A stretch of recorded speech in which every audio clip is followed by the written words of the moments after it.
Welcome back, everybody. It is time, at long last, to finish Skyrim. The proper way. Well, the Marky way. I hope you're doing very well. I hope your weekend has been pleasant so far. And I hope you're ready to finish up this week very differently from how most of it went. Remember how Marky was sick at the beginning of the week? We did boss rushes, there was Zelda CDI, and now we're here.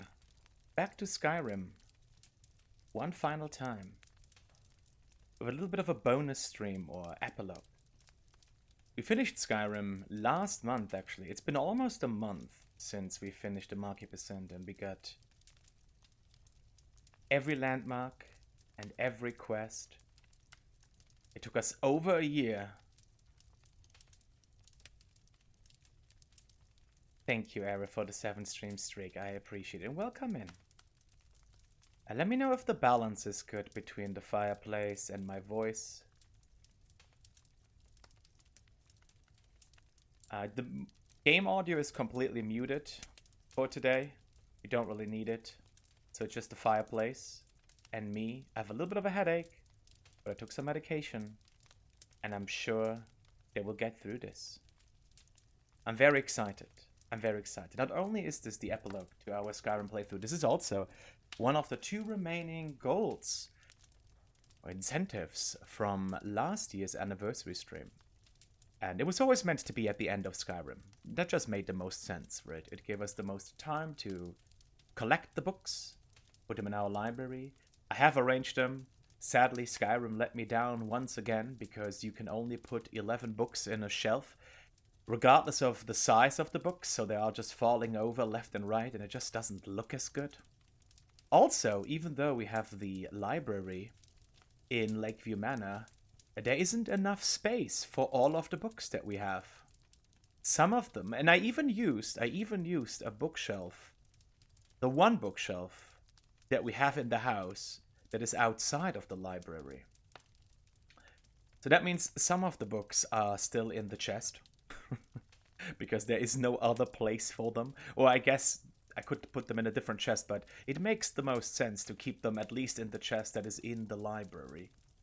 The same chest in which we've been collecting all the books throughout our playthrough. But that doesn't really matter for tonight. That doesn't really matter for tonight where the books are located exactly. We're just gonna read them. And that's what we're here for tonight. And I made a little bit of a selection. I made a list of books, and I put them in an order in which I would like to read them most likely. I just did that shockingly short time before the stream. I'm sorry. Recently, I've not been the most organized. It's been a little bit rough, but I hope it'll be fine. Some of them are highlighted yellow for me. That just means that there are a few that we will have to fill out. It depends a little bit on the time. This is not going to be like a 16-hour stream, because I don't think I can read for 16 hours without losing my voice entirely. And I also have no idea how long this could take, possibly. So we will feel it out, we'll play it by ear, and if I think we can slot those in, then we will slot those in. But there are quite a few that I want to get through no matter what. So, without further ado, I mean, I guess it's going to be a little bit more ado, but I'm going to show you the scene.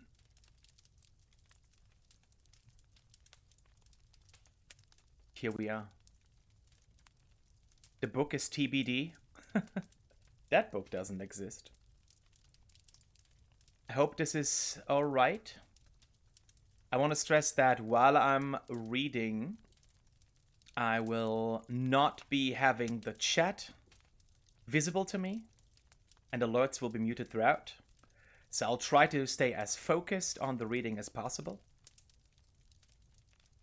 And we'll see how it goes. I gotta be at my best tonight. I really hope I can read well to you the books that I have selected.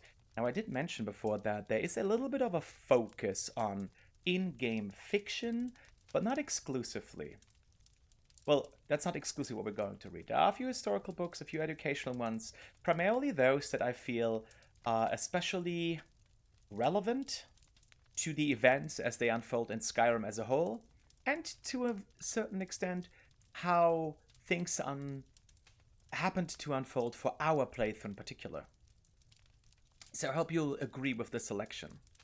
And we will indeed start with the Book of the Dragonborn, which was, in fact, the very first book that we read on the very first stream of Skyrim, in that little prison that was below Helgen when we were escaping, and I did not know at all what was going on. I could barely handle my character. I could barely get used to the controls, not being accustomed to first-person video games. And this is also when I learned that there would be a lot of books, and not every book is unique. I actually initially thought that every book in Skyrim would be a unique book, but that's obviously not the case, right? You can find the same book several times throughout. All right. Let me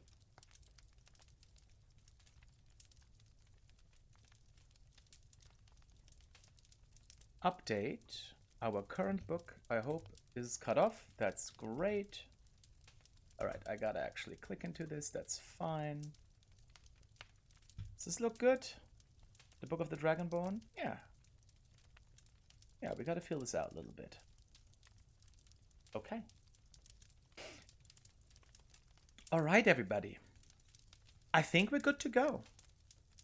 I hope you will be enjoying this. It's been in the making for a while.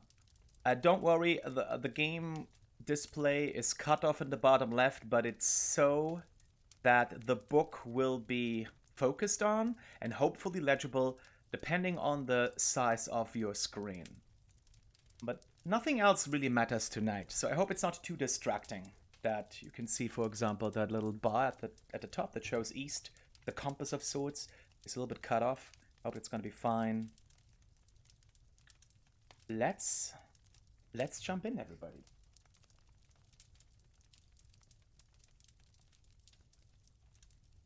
This is The Book of the Dragonborn by Prior Emmeline Madrine, Order of Talos, Waynon Priory. The year is 360 of the Third Era, 21st of the reign of His Majesty Pelagius IV. So I gotta adjust a few things here. Go. Many people have heard the term Dragonborn. We are of course ruled by the Dragonborn Emperors. But the true meaning of the term is not commonly understood. For those of us in the Order of Talos, this is a subject near and dear to our hearts, and in this book I will attempt to illuminate the history and significance of those known as Dragonborn, down through the ages. Most scholars agree that the term was first used in connection with the Covenant of Akatar, when the blessed Saint Alessia was given the Amulet of Kings, and the dragonfires in the Temple of the One were first lit. Akatosh, looking with pity upon the plight of man, drew precious blood from his own heart and blessed Saint Alessia with his blood of dragons, and made a covenant that so long as Alessia's generations were true to the dragon blood, Akatosh would endeavor to seal tight the gates of oblivion, and to deny the armies of Daedra and undead to their enemies, the Daedra-loving Aelates. Those blessed by Akatosh with the dragon blood became known most simply as Dragonborn. The connection with the rulers of the Empire was thus there from the beginning. Only those of the dragon blood were able to wear the Amulet of Kings and light the dragon fires. All the legitimate rulers of the Empire have been Dragonborn. The emperors and empresses of the First Cyrodiilic Empire, founded by Alessia, Raman Cyrodiil and his heirs, and of course Tiber Septim and his heirs, down to our current emperor, His Majesty Pelagius Septim IV. Because of this connection with the emperors, however, the other significance of the Dragonborn has been obscured and largely forgotten by all but scholars and those of us dedicated to the service of the blessed Talos. Who was Tiber Septim? Very few realize that being Dragonborn is not a simple matter of heredity, being the blessing of Akatosh himself. It is beyond our understanding exactly how and why it is bestowed. Those who become emperor and light the dragon fires are surely Dragonborn. The proof is in the wearing of the amulet and the lighting of the fires. But were they Dragonborn and thus able to do these things? Or was the doing the sign of the blessing of Akatosh descending upon them? All that we can say is that it is both, and neither, a divine mystery. The line of Septims have all been Dragonborn, of course, which is one reason the simplistic notion of it being hereditary has become so commonplace. But we know for certain that the early Cyrodiilic rulers were not all related. There's also no evidence that Raman Cyrodiil was descended from Alessia, although there are many legends that would make it so, most of them dating from the time of Raman and likely attempts to legitimize his rule. We know that the Blades, usually thought of as the Emperor's bodyguards, originated in Akaviri crusaders who invaded Tamriel for obscure reasons in the late First Era. They appear to have been searching for a Dragonborn. The events at Pale Pass bear this out, and the Akaviri were the first to proclaim Raman Cyrodiil as Dragonborn. In fact, it was the Akaviri who did the most to promote his standing as Emperor, although Raman himself never took that title in his lifetime. And of course, there is no known hereditary connection between Tiber Septim and any of the previous Dragonborn rulers of Tamriel. Whether there can be more than one Dragonborn at any time is another mystery. The emperors have done their best to dismiss this notion, but of course, the imperial succession itself means that, at the very least, there are two or more potential Dragonborn at any time, the current ruler and his or her heirs. The history of the Blades also hints at it, although little is known of their activities during the interregnum between Raman's empire and the rise of Tiber Septim. Many believe that the Blades continued to search out and guard those they believed were, or might be, Dragonborn during this time. Lastly, we come to the question of the true meaning of being Dragonborn. The connection with dragons is so obvious that it has almost been forgotten. In these days, when dragons are a distant memory, we forget that in the early days, being Dragonborn meant having the dragon blood. Some scholars believe that was meant quite literally, although the exact significance is not known. The Nords tell tales of Dragonborn heroes who were great dragon slayers, able to steal the power of the dragons they killed. Indeed, it is well known that the Akaviri sought out and killed many dragons during their invasion, and there is some evidence that this continued after they became Raman Cyrodiil's dragon guard. Again, the connection to dragons. The direct predecessors to the Blades of today. I leave you with what is known as the prophecy of the Dragonborn. It often said to originate in an Elder Scroll, although it is sometimes also attributed to the ancient Akaviri. Many have attempted to decipher it, and many have also believed that its omens had been fulfilled and that the advent of the last Dragonborn was at hand. I make no claims as an interpreter of prophecy, but it does suggest that the true significance of Akatosh's gift to mortal kind has yet to be fully understood. When misrule takes its place at the 8 corners of the world, when the brass tower walks and time is reshaped, when the thrice blessed fail and the red tower trembles, when the Dragonborn ruler loses his throne and the White Tower falls, when the Snow Tower lies sundered, kingless, bleeding, the World Eater wakes, and the wheel turns upon the last Dragonborn.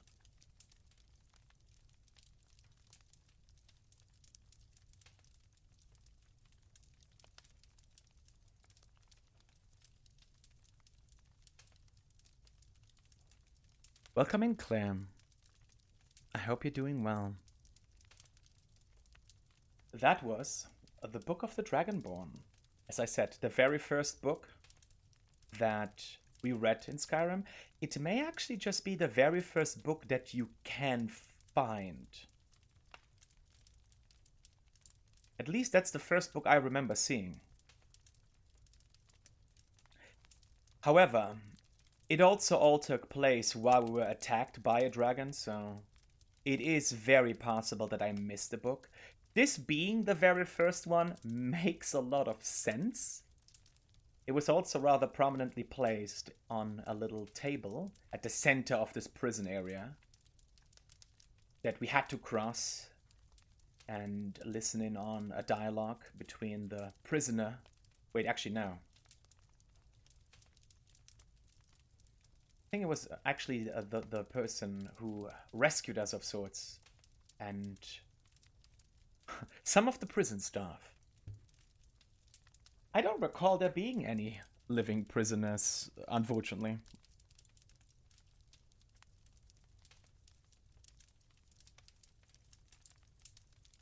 But yeah. Shall we move on? This was the book that started it all. And I guess, since sometimes I hear people say that there are basically two different main quests of sorts in Skyrim. The one, of course, being the Dragonborn quest line. The other one being the Civil War. Let's read the Talos Mistake. That is very directly connected to the events, the political and cultural, religious events that led to the Civil War taking place during Skyrim.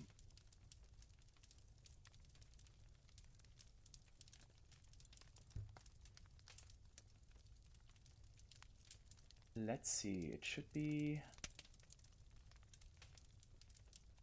It's not here then. Oops. Oh my goodness. It's gonna be a little bit awkward for me to move around. Oh. It's not here as well. Not here either. So it may be in that additional shelf that I had to use. Because there were not enough. Yeah, it's here. Okay. Alright, friends. Let's continue. Before we jump into some fictional texts right after. This is called The Talos... Oh, wait. Sorry, I forgot. Oh, you can remind me of that. I have to update the title of the book, of course. How? Oh, I really hope I don't forget this too many times. Is this fine? Oh yeah, this is good. Sorry about that.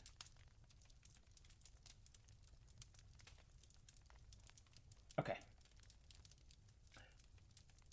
This is called The Talos Mistake by Leonora Venatus, Imperial Liaison to the Altmeri Dominion. As citizens of the Empire, all are of course familiar with the deeds of Emperor Tiber Septim.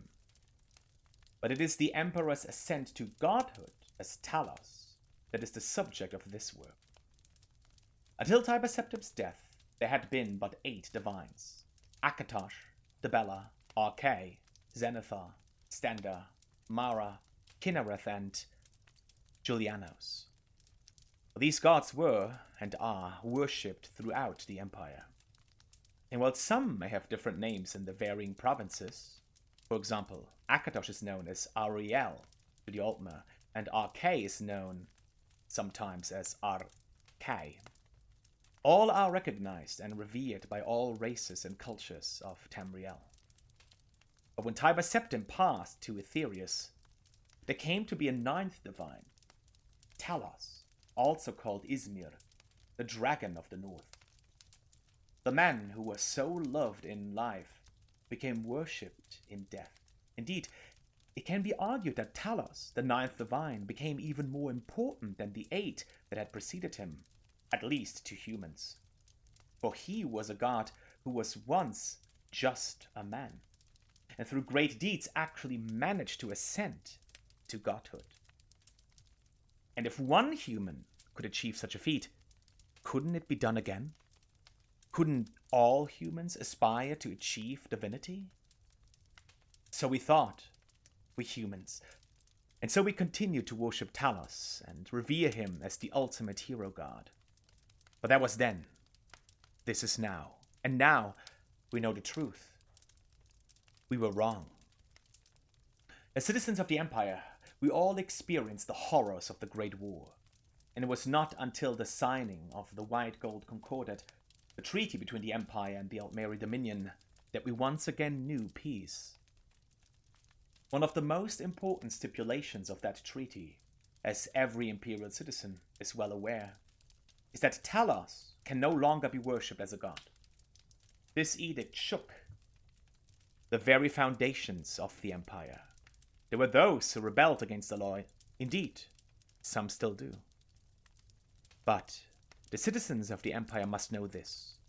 The Emperor did not agree to outlaw the worship of Talos because it was demanded by the Thalmor, the ruling body of the Altmeri Dominion. The Emperor agreed to the outlaw of the worship of Talos because it was the right thing to do. Today, the Emperor, and indeed the Empire itself, recognizes that allowing the worship of Talos was a mistake. For by doing so, by allowing the worship of Talos as a divine, the Empire actually did its people a great disservice. For this only succeeded in weakening the memory of the man Tiber Septim and his many extraordinary, though mortal, deeds, and pushing people away from the 8 divines, the true gods, who do deserve our love and reverence. And so, the Empire admits it was wrong.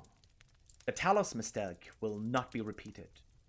May we find centuries of peace and prosperity with our new former friends, and continue to share a spirituality that binds together all the cultures and races of Tamriel. That was a shorter one. Welcome in, Neon Punk. I have not written any of these books.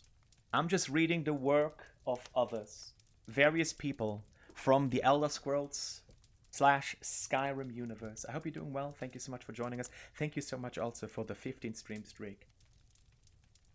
I really appreciate it. Obviously, there being people who do not accept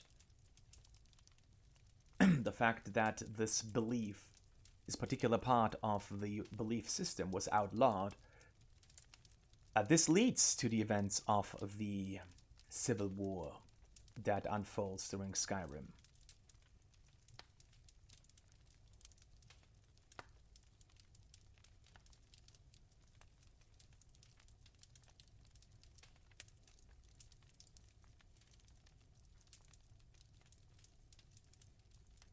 All right. Let us jump into our first work of fiction of the night. This is actually something that we haven't read before. And it comes in 3 parts. Oh, I found it. Fey Falcon. Book 1, Book 2, and Book 3. Obviously, I hope that's obvious. I think it is. We're going to start with Book 1.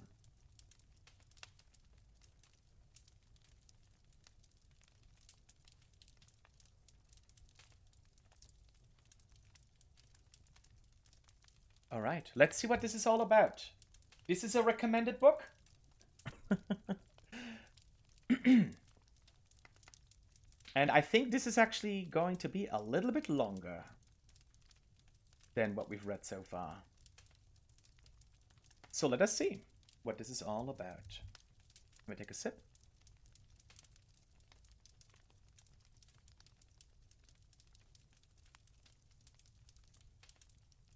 I did update the current book, right? Yes, okay.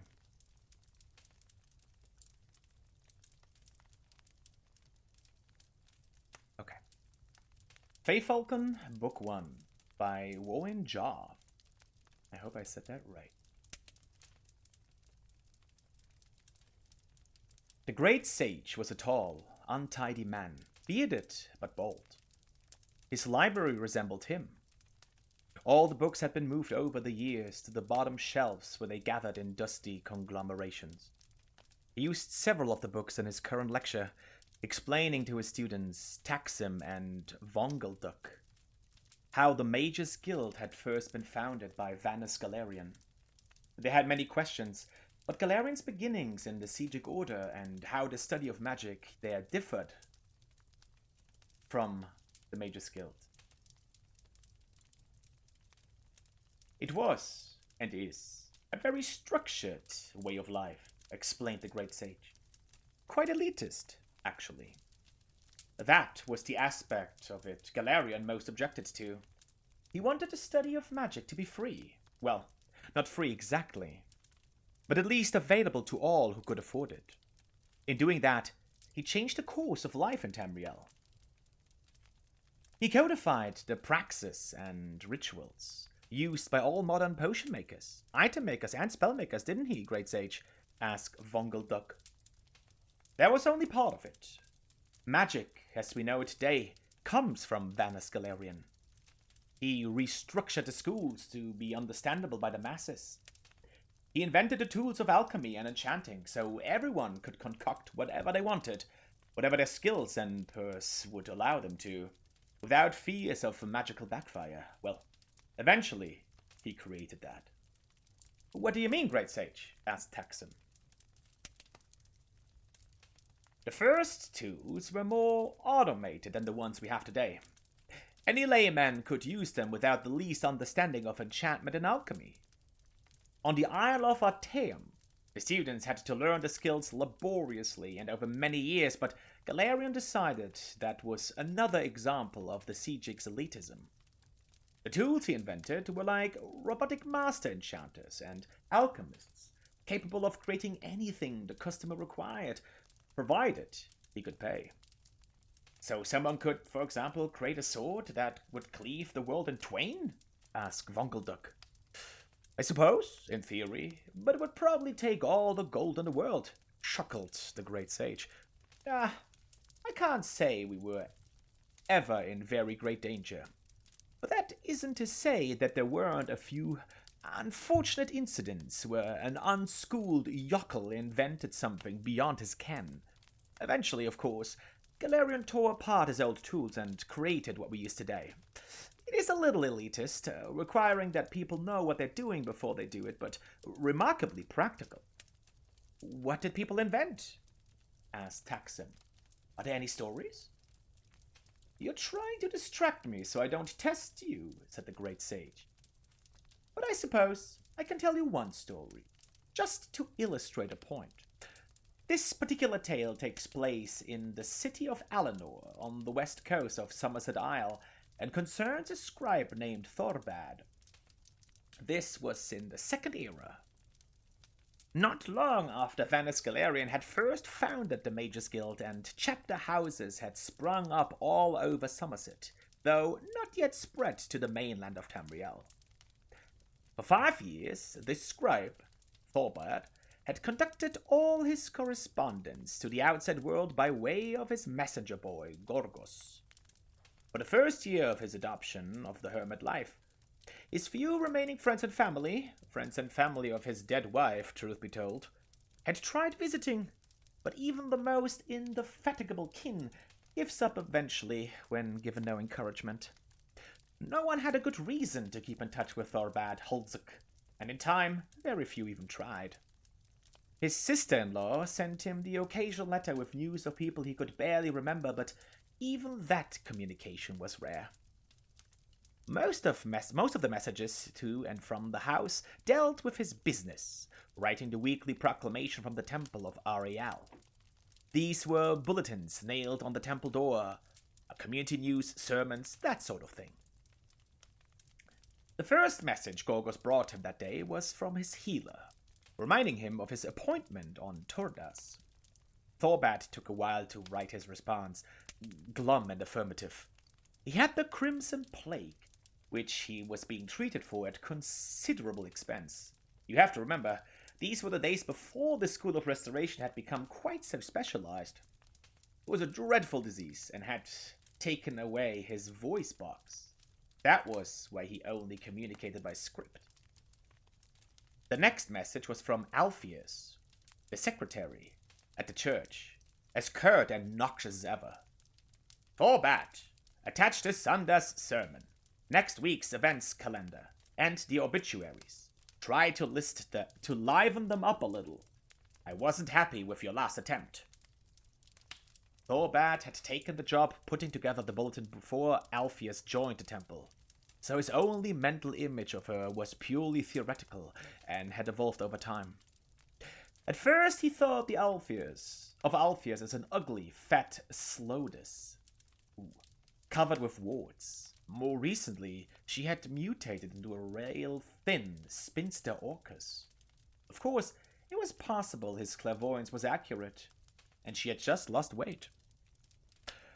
Whatever Alpheus looked like, her attitude towards Thorbat was clear, unwavering disdain. She hated his sense of humor, always found the most minor of misspellings, and considered his structure and calligraphy the worst kind of amateur work. Luckily, working for a temple was the next most secure job to working for the good king of Alinor. It didn't bring in very much money, but his expenses were minimal. The truth was, he didn't need to do it anymore. He had quite a fortune stashed away, but he didn't have anything else to occupy his days. And the truth was further that having little else to occupy his time and thoughts, the bulletin was very important to him. Gorgos, having delivered all the messages, began to clean, and as he did so, he told Thorbat all the news in town. The boy always did so, and Thorbat seldom paid him any attention, but this time he had an interesting report. The Mages Guild had come to Alinor. As Thorbat listened intently, Gorgos told him all about the guild, the remarkable Archmagister, and the incredible tools of alchemy and enchanting. Finally, when the lad had finished, Thorbat scribbled a quick note and handed it and a quill to Gorgos. The note read, "Have them enchant this quill." "It'll be expensive," said Gorgos. Thorbat gave Gorgos a sizable chunk of the thousands of gold pieces he had saved over the years and sent him out the door. Now, Thorbat decided, he would finally have the ability to impress Alpheus and bring glory to the temple of Ariel. The way I've heard the story, Gorgos had thought about taking the gold and leaving Alinor, but he had come to care for poor old Thorbat. And even more, he hated Alpheus, who he had to see every day to get his messages for his master. It wasn't perhaps for the best of motivations, but Gorgos decided to go to the guild and get the quill enchanted. The Mages Guild was not then, especially not then, an elitist institution, as I have said. But when the messenger boy came in and asked to use the item maker, he was greeted with some suspicion. When he showed the bag of gold, the attitude melted, and he was ushered in the room. Now, I haven't seen one of the enchanting tools of old, so you must use your imagination. There was a large prism for the item to be bound with magicka, assuredly, and an assortment of soul gems and globes of trapped energies. Other than that, I cannot be certain how it looked or how it worked. Because of all the gold he gave to the guild, Gorgos could infuse the quill with the highest price soul available, which was something Daedric called Fae Falcon.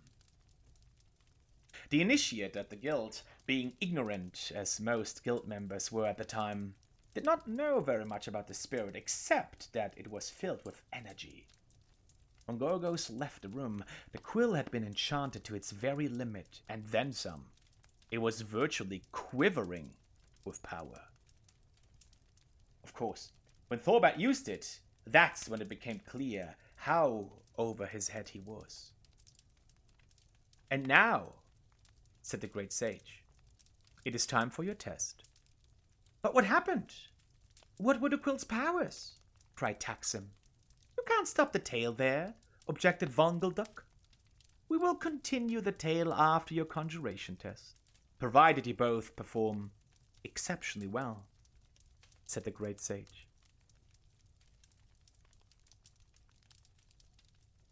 Wow, what a cliffhanger here on Fae Falcon 1. The word appeared though.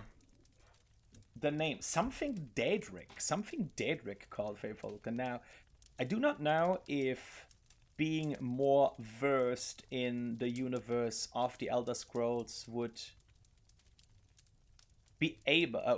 allow me to deduce what exactly Fae Falcon is. Because right now, I'm at a complete loss.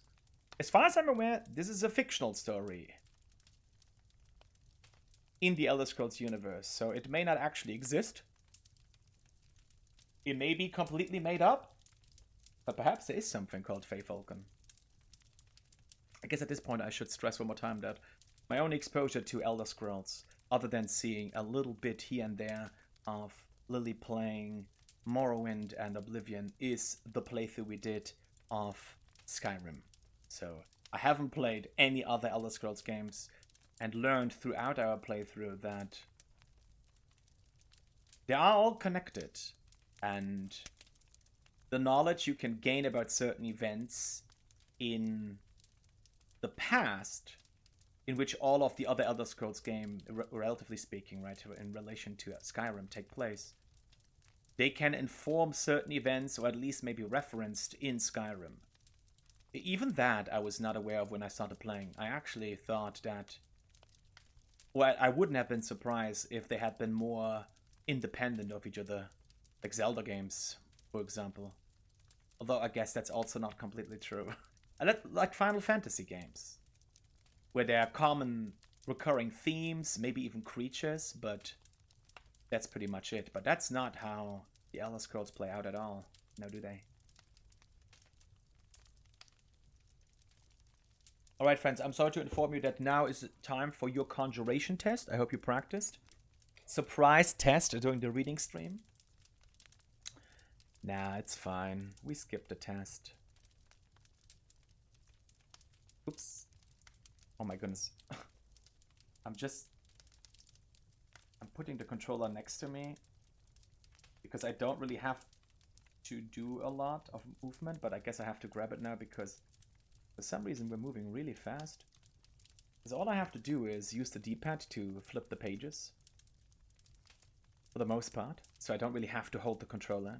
I'm doing a lot of gestures with my hands that you can't see. Okay. Fae Falcon 2, I updated it. Let's hear, hopefully, unless of course they failed the test and the second book is just, they failed the test, the end. And the third book just says, the great mage laughed.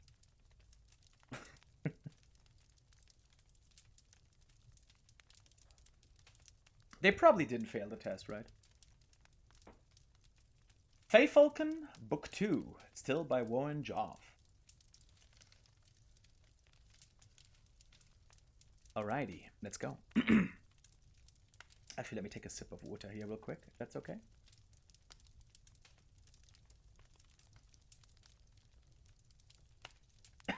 Excuse me. After the test had been given and Vongelduck and Taxim had demonstrated their knowledge of elementary conjuration, the great sage told them that they were free to enjoy the day. The two lads, who most afternoons fidgeted through their lessons, refused to leave their seats. You told us that after the test you'd tell us more of your tale about the scribe and his enchanted quill, said Taxim. You've already told us about the scribe, how he lived alone, and his battles with the temple secretary over the bulletin he scripted for posting, and how he suffered from the Crimson Plague and couldn't speak. When you left off, his messenger boy had just had his master's quill enchanted with the spirit of a Daedra named Feyfalcon, added Vongelduck, to aid the great sage's memory and everybody's memory. As it happens, said the great sage, I was thinking about a nap. However, the story does touch on some issues of the natures of spirits and thus is related to conjuration, so we'll continue. Thorbat began using the quill to write the temple bulletin, and there was something about the slightly lopsided, almost three-dimensional quality of the letters that Thorbat liked a lot. Into the night, Thorbat put together the Temple of Auriel's bulletin. For the moment he washed over the page with the Feyfalcon quill, it became a work of art, an illuminated manuscript crafted of gold, but with good, simple, and strong vernacular. The sermon excerpts read like poetry, despite being based on the archpriest's workmanlike exhortation of the most banal of the Alessian doctrines. The obituaries of two of the temple's chief benefactors were stark and powerful. Pitifully mundane deaths transitioned into world-class tragedies. Thorbat worked the magical palette until he nearly fainted from exhaustion. At 6 o'clock in the morning, a day before deadline, he handed the bulletin to Gorgas for him to carry to Alpheus, the temple secretary. As expected, Alpheus never wrote back to compliment him or even comment on how early he had sent the bulletin. It didn't matter. Thorbat knew it was the best bulletin the temple had ever posted. At 1 o'clock on Sundas, Gorgas brought him many messages. The bulletin today was so beautiful. When I read it in the vestibule, I'm ashamed to tell you I wept copiously, wrote the archpriest. I don't think I've seen anything that captures Auriel's glory so beautifully before. The cathedrals are first held pale in comparison. My friend, I prostrate myself before the greatest artist since Galliel. The archpriest was, like most men of the cloth, given to hyperbole. Still, Thorbat was happy with the compliment. More messages followed. All of the temple elders and 33 of the parishioners, young and old, had all taken the time to find out who wrote the bulletin and how to get a message to congratulate him.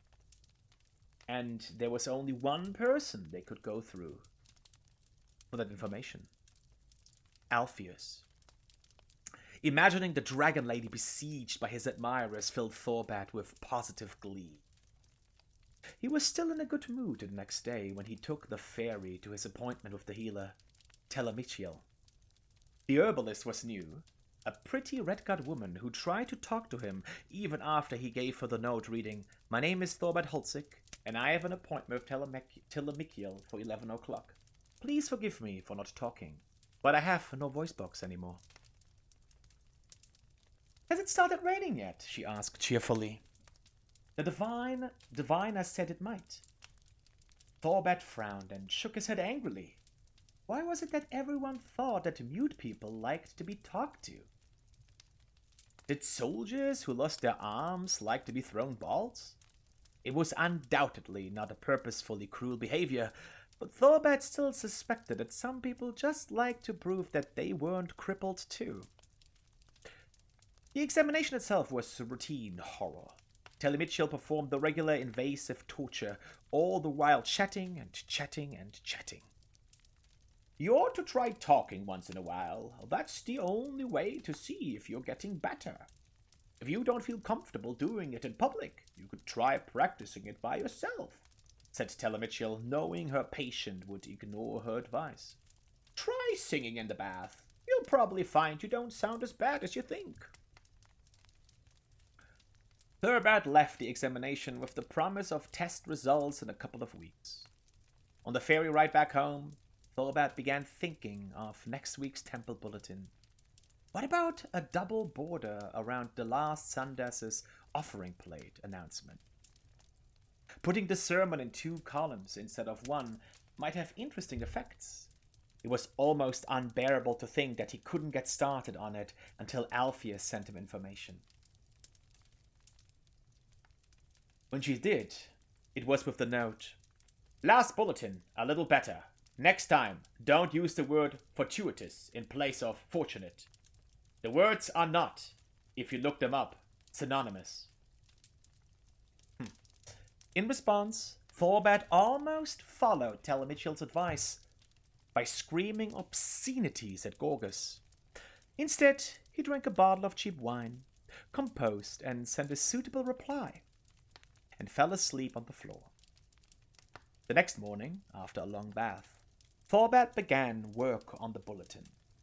His idea for putting a light shading effect on the special announcements section had an amazing textual effect. Alpheus always hated the extra decorations he added to the borders, but using the Fey Falcon quill, they looked strangely powerful and majestic. Gorgus came to him with a message from Alpheus at that very moment, as if in response to the thought. Thorbat opened it up. It simply said, "I'm sorry." Thorbat kept working. Alpheus's note he put from his mind, sure that she would soon follow it up with the complete message. "I'm sorry that no one ever taught you to keep right-hand and left-hand margins the same length. Or, I'm sorry we can't get someone other than a weird old man scribe of our bulletin." It didn't matter what you were sorry about. The columns from the sermon notes rose like the massive pillars of roses, crowned with unashamedly ornate header. The obituaries and birth announcements were framed together with a spherical border, as a heart-breaking declaration of the circle of life. The bulletin was simultaneously both warm and avant-garde. It was a masterpiece. When he sent it off to Alpheus late that afternoon, he knew she'd hate it, and was glad. Thorbat was surprised to get a message from the temple on Lordas. Before he read the content, he could tell from the style that it wasn't from Alpheus. The handwriting wasn't Alpheus's usual belligerent slashing style, and it wasn't all in Alpheus's usual capital letters, which read like a scream from oblivion. "Thorbat, I thought you should know Alpheus isn't at the temple anymore. She quit her position yesterday, very suddenly. My name is Vanderthel, and I was lucky enough, let me admit it now, I begged pitifully, to be your new temple contact. I am overwhelmed by your genius. I was having a crisis of faith until I read last week's bulletin. This week's bulletin is a miracle. Enough. I just wanted to say I'm honored to be working with you. Vanderthel." The response on Sandas after the service even astonished Thorbat.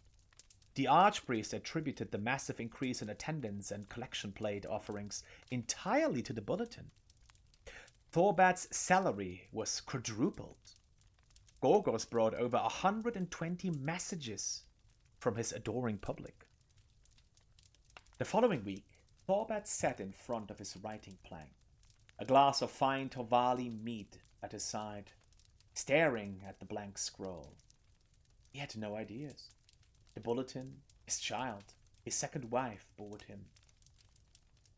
The third-rate sermons of the Archbishop were absolute anathema, and the deaths and births of the temple patrons struck him as entirely pointless. Blah, blah, he thought as he scribbled on the page. He knew he wrote the letters. Blah, blah. The words that appeared on the scroll were, "A necklace of pearl on a white neck." He scrawled a jagged line across the page. It appeared in through that damn beautiful Fey Falcon's quill. Glory to Oriel. Thorbat slammed the quill and poetry spilled forth in a stream of ilk. He scratched over the page, blotting over everything, and the vanquished words sprung back up in different form, even more exquisite than before. Every daub and splatter caused the document to whirl like a kaleidoscope before falling together in gorgeous symmetry. There was nothing he could do to ruin the bulletin. Faye Falcon had taken over. He was a reader, not an author. Now, asked the great sage, where was Faye Falcon from your knowledge of the School of Conjuration? What happened next? Cried Vondelduck. First, tell me what Faye Falcon was, and then I will continue the story. You said it was a Daedra, said Taxon, and it seems to have something to do with artistic expression. Was Faye Falcon a servitor of Azura? But the scribe may have been imagining all this, said Vondelduck. Perhaps Faye Falcon is a servitor of Sheogorath, and he's gone mad. Or the Quill's writing makes everyone who views it, like all the congregation at the Temple of Auriel, go mad. Hermias Mora is the Daedra of knowledge, and Hircine is the Daedra of the wild. And the Daedra of revenge is Boethia, pondered Taxum. And then he smiled. Faye Falcon is a servitor of Clavicus Vile, isn't it? Very good, said the great sage. How did you know? It's his style, said Taxum. Assuming that he doesn't want the power of the quill now that he has it, what happens next? I'll tell you, said the great sage, and continued the tale. Clavicus Vile. Don't know that much about him. He had a dog quest at one time.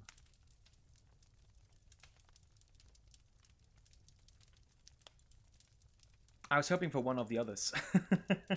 We'll see, we'll see.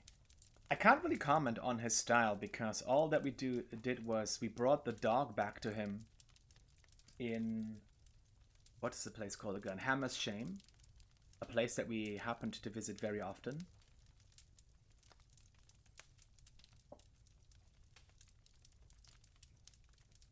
And I can't really make out a distinct Clavicus Vile style. A Clavicus style, if you will. But what happened next? Well, oh no. Why don't we read what happened next? Book number 5 of the night. Faye Falcon, book 3.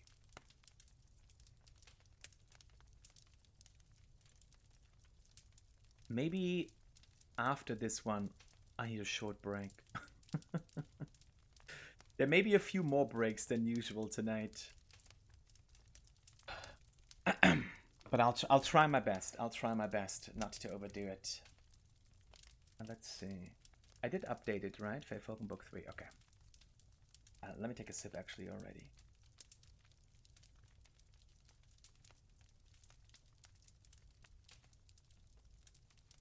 Alright, here we go. That's the final book, so it should answer all of our questions, right? Faye Falcon book 3 by Warren Jarv.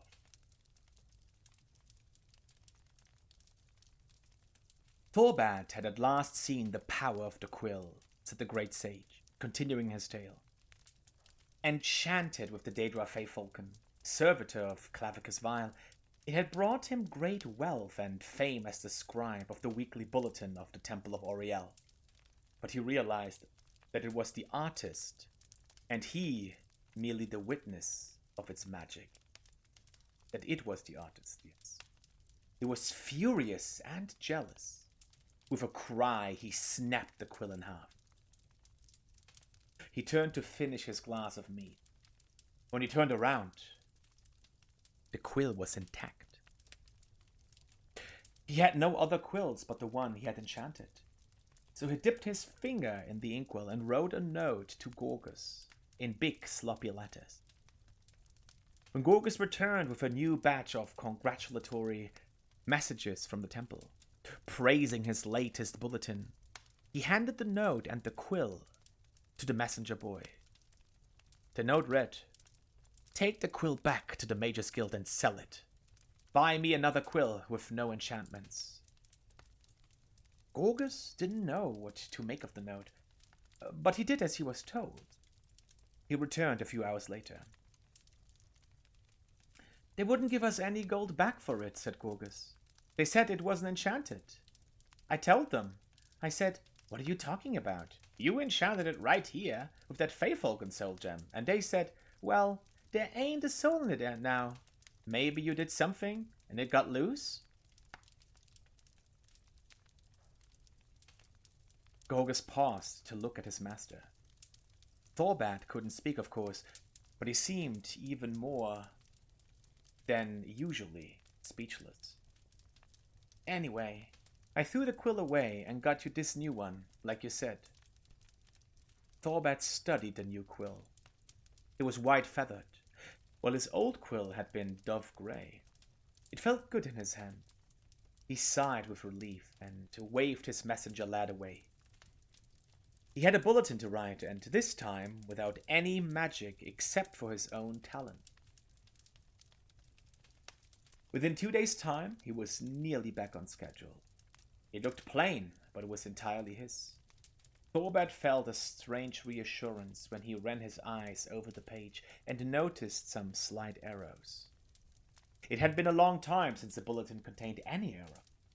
In fact, Thorbat reflected happily. There were probably other mistakes still in the document that he was not seeing. He was finishing a final whirl of plain calligraphy on the borders when Gorgus arrived with some messages from the temple. He looked through them all quickly, until one caught his eye. The wax seal on the letter read, "Feyfolken." With complete bafflement, he broke it open. "I think you should kill yourself," it read in perfectly gorgeous script. He dropped the letter to the floor, seeing sudden movement on the bulletin. Feyfolken script leapt from the letter and coursed over the scroll in a flood, translating his shabby document into a work of sublime beauty. Thorbat no longer cared about the weird croaking quality of his voice.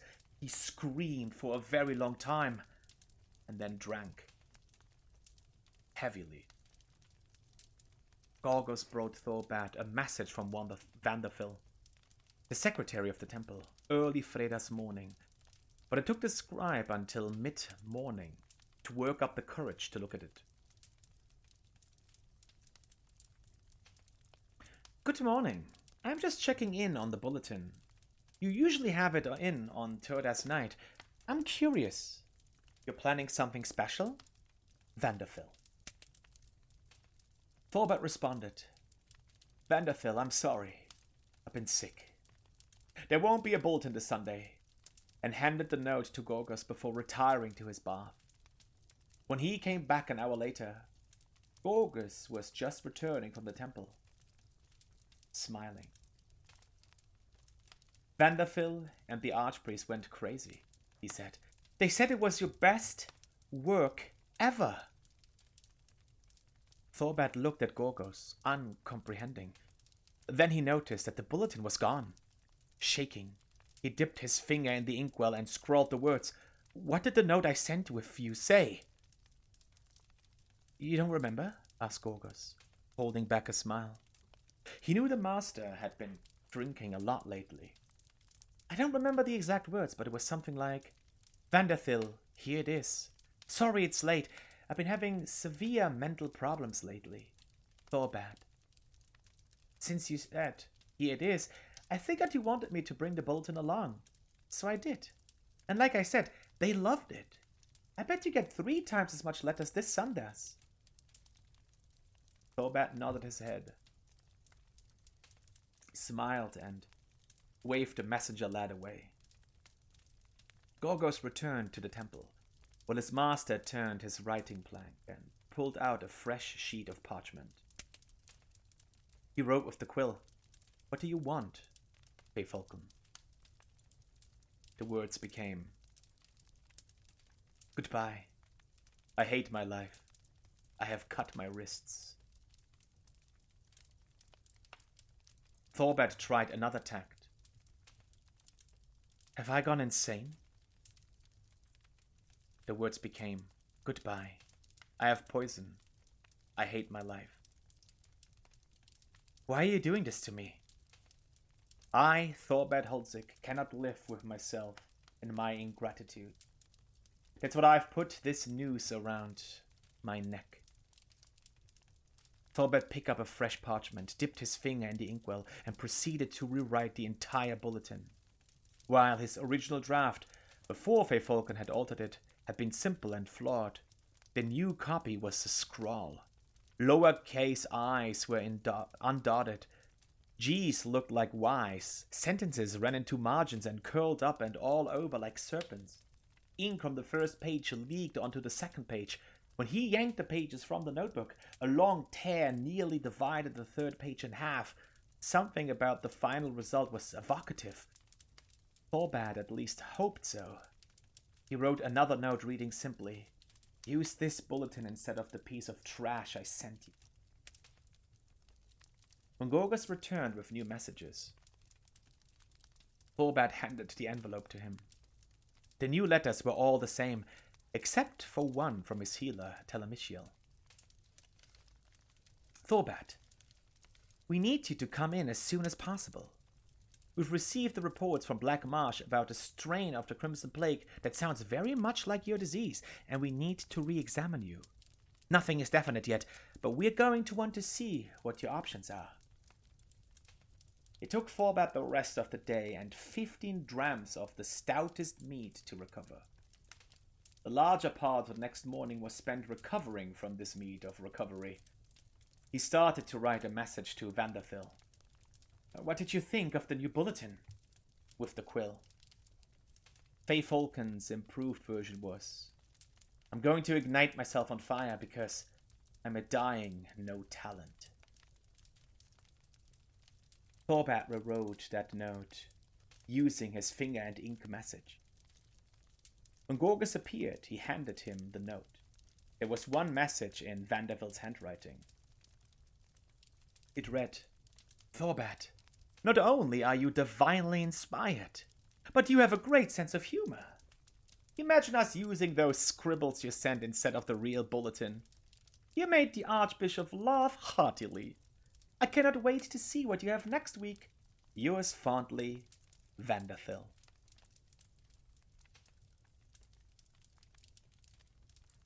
The funeral service a week later brought out far more friends and admirers than Thorbad Holzik would have believed possible. The coffin, of course, had to be closed, but that didn't stop the mourners from filling into lines to touch in its smooth oak surface, imagining it as the flesh of the artist himself. The Archbishop managed to rise to the occasion and deliver a better than usual eulogy. Thorbad's old nemesis, the secretary before Vanderfil, Alpheus, came in from Cloudrest, wailing and telling all who would listen that Thorbad's suggestions had changed the direction of her life. When she heard Thorbad had left her his quill in his final testament, she broke down in tears. Vanderfil was even more inconsolable, until she found a handsome and delightfully single young man. I can hardly believe he's gone, and I never even saw him face to face or spoke to him, she said. I saw the body, but even if he hadn't been all burnt up, I wouldn't have been able to tell if it was him or not. I wish I could tell you there'd been a mistake, but there was plenty of medical evidence, said Telemichiel. I supplied some of it myself. He was a patient of mine, you see. Oh, said Vanderfil. Was he sick or something? He had the Crimson Plague years ago. That's what took away his voice box, but it appeared But appeared to have gone into complete remission, sorry. Actually, I had just sent him a note telling him words to that effect the day before he killed himself. You that healer, exclaimed Vanderhill. Thorbad's messenger boy Gorgas told me that he had just picked up that message when I sent him. Complimenting him on the new primitive design for the bulletin. It was amazing work. I never would have told him this, but I had begun to suspect he was stuck in an outmoded style. It turned out he had one last work of genius before going out in a blaze of glory. Figuratively and literally. Vanderbilt showed the healer Thorbat's last bulletin, and Taylor Mitchell agreed that its frantic, nearly illegible style spoke volumes about the power and majesty of the god Oriel. "Now I'm thoroughly confused," said Voldenduck. "About which part?" asked the great sage. "I think the tale is very straightforward. Fay Falcon made all the bulletins beautiful, except for the last one, the one Thorbat did himself," said Taxim thoughtfully. "But why did he misread the notes from Vanderbilt and the healer? Did Fay Falcon change those words?" "Perhaps," smiled the great sage. "Or did Fay Falcon change Thorbat's perception of these words?" asked Mongolduck. "Did Fay Falcon make him mad after all?" "Very likely," said the great sage. "But that would mean that Fay Falcon was a servitor of Sheogorath," said Mongolduck. "And you said he was a servitor of Clavicus Vile. Which was he? An agent of mischief or an agent of insanity?" "The will was surely altered by Fay Falcon," said Taxim. "And that's the sort of thing a servitor of Clavicus Vile would do to perpetuate the curse." "As an appropriate ending to the tale of the scribe and his cursed quill," smiled the great sage. "I will let you read into it as you will."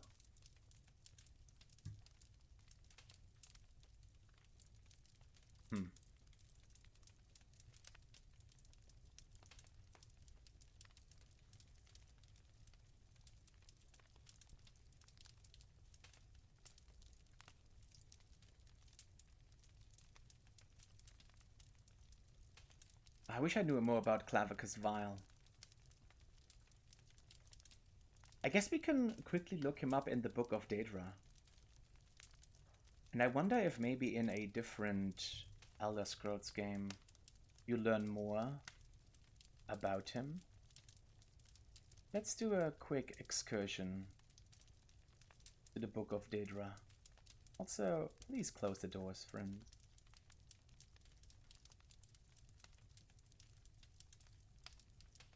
The Book of Daedra. Clavicus Vile, whose sphere is the granting of power and wishes through ritual invocations and pact. Well, I suppose that it does match a little bit. Oof, that was very exhausting to get through. I'm sorry, friends. Already.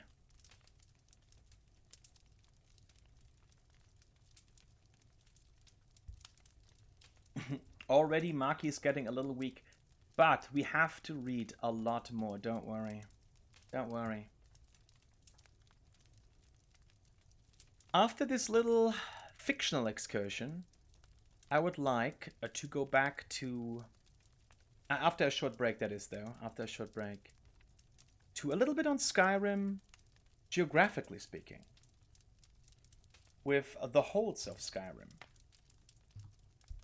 We're going to learn one more time about the various places that we visited on our playthrough. Although, if I recall, Falkreath for some reason is not mentioned here. Let's do this real quick. Before we go back into two volumes of fiction, two single volumes of fiction. Don't worry, if you were worried.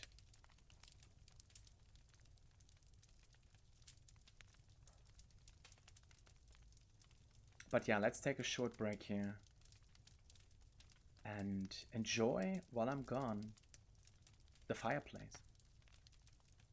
I'll be back shortly.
Welcome back, everybody, from the break.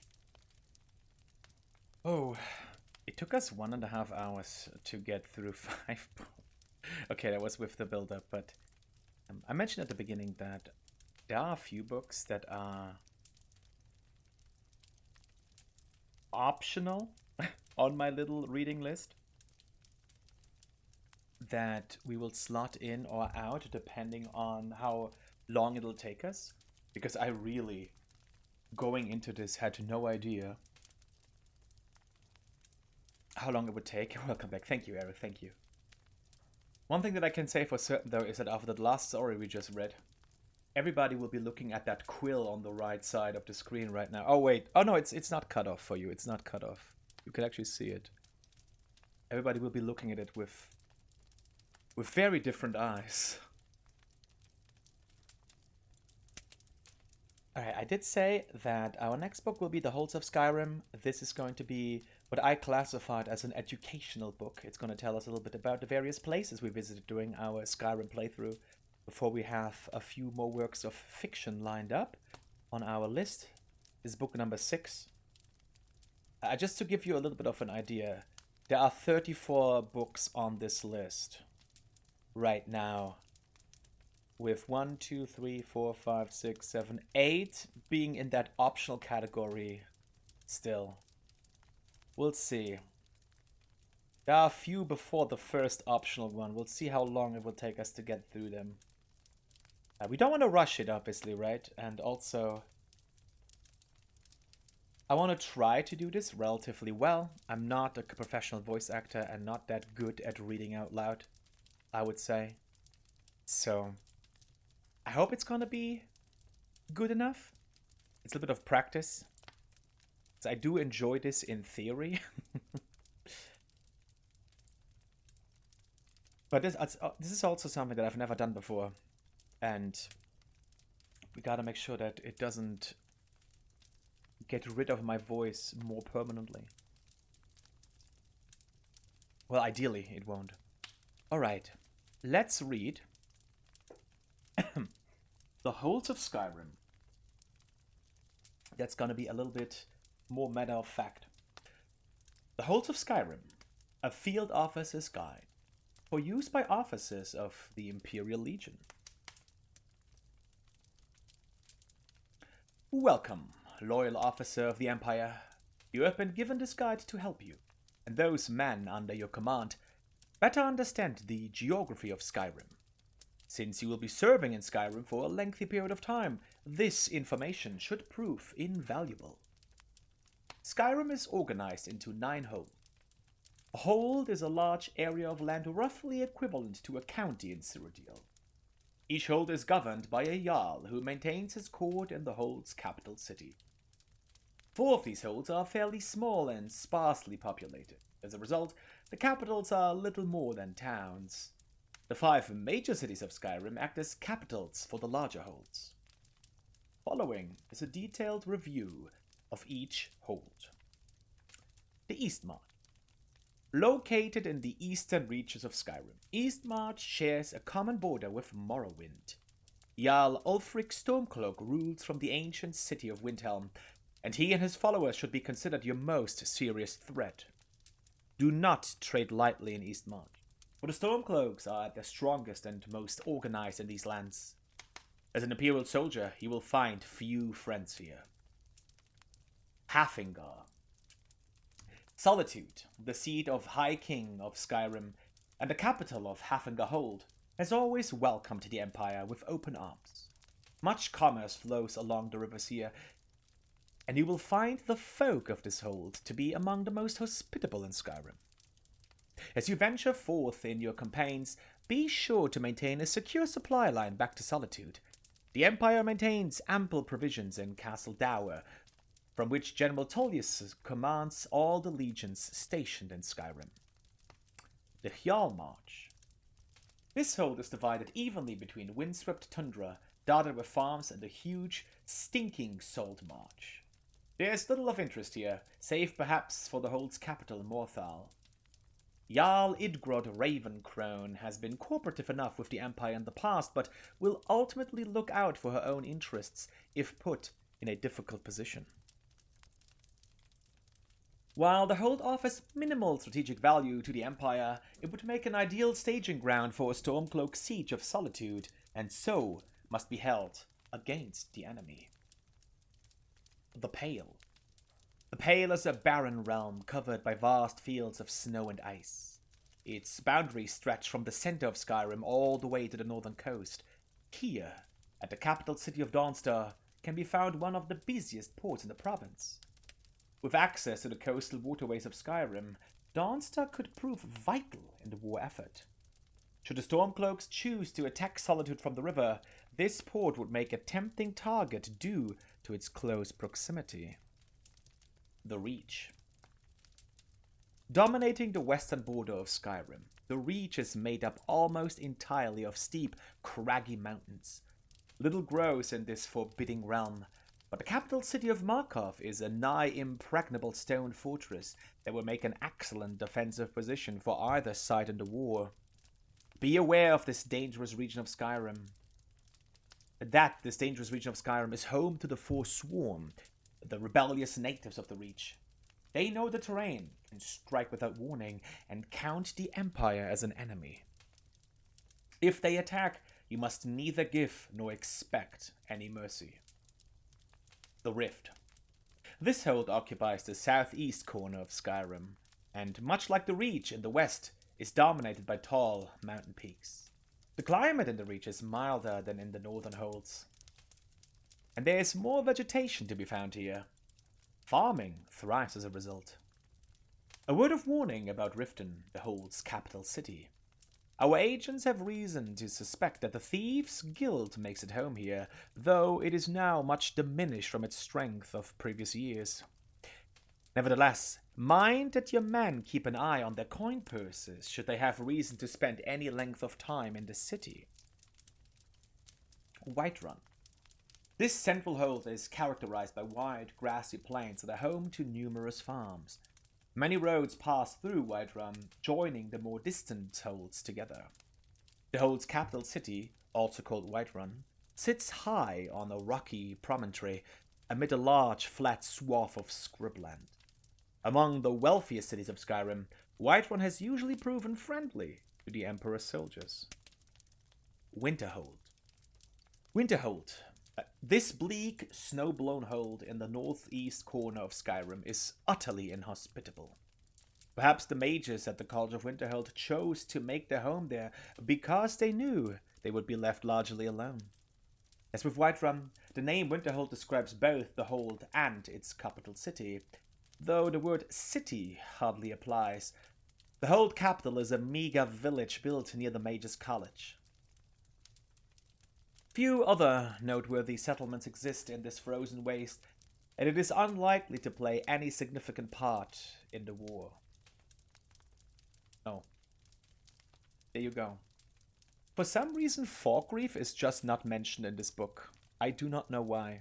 Is this just an oversight? I mean, Falkreath is one of the minor holds, arguably. Even looking at the quests, there wasn't that much going on in Falkreath, surprisingly. Which, frankly, there was a general aspect of the Skyrim playthrough that surprised me. That a lot of the what I thought would be the major cities, didn't have that many quests in them. Just one-off quests that are not connected to longer storylines.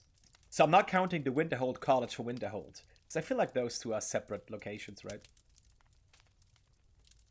Welcome in, Len. Yes, reading time is officially here. I hope you're doing very, very well. Thank you so much for joining.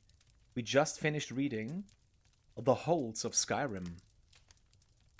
Now we learned a little bit more from the Imperial perspective. We actually joined the Imperial side in our playthrough in the Civil War.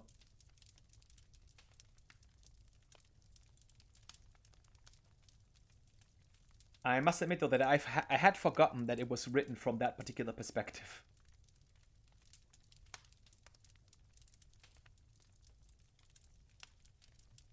Let's see.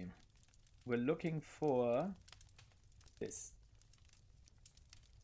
The next book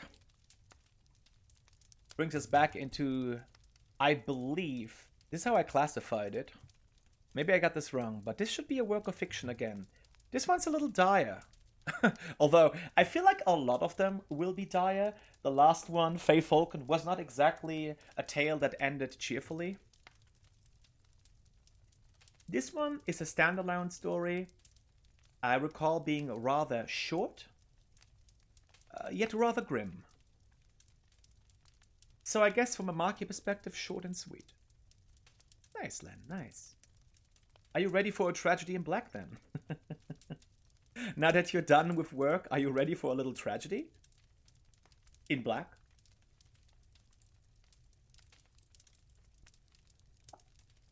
Oh, I got a sip. Oh, while you think about it, I will start reading.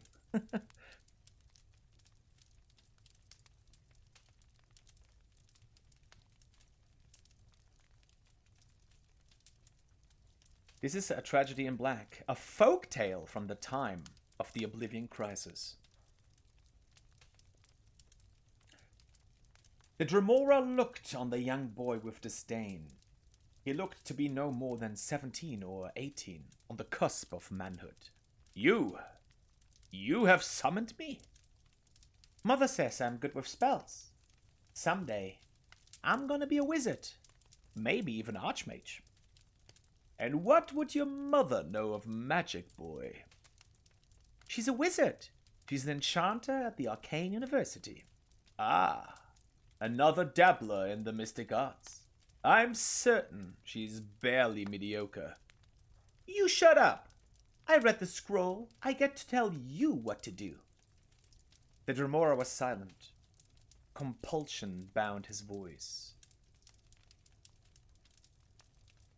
I want to know how to make a magic dress. I need it for her birthday. The Dremora's answer was more silence. You have to tell me. It's in the rules. Freed from the previous compulsion, the Dremora answered. First, you need a soul gem. I happen to have one and would gladly give it to you for so noble a cause. Really? Why do I need it? With a hidden smile, the Dremora handed over the dull, black gem. It is not enough to cast a spell upon an inert object. Magic requires thought, intent, will, and emotion. The soul powers the enchantment. The bigger the soul, the more powerful the enchantment. So, how big is the one in the soul gem? Oh, that one is empty. You will have to fill it. But it can hold the largest of souls easily. Do you know how to do that? No, the young man said, sullenly. Let me show you. You cast a spell like this. The tendrils of the soul trap spell spilled from his fingers and surrounded the boy. The young man's eyes went wide. I didn't feel anything, he complained. How about now?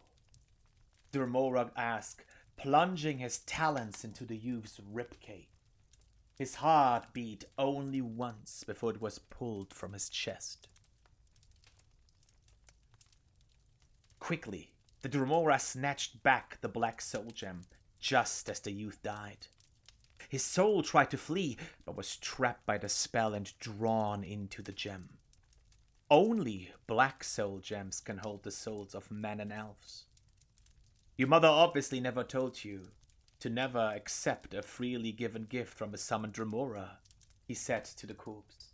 You see, it breaks the conjuration, freeing the summoned from the summoner. Now, let's go find your mother. After all, I have another black soul gem.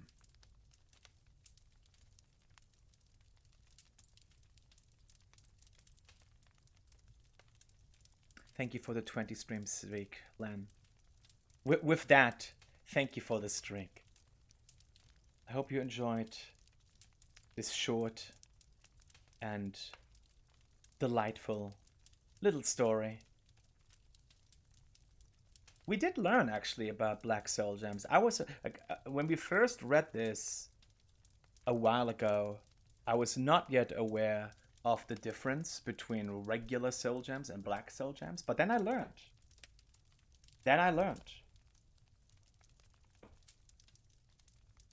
And now I know. Now I would have known what the young man in the story didn't learn before passing on. I also learned that you have to cast the spell first and then commit the crime, the deed of killing. Quickly. This is almost an, like in a macabre way, it's almost an instructional book.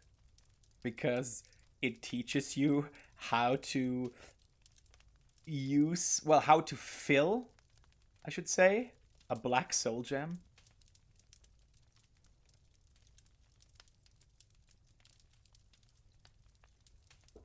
That was bleak. Yeah, I think most of the stories are pretty bleak. Most of the fictional pieces in Skyrim. Let's see. Yeah, the next one is not gonna be any less bleak from what I recall. For this one, we gotta go back downstairs. Another fictional text. Another piece of fiction, work of fiction. Which will be called... Not that.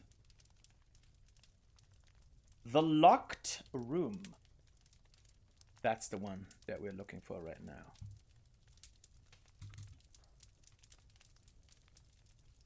Oops. There you go.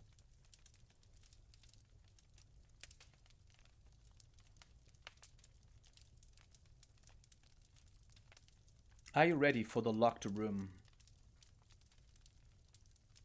Last one was pretty short. I think this one's a little bit longer. And it's in a similar spirit. So let's see what the locked room is all about, if you don't already know.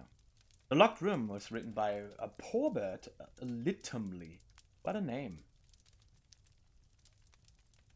Here we go. Yana was precisely the kind of student her mentor Arth Camus despised. The professional amateur. He enjoyed all the criminal types who were his usual pupils at the stronghold. From the common burglar to the more sophisticated blackmailers, children and young people with strong career ambitions, which the art and science of lockpicking could facilitate. They were always interested in simple solutions, the easy way. But people like Yana were always looking for exceptions, possibilities, exotica. For pragmatists like Arth Camus, it was intensely vexing. The Red-Guard maiden would spend hours in front of a lock, prodding at it with her wires and picks, flirting with the key pins and driver pins, exploring the hull with a sort of casual fascination that no delinquent possesses. Long after her fellow students had opened their test locks and moved on, Yana was still playing with hers. The fact that she always opened it eventually, no matter how advanced a lock it was, irked Arth Camus even further. "You are making things much too difficult," he would roar, boxing her ears. "Speed is of the essence, not merely technical know-how. I swear that if I put the key to the lock right in front of you, you'd still never get around to opening it." Yana would bear Arth Camus' abuse philosophically. She had, after all, paid him in advance. Speed was doubtless an important factor for the picker trying to get somewhere he wasn't supposed to go, with the city guard on patrol behind him, but Yana knew it wouldn't apply to her. She merely wanted the knowledge. Arth Camus did everything he could think of to encourage Yana to move faster. She seemed to perversely thrive on his physical and verbal blows, spending more and more time on each lock, learning its idiosyncrasies and personality. Finally, he could bear it no longer. Very late one afternoon, after Yana had dawdled over a perfectly ordinary lock, he grabbed the girl by her ear and dragged her to a room in the stronghold, far from the other students, an area they had always been forbidden to visit. The room was completely barren, except for one large crate in the center. There were no windows, and no other door except for the one leading in. Othkamo slammed his student against the crate and closed the door behind her. There was a distinct click to the lock.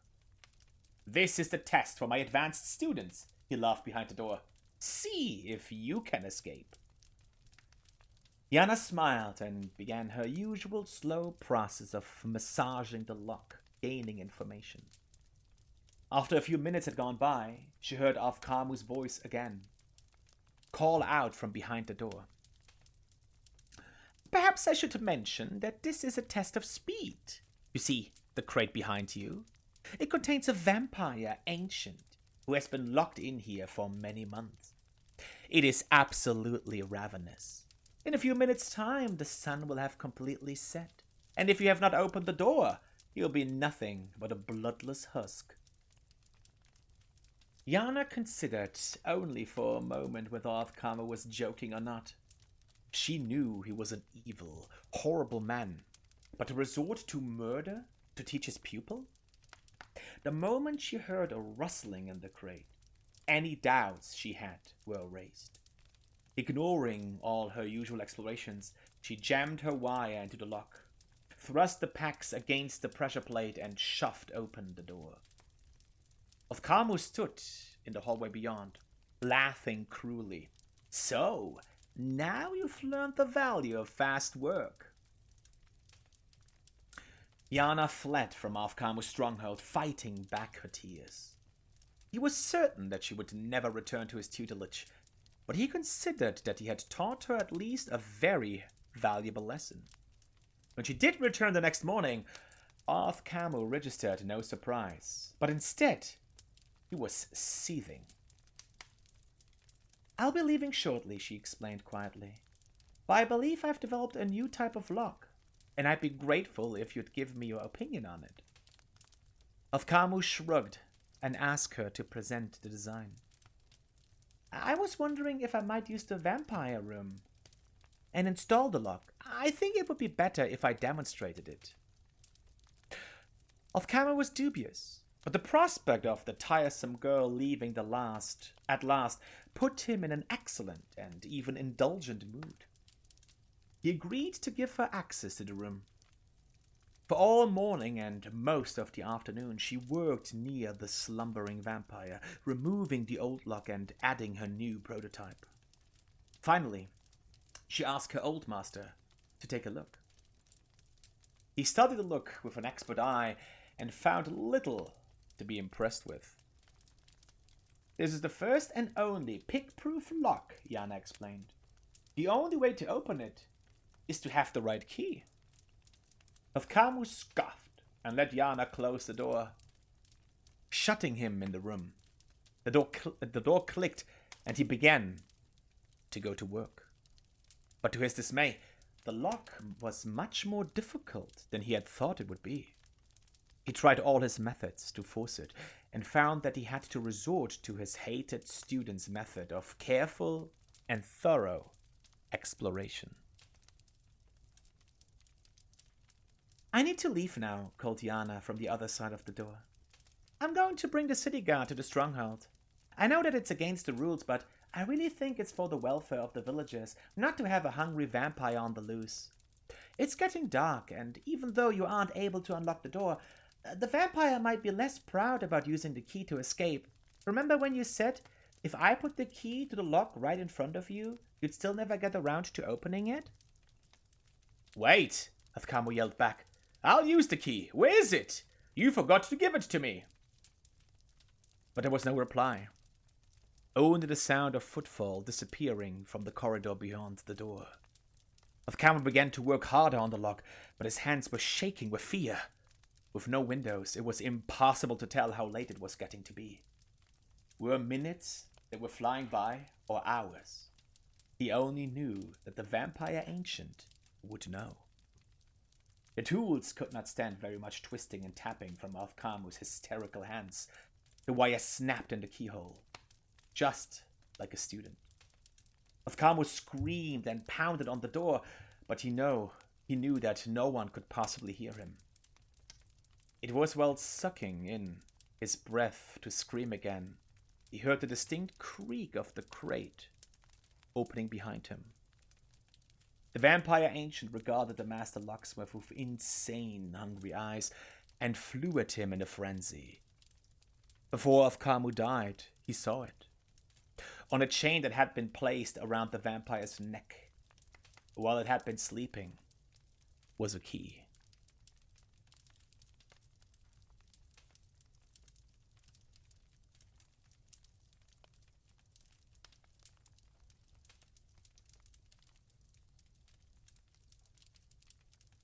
Well, the key was right there.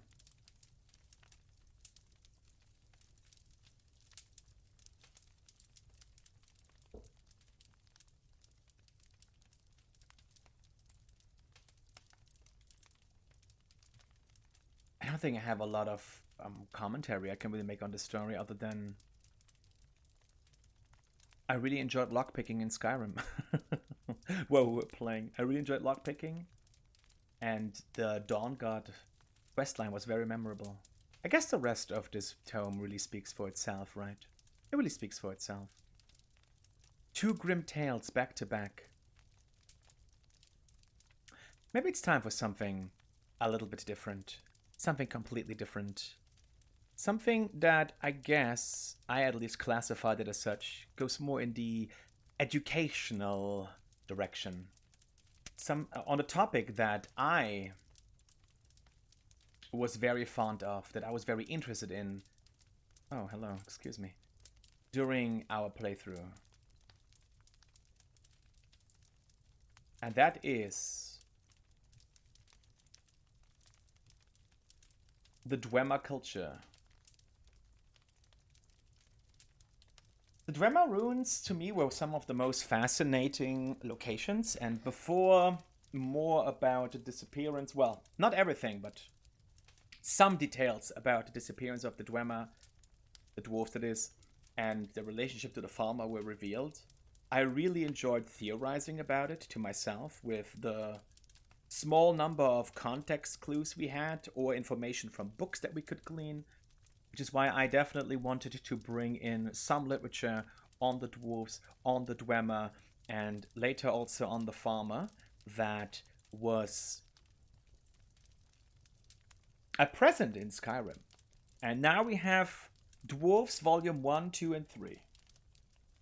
So, book number 9 will be Dwarves Volume 1, written by our dear friend Calcelmo, from Markov, the city that, honestly, out of the different holds, out of the capitals of the holds, Markov, due to how we got there, how everything there played out for us, is probably the most memorable location in Skyrim, to me. Alright, let me take a sip, and then let's learn about dwarves. One more time. One final time. One final time, friends. Oh my goodness. The final Skyrim stream ever now, for real. Alright.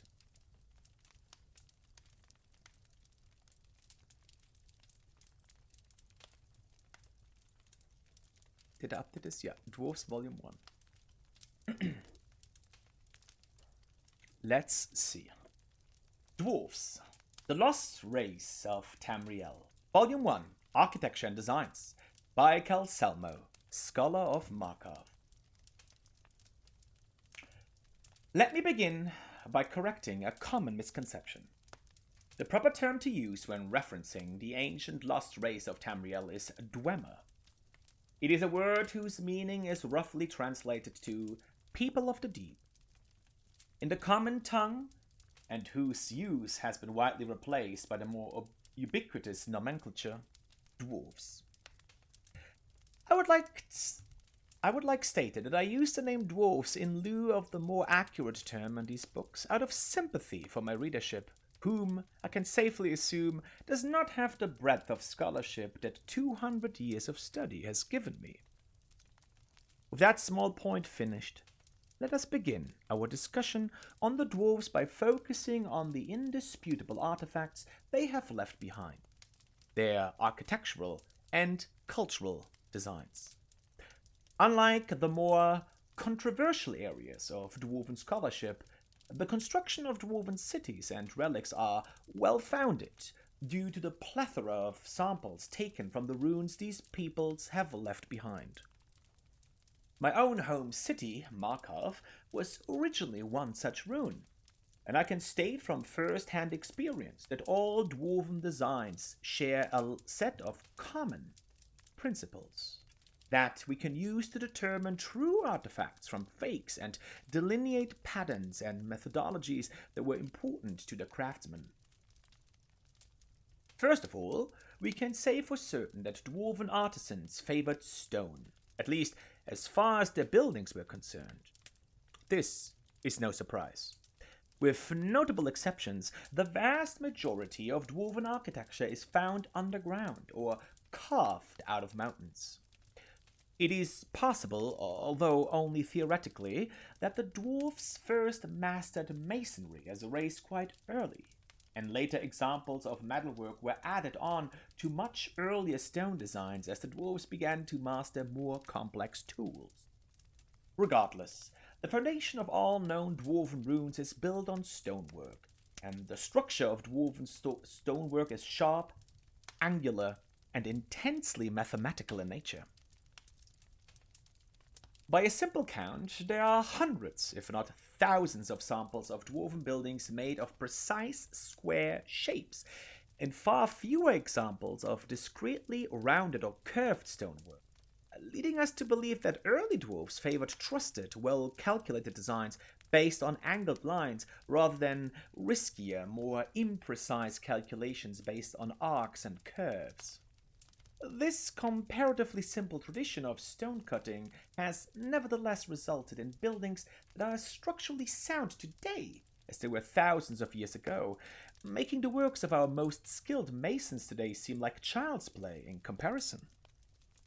Metalwork, as far as we know, is the primary method used to make almost all dwarven crafts.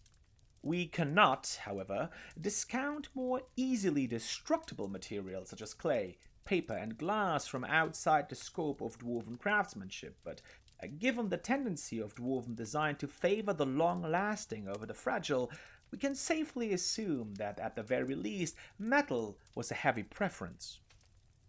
And the metal used in all so far discovered dwarven relics is entirely unique to their culture.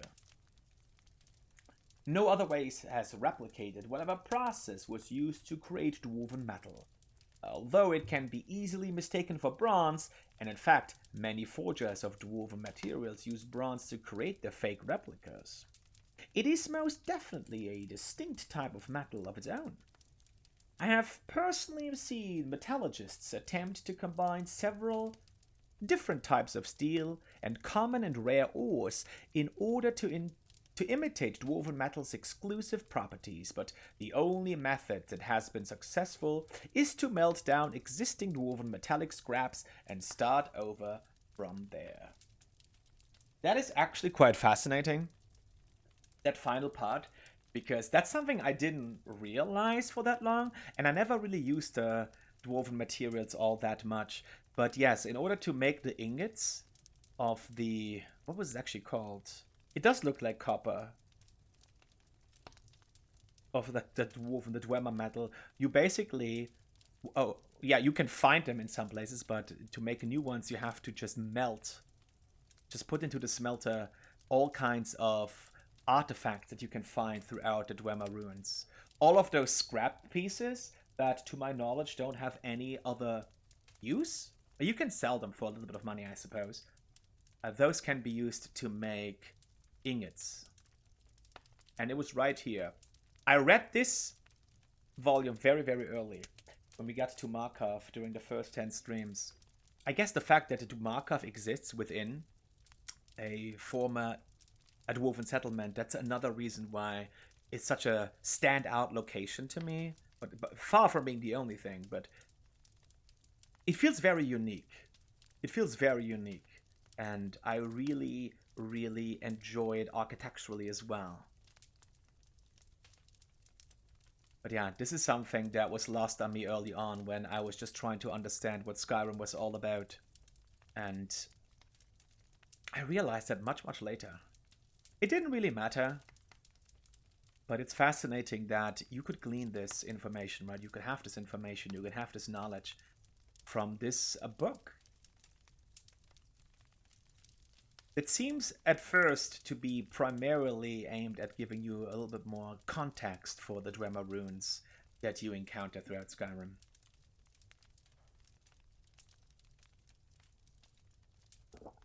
Very interesting. There is something to ponder, Len. There is something to ponder. I hope you're enjoying the music.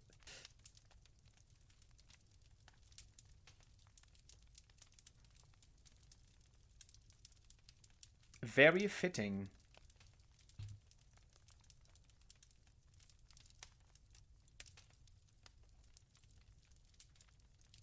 All right, friends. Book number 10 of the night.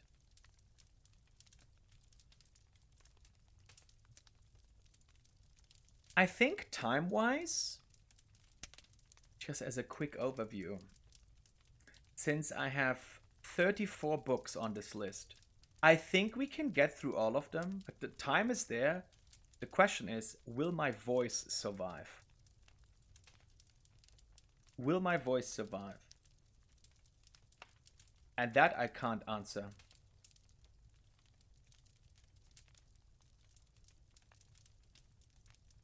Yeah, I want to say now that we're taking, I guess, like a teeny tiny break in between books. Thank you so much for being here tonight. I really hope you are enjoying the reading stream. This is both the epilogue to our long, year-long, more than a year-long, playthrough of Skyrim, plus one of the 2 remaining incentives from our anniversary stream last year. At the final time, maybe ever, we're gonna stream, or at least for a long time, we're gonna play Skyrim or stream Skyrim on stream. And it's definitely an interesting experience for me. Needless to say, I've never done anything like this before. So if it's not as polished, if it's not as clean, I want to apologize for that. I'm not a professional voice actor or audiobook reader. And sometimes I get confused while I read and miss the mark. No pun intended, the marquee. As I'm trying to get through these sentences.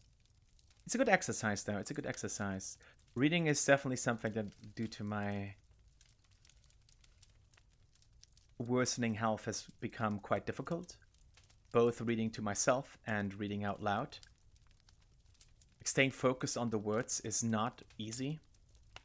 But I really appreciate everybody's patience, and I hope that it's good enough so you can find some enjoyment in these volumes that we have accumulated here. Not just for that, we started collecting books before we planned to do the reading stream.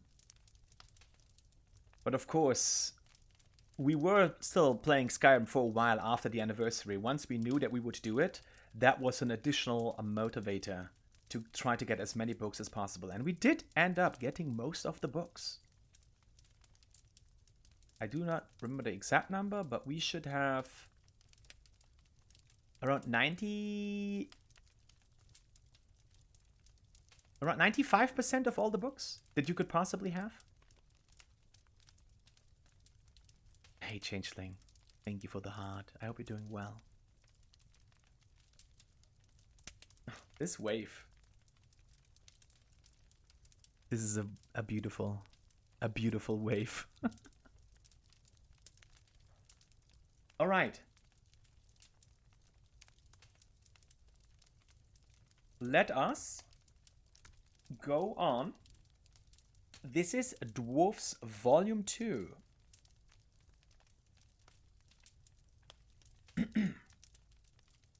Here we go. Dwarfs, the Lost Race of Tamriel, Volume 2. Weapons, Armor, and Machines. This one also by Calcelmo, Scholar of Markov. In the previous discussion on the dwarves, or Dwemer in the more correct scholarly terminology, we looked into the properties of dwarven architecture and metallic craft. In this continuing discussion of Tamriel's lost race, we shall examine the ways in which dwarves waged war and kept out trespassers. Unlike many other cultures still existing today, the dwarves built and relied on increasingly complicated machines for a wide variety of martial tasks and weapons and armor created solely for the purpose of being wielded by dwarven warriors show remarkably fewer points of progress beyond the basic designs. Let us begin by analyzing those basic weapons and armor. Anyone who has held a dwarven axe or worn a dwarven helmet can testify as to the ancient, everlasting quality of dwarven craftsmanship. Weapons do not deviate too greatly from their base function.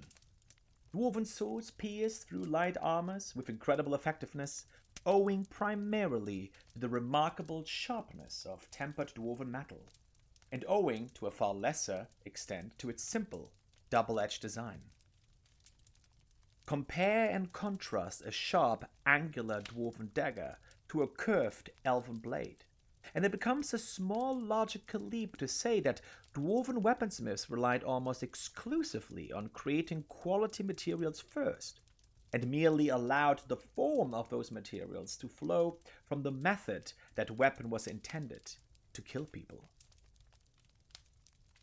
As a culture that built almost exclusively underground, it is no surprise that dwarven armors are built to withstand incredibly heavy blows. Again, the fact that they are also resistant to being pierced by arrows or small blades is more of a testament to superior dwarven metallurgy over superior dwarven armor smithing. But it would be erroneous to thus conclude that dwarven smiths did not take the manufacture of their weapons and armor very seriously. Every piece of warcrafts I have examined show a remarkable amount of unnecessary detailing and personalization that is just as evident today among the most ardent blacksmiths. The dwarven smith probably came from a long tradition that distinguished itself in a way that, say, the grip of a mace would feel or the design of the head of individual arrows.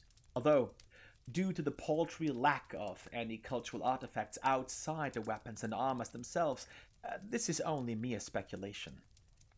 The last, but probably most important discussion in this volume pertains to the existence of dwarven machinery.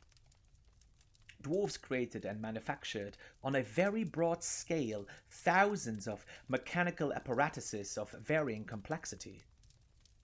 The most simple of which is the standard arachnid design used to ward off trespassers.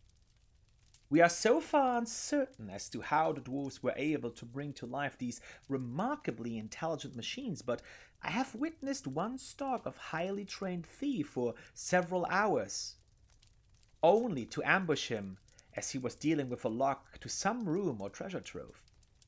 I admit to have forgotten the details past the point at which it began spouting lightning at him. Dwarven military machines also range from the human-sized sphere warrior, which patrols the interiors of the ruins as a harmless ball only to emerge from it as a fully armed and armored automaton fighter, to the justly feared centurion, whose height ranges from twice to several hundred times human size, depending on which reports you believe. We faced all of these throughout our playthrough, and I do want to give a special shout out to this. That must be in one of our first streams. That was before we even came to Markov. the very first time, it must have been the very first time we found Dwemer structures in a cave. Like all the way back in the cave. Somewhere, I forgot the name of the cave, but it's not too far from Whiterun, where we started out, right? There were all these pumps, all of these mechanical parts still functioning, seemingly. And there was one of those Centurions just walking around. And I did not know about them yet. I did not know what they were all about. We hadn't at this time found this book, for example, so I just saw this automaton coming toward me, and that was something that I did not expect to see in Skyrim. And for some reason, it didn't attack. I didn't attack it either, because I was curious. I was still believing at the time, especially, that maybe not everything and everyone here tries to kill me, which, sadly, that's just not true. But even though it came toward me, it was fuming, it didn't attack me. And I thought, oh, so perhaps this one's friendly. Are you friendly? I asked. I was told, though, by various people that that was not normal behavior and it probably just glitched out. But what an interesting first experience.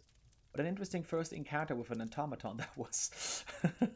I legitimately thought for a moment, maybe these are actually just friendly worker units that don't harm me, so why should I destroy them?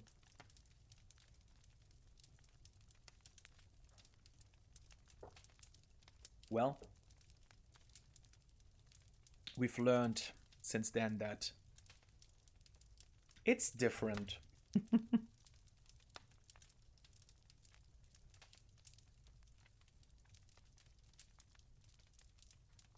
Alright, we have one more volume on dwarves, aptly named Dwarves V3 Killing Harmony.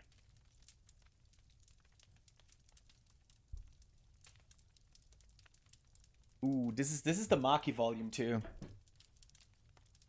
Dwarves, The Lost Race of Tamriel, Volume 3.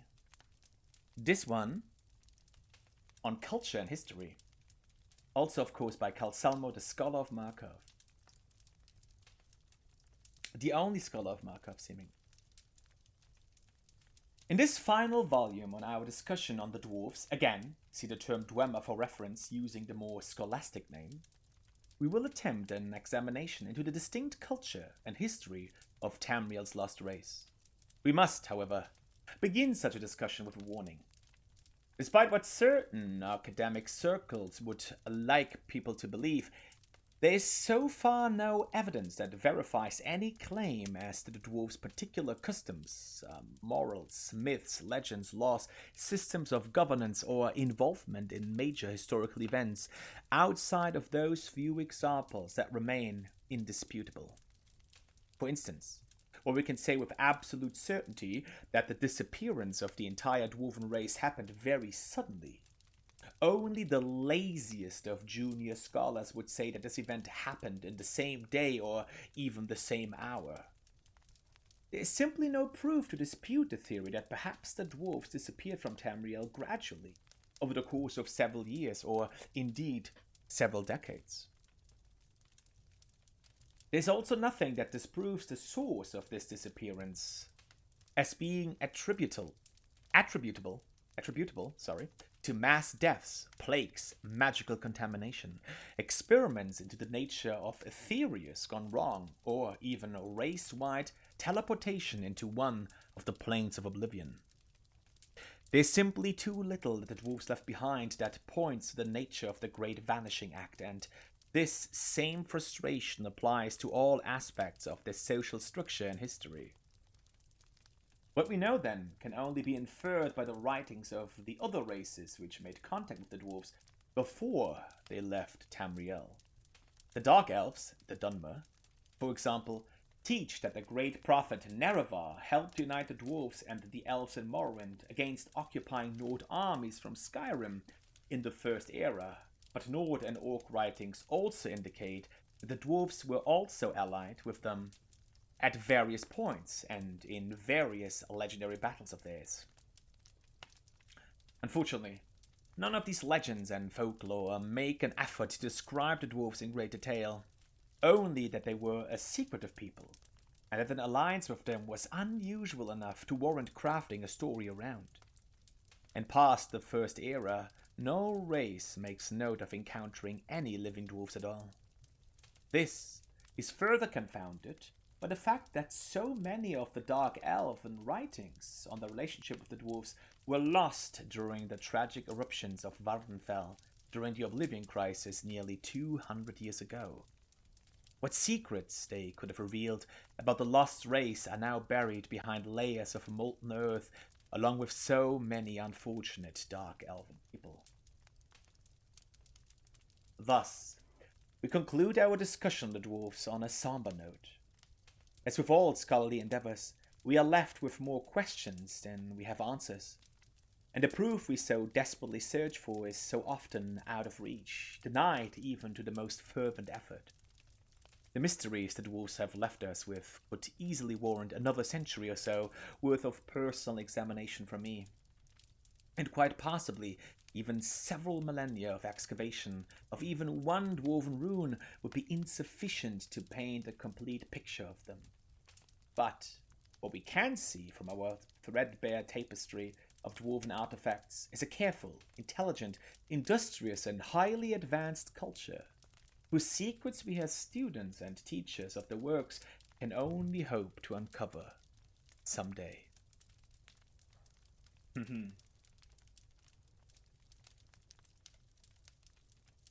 This is very interesting. This we read quite early, this book, when we hadn't seen that much of the dwarven runes yet, and also hadn't read as much about the dwarves from different perspectives. But the connection with the farmer, as we learned later on, paints a somewhat different light of a dwarven culture. This here is a very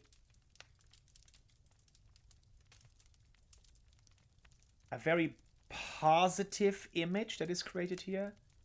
Somebody who is clearly in awe of the legacy, this lost race of Tamriel, as they are called, by Calcelmo, is left behind.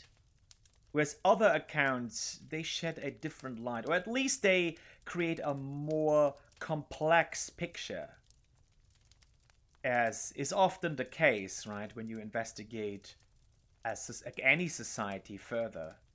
It's not just one or the other. It's quite interesting to see this, and we will see this with... maybe there's something else that we're going to read later that will go over this. I think the Farmer book will go over this, at least to some extent. But yeah, this has been such an interesting part of the Skyrim playthrough. Looking at the connection between the dwarves and the farmer, theorizing about it, and then learning that it was, in the end, much more mundane than expected. Welcome in, Laura.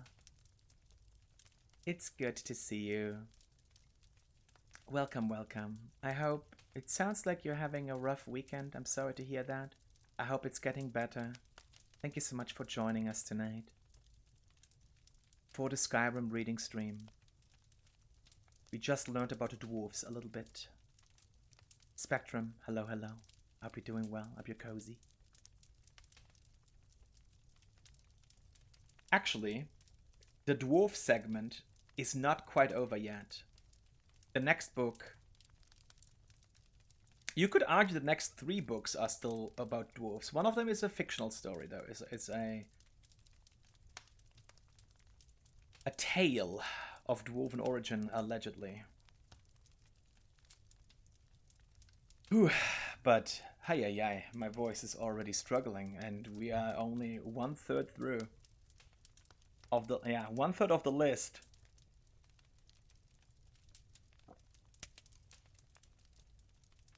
We don't have to rush, obviously. You may have noticed that I also, in between books, have a tendency to reflect on our Skyrim playthrough. Except for the book on the vampire book, where they're just, it spoke for itself. It spoke for itself. The next book we're gonna read is tied to one of my favorite quests in Skyrim, which we got very early. And since we were playing the regular Switch version, I was not aware that apparently that quest was added with the Dawn God DLC. And that's the Ethereum Shard quest. Very much a quest that puts a Dwemer culture at the forefront, at the center, and it was even mentioned here, the race for Ethereum. And the Ethereum War is the book that first gives you the quest. And this was a very long, ongoing quest for us. That we, as I said, we received it very early. But we finished it within the last 10 streams. Oh, Lara, of course. Please make sure to get rest. By all means. Thank you so much for stopping by. If you would like to listen in while you're sleeping, tonight should be relatively quiet. It's just reading. But make sure to take good care of yourself. Hopefully you get better very soon. We're always really happy to see you here. And it is absolutely okay for everyone to sleep. Please, sleep if you're tired.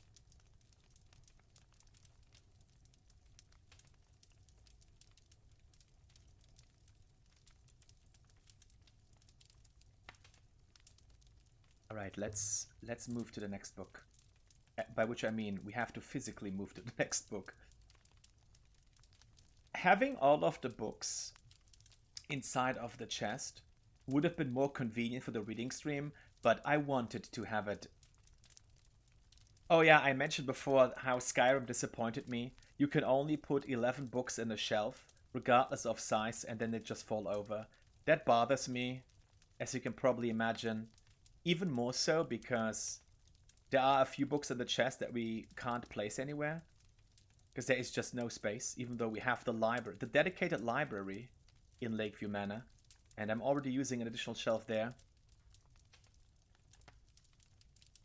But it is what it is. It is what it is. And what it is Skyrim. Alright, it should be somewhere here. Oops.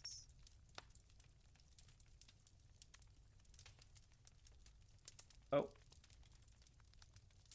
Looks like it would be... Oh, it's down here. Oh, I'm sorry to hear that, Lara. I really hope you get better soon. Hope you get some good rest. Make sure to take care of yourself, friend.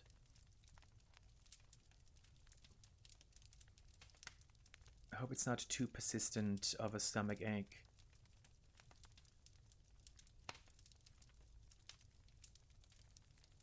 Alright. The Ethereum Wars. Katria was actually the ghost that we met, who shed some light on the origin of this book. Long story short, it was actually her research that led to this book, and her colleague essentially stole her research data.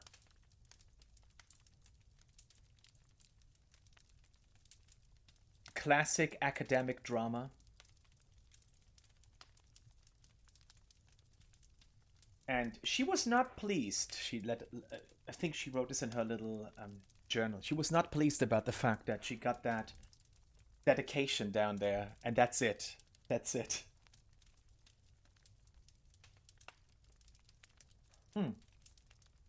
Let me update the book title.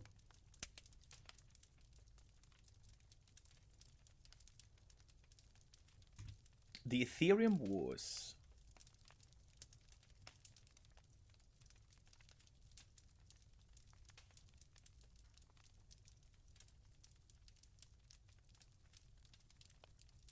Okay. Let me take another sip of water. I gotta make sure that I drink a lot. I still have some leftover sweet coffee. Coffee triple, friends. If you know what this is poison. Maybe I'll make a cup of tea once I'm done with this. That will probably be a good idea, actually.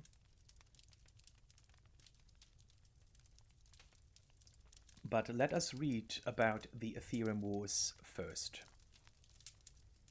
The Ethereum Wars by Taron Dreth, which is dedicated to Katria, my friend and colleague.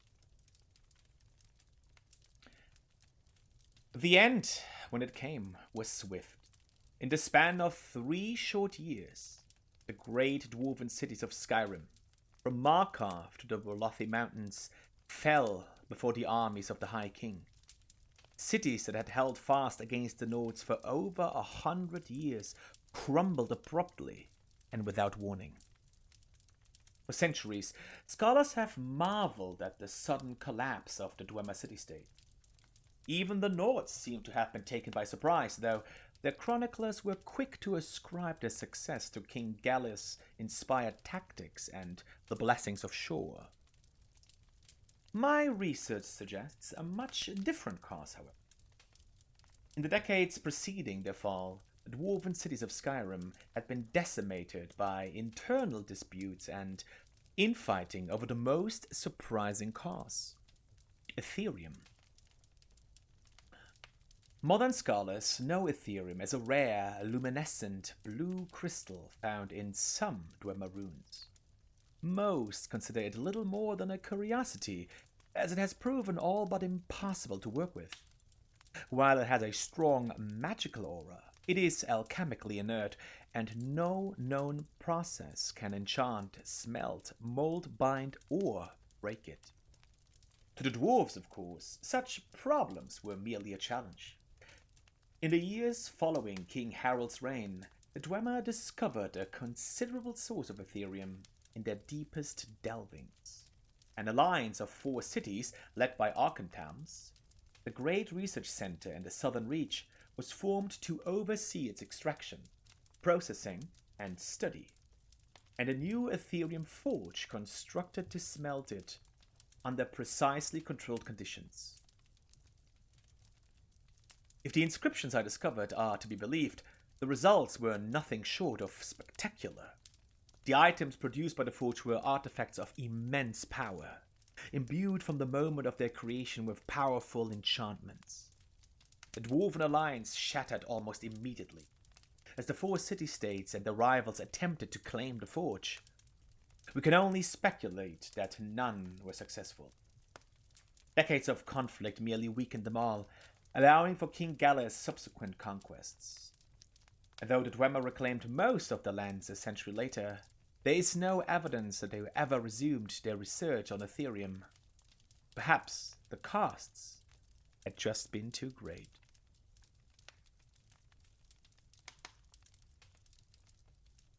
But nothing like the Ethereum forge described in the inscriptions has ever been found within the borders of Skyrim.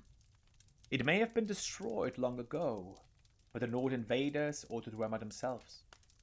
Or perhaps it, like the secrets of Ethereum itself, still remains to be discovered. And we did discover it, and in fact there were some extremely powerful artifacts that we were able to create. We ended up getting a wreath of sorts, I think. It was headgear, I believe, that increases the experience you gain on your skills.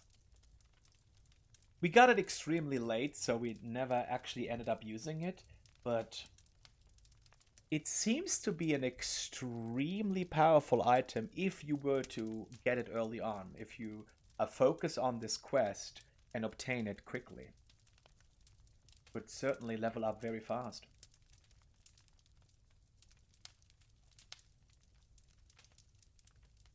All right. That was another relatively short one. And yeah, I think, if I recall correctly, just opening this book gave us the quest Lost to the Ages, I think it was called. And Arkhantams, the place mentioned there in the Southern Reach, is where we went and we met the ghost of Katria. We got her journal as well. And from there, we had to find all of the shards, all of the Ethereum shards that we then slotted in at a monument in the south, I suppose, southwestern part of the Reach. The Rift. And from there, we were able to access the Forge. It was a great quest. Certainly, to me, one of the standout quests in Skyrim. That is just completely independent. It's just this one long, ongoing quest. And since I am clearly very interested by all things Dwemer in Skyrim, it was especially interesting to me.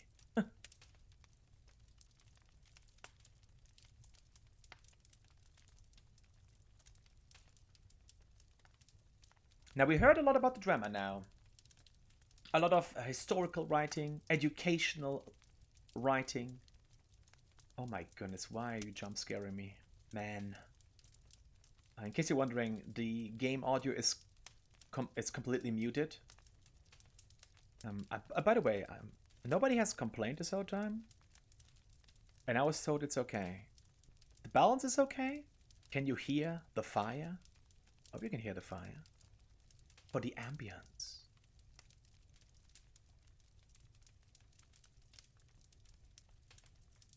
So yeah, we learned a lot about the Dwemer from a very academic perspective, but what if we were to look at them from a more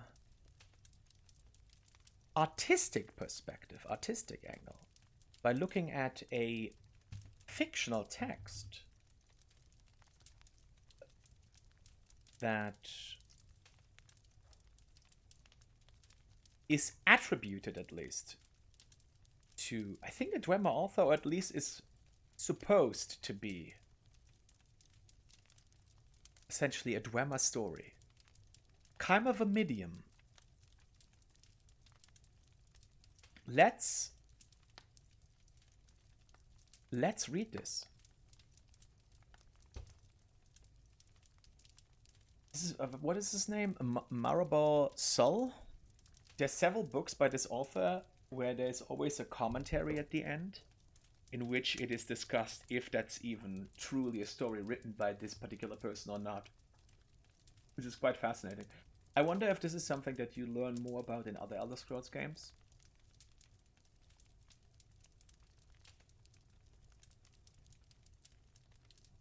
Let's see.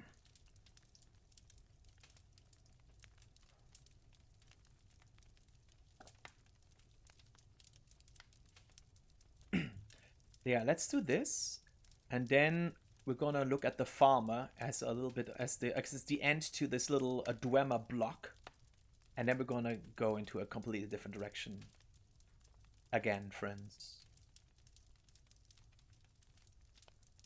So, let us read the story of Keimer Vermidium. Ancient Tales of the Dwemer, Part 6, by Marable Sol. After many battles, it was clear who would win the war.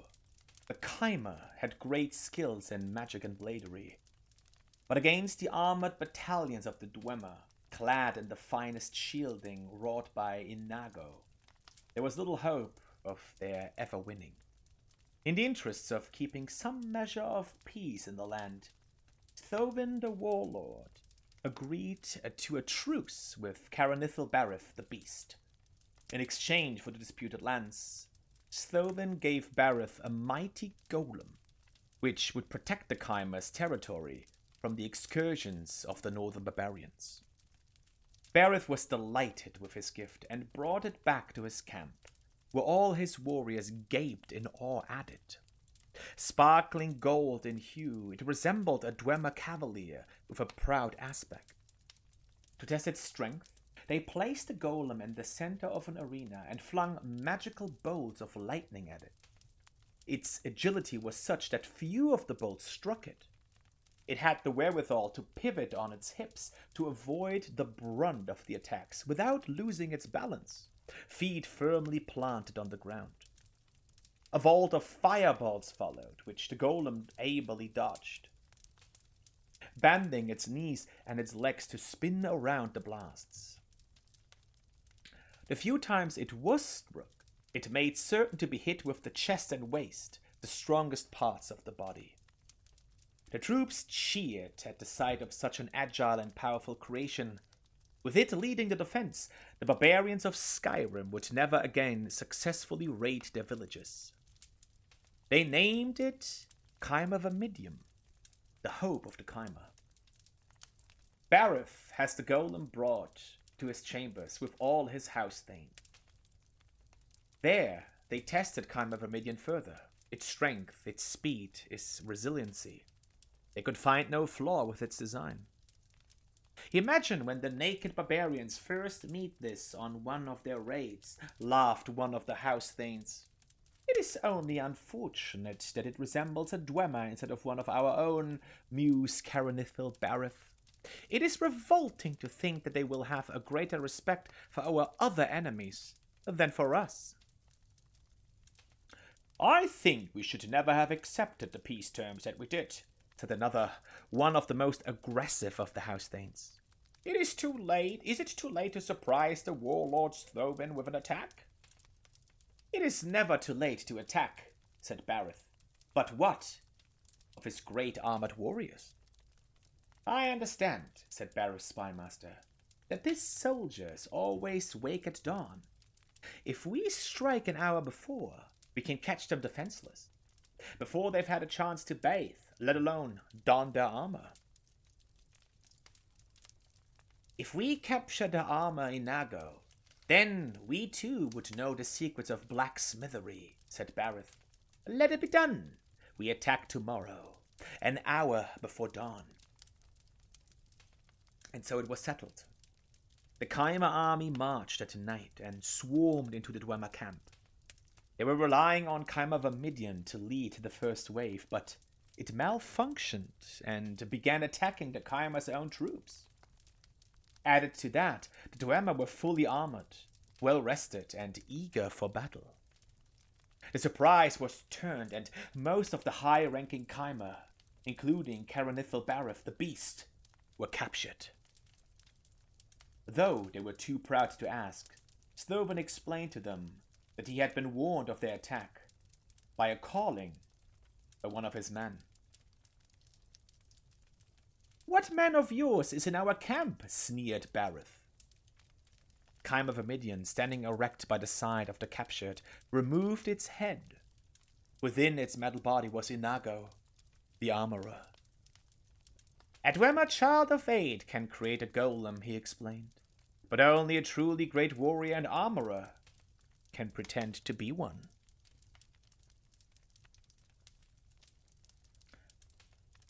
Let's read the publisher's notes that are honestly very interesting. This is one of the few tales in this collection which can actually be traced to the Dwemer.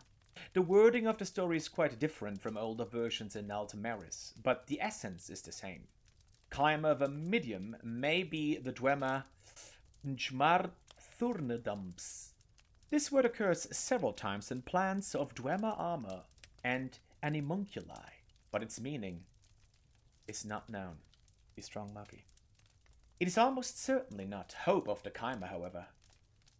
The Dwemer were probably the first to use heavy armors. It is important to note how a man dressed in armor could fool many of the Kaima in this story.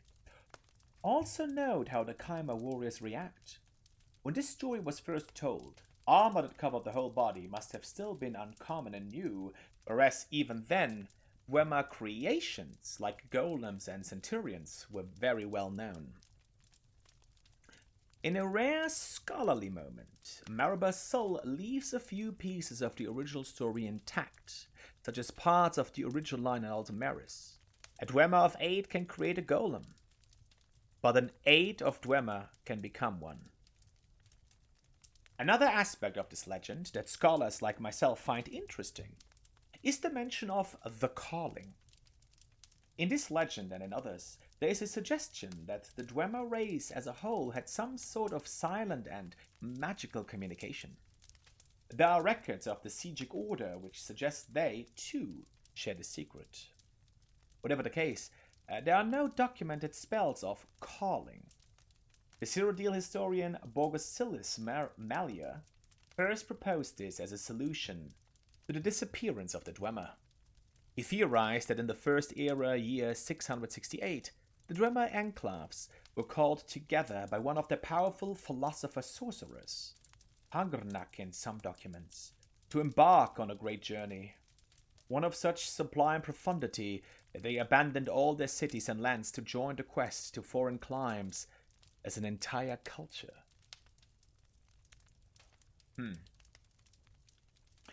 Honestly, the theories that we had about what exactly happened to the Dwemer, looking back at them, it's actually really funny. There were so many pieces given to us with the Dwemer, the farmer, and the disappearance early on, without much context beyond that, that it really lent itself to wild speculation. And I mentioned before, and I think the next book that we're going to read will go over this a little bit, that the truth, as it has been revealed then, as it has been revealed, and I think we can believe that this is pretty much what happened, is much more mundane. One of the earliest theories, especially when I learned that the dwarves, the Dwemer, are considered elves in this universe, because when I first heard the word dwarf, I pictured them in a very Tolkienian style. Small, hairy people, essentially. The opposite, almost, of elves. But no, they are considered elves. And the farmers certainly have physical features reminiscent of elves. But I thought that the disappearance of the Dwemer was actually caused by them somehow turning, or eventually becoming, over time, the farmer. The farmer being the descendants of sorts of the Dwemer, or the modern day Dwemer. What exactly happened was unclear. That was one of the theories that I had. Now, the farmer are indeed like the transformed, the morphed descendants of a certain people, but not the Dwemer, as we learned, but the Snow Elves, which is a name that we didn't see for a very, very, very long time. Another theory that I had was, since this document here, for example, this commentary, mentions some kind of journey, a profound journey, and in combination with the very otherworldly, almost alien appearance of the caves, the vegetation, not really actually vegetation, but the creatures, the chorus that the farmers seem to keep as domesticated animals of sorts, made me believe that perhaps the Dwemer, being very sophisticated technologically, and that was a really wild theory, I must say. I didn't actually believe that would be the case, but I thought, you know what, that would be wild. That they actually had the technology to go into space. And while in space, something happened and their spacecraft, or crafts plural, were captured, overtaken by the farmer and or Chorus, who then used it to come onto Mundus, the world in which Skyrim is located. Now, I didn't really think that would be the case, but I thought, you know what? The pieces... It's not out of the question. It's not out of the question. That was the wildest theory. That was the farthest I was willing to go. I would have loved that, actually. I would have loved that. One of those two. They can also be combined. That something happened out there that then made them turn. If you've ever seen a Firefly, They basically became Reavers.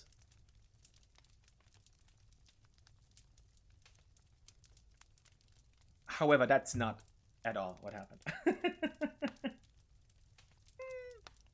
Actually, the part where the farmer used to be very different, I suppose, that part actually is true. It's just that it's not. And they're connected to Dwemer. I mean, that's also true. But how exactly that is? We're gonna see in the final book of the Dwemer segment of the reading stream. After which I think we're gonna do another short break for stretching and hydrating and bathroom and just voice resting. And this one is called The Farmer a Study, which we somehow found very, very late. Honestly, I think that was a blessing in disguise. Because if we had found this book early on, none of these theories that I just mentioned would have even existed. And I feel like that would have been a little boring. I'm also very surprised and grateful, by the way, that nobody spoiled that for such a long time. Yeah, I was openly talking about these theories on stream, and nobody took this from me. Nobody just said, no, that's wrong. This is how it actually was. And you're dumb, and your stream sucks. Which, first of all, rude. Second of all, I'm aware. Shut up. But I am very happy that that was not backseated away from me. So thank you, everybody.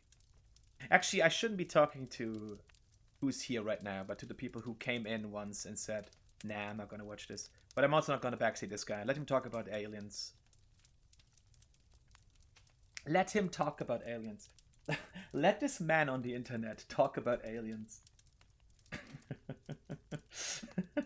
Don't take this from him. He seems happy. All right. This is called The Farmer Study. Another interesting part is that we learned about this background as part of the Thieves Guild quest of all things. That was completely unexpected. Like, primarily there.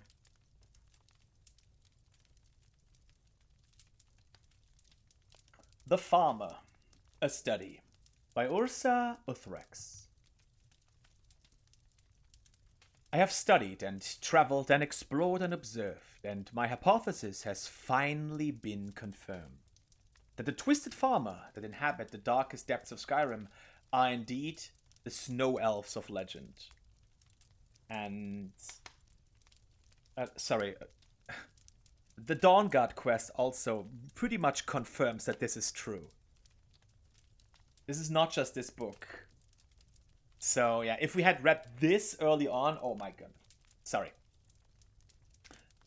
No one really knows when the story of the Snow Elves began, but the ancient work, Fall of the Snow Prince, which is an account of the Battle of the Mosring, as transcribed by Lockham, chronicler of the chieftain Ingjaldal White-Eye, gives a rather vivid account of its ending. According to this eyewitness account, the great farmer leader known only as the Snow Prince died in glorious battle and was buried with honor by his Nord slayers. The remaining Snow Elves were scattered or slain and were never heard from again, or so many thought. But where the story of the ancient Snow Elves ends, that of the current-day farmer begins. For when the Snow Elf host was shattered on that fateful day, it did not simply disperse. It descended into the earth, deep underground. For the farmer sought sanctuary in the most unlikely of places, Blackreach, far beneath the surface of Skyrim, in the legendary realm of the Dwemer themselves. Yes, Blackreach exists. I have been there, and unlike most of those who have witnessed its terrible glories, I have returned. And I know the truth about the farmer. After their defeat by the Nords, the dwarves of old agreed to protect the farmer, but at a terrible price. For these Dwemer did not trust their snow elf guests, and forced them to consume the toxic fungi that once grew deep underground. As a result, the snow elves were rendered blind. Soon, the majestic snow elves were rendered powerless. They became the dwarves' servants and then their slaves. But the Dwemer's treachery was so deep, so complete, that they made the fungi an essential part of the farmer's diet. This guaranteed the weakness of not only their current farmer thralls, but their offspring as well. The snow elves, for time eternal, would be blind. But, as it always the story with slaves and their masters, the farmer eventually rebelled. Generations after they first sought solace among the dwarves and experienced bitter betrayal, the farmer rose up against their oppressors. They overthrew the dwarves and fled even further down into Blackreed's deepest, most hidden reaches. For decade upon decade, the two sides waged a bitter conflict. A full-fledged and bloody war of the crag that raged deep below Skyrim's surface, completely unbeknownst to the Nords above. A war whose battles and heroes must forever remain lost to our knowledge. Until one day, the war ended. For on that day, the farmer went to meet their Dwemer foes in battle, only to find that the entire race had vanished. Finally free from the threat of the Dwemer overlords, the farmer were able to spread freely throughout Blackreed. But years of fighting the dwarves had left them bloodthirsty and brutal. Feeling the need to conquer, to kill, they began mounting raids to the surface world. And so, the legends began. Small, blind, goblin-like creatures who would rise from the cracks of the earth in the dead of night to slaughter cattle, attack lonely travelers, and steal sleeping babes from their cribs. In recent years, however, the sightings of these creatures have become more and more frequent. The raids more organized, their attacks more brutal. In fact, one might even come to the conclusion that the farmer are ready to change once again. But could it be true? Are the snow elves of ages past ready to reclaim their long-forgotten glory? Are they ready to surge to the surface and make war upon the light dwellers? If that happens, if the farmer are indeed planning on reconquering Skyrim, I fear a horror neither men nor gods could possibly stand against.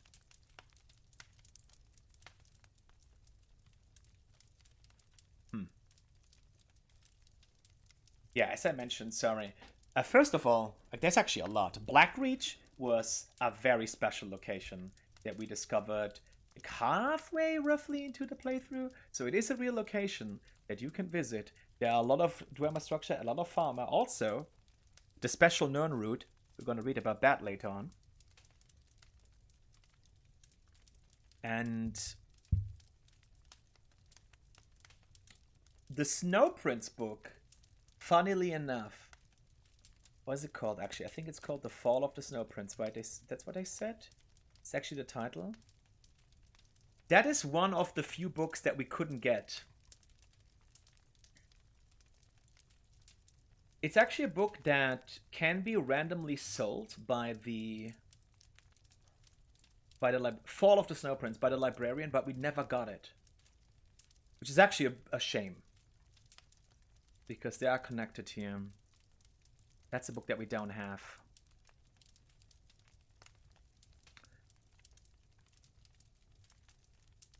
But yeah, this pretty much sheds a very different light on the Dwemer civilization. Or at least makes it a little bit more nuanced. It explains the origin of the present-day farmer. And in combination with the events that... Some of the events that were part of the Dawnguard storyline or the Dawnguard questline, we can assume that this is pretty much accurate. At least the broad strokes of this story are accurate. That was my impression. Which is why I said earlier that the origins of the farmer are arguably, I mean, compared to some of the things that I was theorizing, right, especially, arguably a little bit more mundane.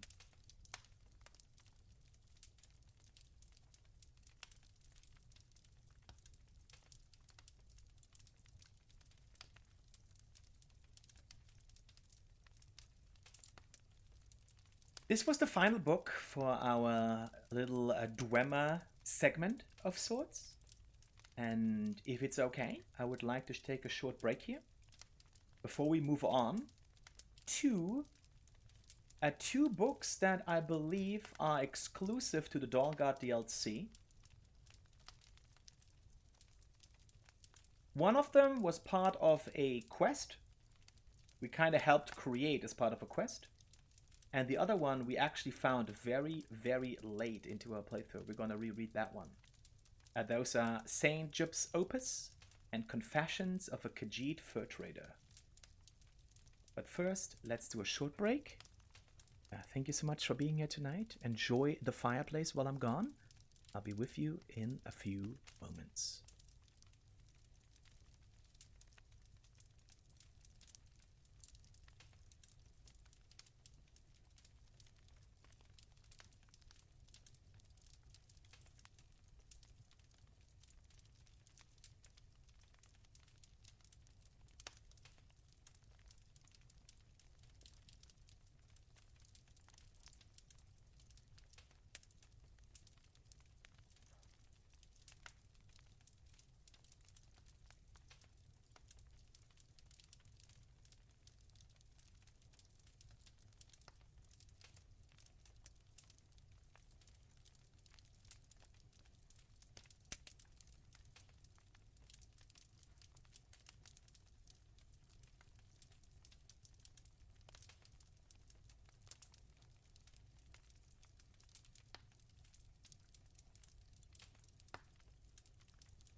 Welcome back, everybody. Liz, thank you so much for the raid while I was gone and procured some tea. I really appreciate it. Welcome in, raiders. Thank you for the cryptid raid. We just finished a little segment about the Dwemer doing our reading stream tonight for Skyrim. A bonus stream of sorts to our year-long playthrough of Skyrim. Full completion playthrough that we ended about a month ago. And also one of our anniversary stream goals from last year. And we've been going through a list that I created for the stream of books that are primarily, I would say, in-game fiction, and some other noteworthy tomes that are either quite relevant to the main events or some of the bigger events in Skyrim, or just, and that was particularly the Dwemer part just now, feel especially relevant to our playthrough, because that was a part that was very interesting to me. Now, usually, if you don't know me, my name is Maki. I am, well, kind of video game librarian and variety streamer. Usually we do full completion and challenge runs. Today we're going to do this for the rest of the night, which is reading, which I guess is a kind of challenge to see how long my throat will last, how long I will have a voice. And I hope you'll enjoy it. We've read 14 books so far, and we have 20 more books on this list. That's a lot of books. So let's see if we can make it. The next one, now we're transitioning away from the Dwemer text, is actually connected to a quest that we did in the Soul Can as part. Actually, it was, we went there as part of the Dawnguard DLC, but this quest itself was just an additional quest there. We met somebody called Saint Jub, apparently a character that you can meet in a different Elder Scrolls game. I forgot it was I think it was Morrowind. I think somebody mentioned it was Morrowind.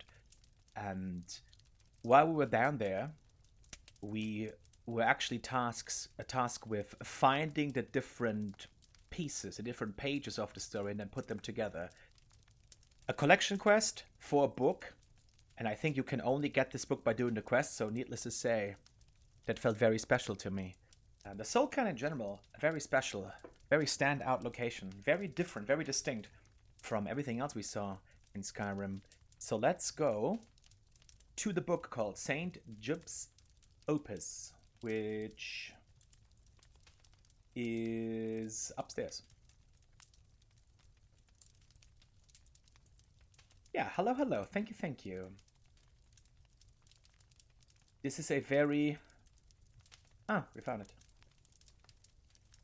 A very quiet, hopefully relaxing stream we're doing tonight. We had a few less relaxing streams earlier this week. It's definitely an interesting experience. I'm not usually doing things like this. This is my first time ever just reading on stream. I don't want to claim that I'm particularly good at it. I'm not a voice actor or good reader, anything like that. Sometimes I'm struggling with seeing words properly in front of me. But I'm trying my best, and I hope it's gonna be enjoyable for you, everybody, whether you were here before, whether you're here with the raid. And our next book, let me just update this, is this. It's called Saint Jub's Opus. Let us see what it's all about. After I take a sip, I have a full cup of water and a cup of tea. It's too hot still, but I think soon it'll be a pleasant sensation for me to drink this tea. Alright, here we go. This is The Rise and Fall of Saint Jub the Eradicator, hero of Morrowind and savior of the Dunmer, by Jub. I am a hunter. I am a redeemer. I am Jup. The tale of my rise to glory begins in the ash wastes of Morrowind. I rode alone, weapon at my side, and the burning wind stinging my face. My quest was arduous, but necessary to ensure the survival of the Dunmer people. A pestilence was creeping across the Ashlands, a menace with an insatiable hunger that plagued innocent travelers simply trying to get home. It was my self-sworn task to hunt down one by one and drive them from the skies. Their fury knew no bounds, and their war cry resonated across the land. They were the notorious cliff racers, and they had to be destroyed. On a particularly hot day during sun's height, I was trekking what I called a lingerer, a cliff racer without a nest. He was a particularly feisty one too, leading me on a merry chase across almost 3 miles of ash dunes. I had managed to take a piece out of one of his wings in an earlier scuffle, so he couldn't maintain much of a climb, but he still had quite a bit of stamina left, and he was trying to make me tire of the chase. Almost 2 solid hours passed, and my silt strider was tiring, but I couldn't give up. I had sworn to eliminate the foul beasts to the last, and I wasn't about to let it go. If I was going to stop the thing, I'd have to do it fast. I pulled my longbow from my back and knocked my last arrow. I took a deep breath and pulled, trying to keep the cliff racer in my sights. It was literally a long shot, with the beast gaining distance and the silt strider bouncing me around at full gallop. Finally, with a silent prayer, I released the string. The arrow sang through the air with a howl like a howling demon as it sliced its way towards its target. Finally, just as it crested the lip of a foyada, the arrow struck it in the midsection. It let out a horrible cry and fell out of sight. My cries of triumph were quickly stifled by the sound of over 100 wings. Rising from the foyada was an entire colony of cliff racers, and they were out for blood. The blasted thing had led me right to their nest and sacrificed itself with the intent of feeding it to its brood. It was a trap. The damn things had become much too clever. Knowing this was likely the end, I jumped down from the silt strider and hit the back of its leg with the flat of my glass blade. There was no need for the innocent thing to die here today because of my stupidity. As the ash cloud cleared from being stirred up by its massive legs, the cliff racer brood approached. I held my sword high and prepared for the worst. The battle lasted 2 full days. I was beaten, clawed, bitten, and knocked down more times than I care to remember. In the end, 76 cliff racers were slaughtered. I was knee-deep in their corpses and my body on the verge of collapse, but I had survived. I smiled to the heavens, and all went black. When I awoke, all I felt was my back on a cold stone floor. Every muscle in my body was on fire, and my vision was blurred. Slowly, I tried to climb to my feet. It took several agonizing minutes, but I finally managed to do it. As my eyes adjusted to the dim light of my new surroundings, I realized that I was standing before Lord Vivek himself. He was simply staring at me, floating above his throne and staring at me with his piercing eyes. When I began to prostrate myself as a sign of respect, he held up one of his hands as if to say it wasn't necessary. Was I dead? Was Lord Vivek pleased with me? Was he about to strike me down in anger for my somewhat sordid past? Suddenly, I understood everything. Suddenly I realized that I was brought here for a reason. I should have died in those ash wastes, but Lord Vivek must have seen something inside me that he hadn't seen in millennia and decided to spare me from my fate.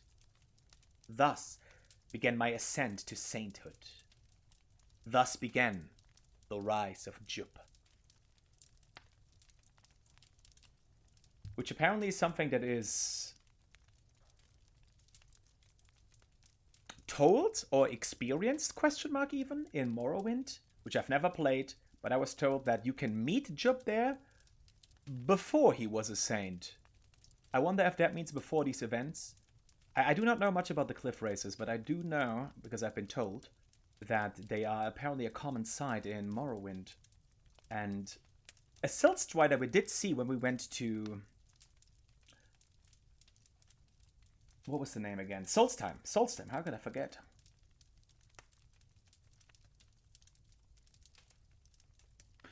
Oh, Alta, thank you so much for the raid. Welcome in, everybody. Jin Curry, welcome in, welcome in. Everyone scatter. I'll take a sip. I hope that's enough.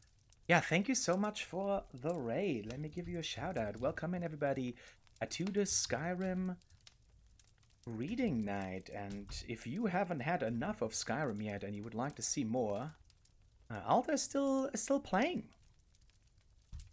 Still on their own on their own journey. Probably extended journey. We just finished, well, 1 month ago, we finished Skyrim. We did all quests, all landmarks, and some more. It took us over a year to do this. And now we're here for a little bit of a bonus stream to read books in Skyrim. We actually collected almost every book in Skyrim and made our own little library in-game. And this is also a anniversary stream incentive or goal from last year that we wanted to do, we've been meaning to do for a while, as soon as Skyrim was done. So here we are right now. And in general, if you haven't been here before, my name is Maki. I'm a variety streamer and video game librarian who likes to focus on full completion and challenge runs. Today it's a little bit different. Although I did say earlier that this is a challenge to see how long my voice would last. So far, we are doing okay. We've read 15 books. We're not even halfway through. So we have a long night of fireplace and reading. If you'd like to stick around, we'd be happy to have you. And either way, I hope your weekend is going fantastically. Thank you for being here. Oh, I just said everybody should follow you because you're cool and you play Skyrim. Essentially, paraphrasing here, but yeah, and somebody who likes collecting the books, so you know, going over there, clicking the heart, puts you in the right place, exactly where you want to be. That was a mission that we started very early, like before we even had the intention of doing the reading stream.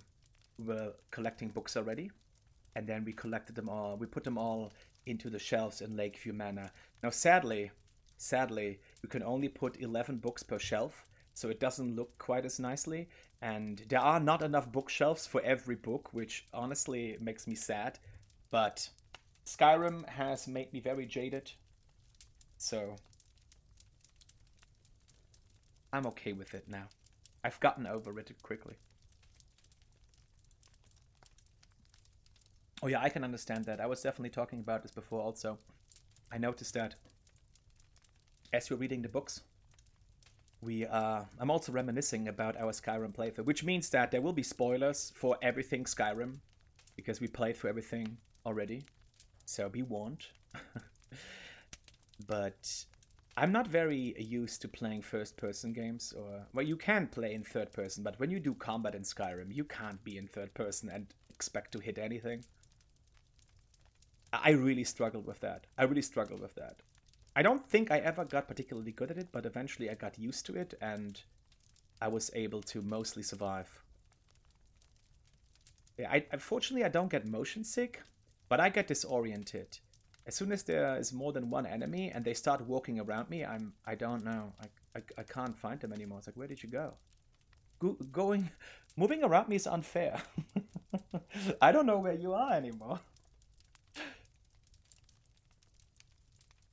Enemies don't care. The enemies don't care.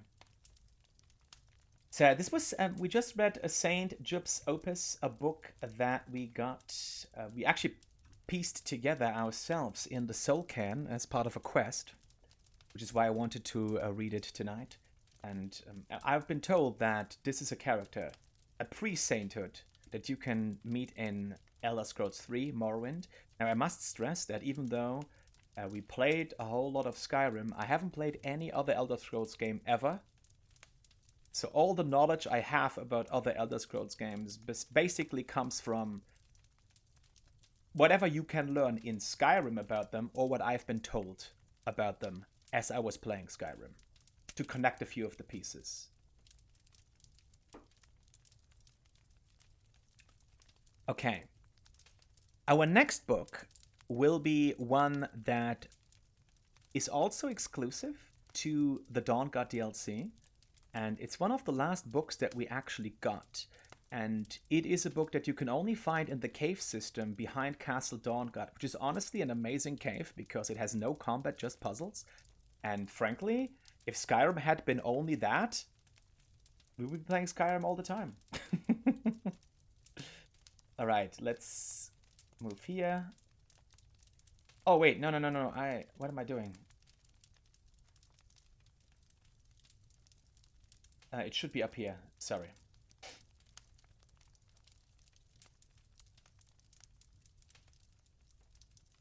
This one.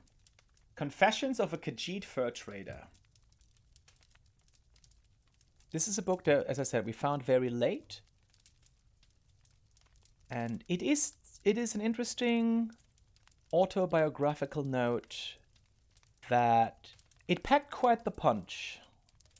And I would like to revisit it here tonight. We're almost halfway through.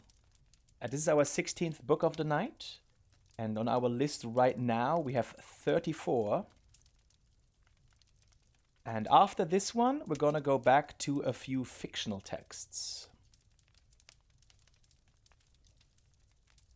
Yeah, the vast majority of the remaining books are fictional in nature. All right, let me... This is a long title, so we definitely will need to adjust this a little bit. Oh. All right, that looks okay, right?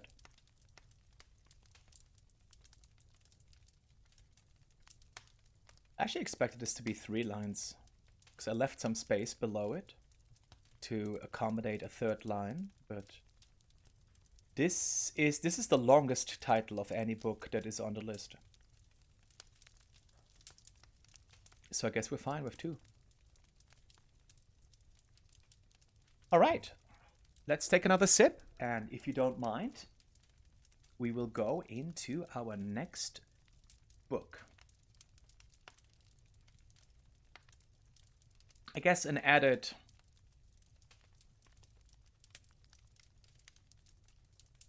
Wait, is the fire still moving?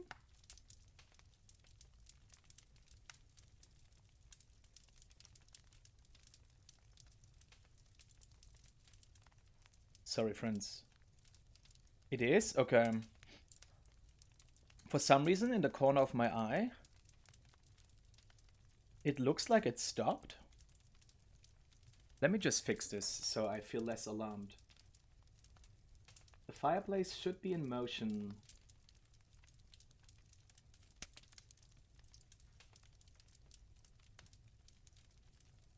If it's fine on stream, that's very good. That's very good to know. Thank you for confirming this, Rowdy. But I also would like to see this here in the corner of my eye so I don't freak out and think something is wrong or broken. Just for my own peace of mind.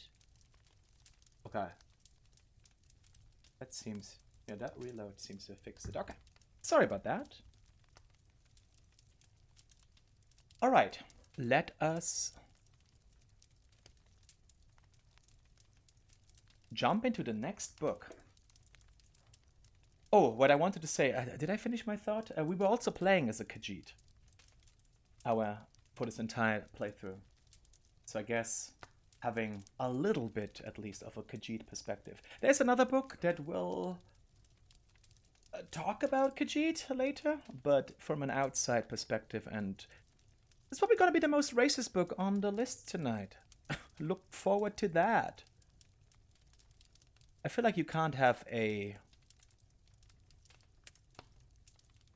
stream of Skyrim books without a little racist. That's not a good thing to say, is it? You could argue that the dwarf books were already a little bit racist, with positive stereotypes, but it's also not necessarily ideal. Now, is it? Okay, never mind. Let's go. Confessions of a Khajiit Fur Trader. My execution is tomorrow. The turnkey asks what I'd like for my last meal. Bring me paper, I say. A quill and a candle. Perhaps the Jarl would like a confession. I would rather pass the time. When my father's harem burnt down and our family fortune was lost to the ashes, my brother and I set to begging in the gutters of elsewhere. I will never forget the first time we stole a traveler's purse. It was almost by accident. Just a slip of the claw and the pouch fell into our hands. We ate like kings that night. We slept in a warm bed for the first time in months. Soon after, my brother and I took up the knife. The gang we joined treated us as the dirty orphans we were. We robbed, we scammed, we cut and ran, and years of debauchery and hard living took their toll. I lost half my left ear in a knife fight with a blind, drunk Argonian. I wanted to give up, but my brother, he had bigger dreams. Better dreams. My brother wanted to make it a Cyrodiil and become legit merchants. We had a plan. One final heist of a northbound caravan said to be filled with jewels. Something went wrong. My brother could not stop the horses on time, and I stood helplessly by and watched the wagon plummet over a cliff. But as I picked through the wreckage, my devastation turned to excitement. There were no jewels, but there were plenty of luxurious wolf pelts, hawker tusks, and mammoth hides, more than enough to buy my way to Cyrodiil. I'd follow in the footsteps of so many of my kind, a traveling merchant, someone with a respectable profession. I had all the furs bundled in my pack when I saw my brother's broken body. His ears were still warm, and I shut his eyes for the last time. This was his dream, and he would want me to go. But what I wanted, well, the caravan guards were coming. I had to go, but I couldn't just leave his body to rot. My brother gave me my first skin. It was to be a memento. But in the darkness of the fence's cabin, the coin hit my hand heavy. Then she looked at my brother's pelt and offered 3 times the amount of any other fur. Disgust caught in my throat, but did not live very long. I realized the cost of such a forbidden luxury, the value, the demand, the respect. This is what I wanted. It became easier. A dark alley, a gag in one hand, and a quick slice across the throat. Gently hold the body as it bleeds. I became faster, my cuts precise and fluid. I peeled the skin with one motion and kept the merchandise pristine in one piece. I became rich, far richer than anyone in my family had ever been. Yet I was careful. My stronghold was well hidden and practically impenetrable. I had the men that used to employ me. We moved frequently on less traveled roads when we hunted in the wild. We stalked the back alleys we used to sleep in when we hunted in the city. I grew so rich that I no longer needed to dirty my own hands. Patchwork-colored furs fetched the best price among the Bosmer. Argonians preferred the pelts completely skinned and tanned. Orcs prized the thick, waterproof leather of the Argonians. Humans most often bought tails and ears. I had to employ an alchemist and a master craftsman for a couple odd requests, but I didn't ask questions when the gold piled up. And now, I'm a prisoner. Maybe I became careless. Maybe I let too many secrets slip between the sheets. The raid of my fortress was a massacre. They took me alive, barely. That was their mistake. My enemies should have killed me when they had the chance. I have one lockpick, and the northern wall of my cell is weak from disrepair. My head shall not roll tomorrow. I am not finished with the trade. There will always be buyers. Someday, I will sell my own skin for a king's ransom, as my name is legend, and yours shall rot in the gutters with your bones. The fur trader.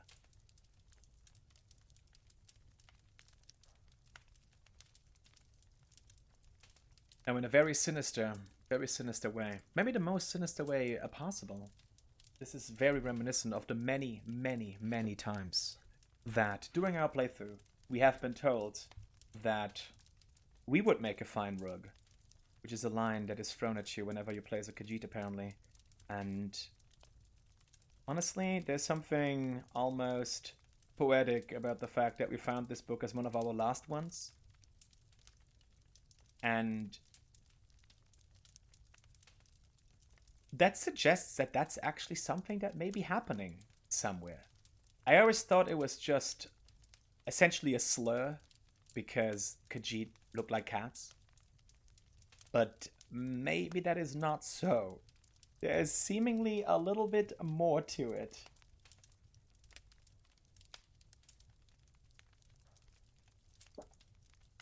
And here's the confession, or the confessions of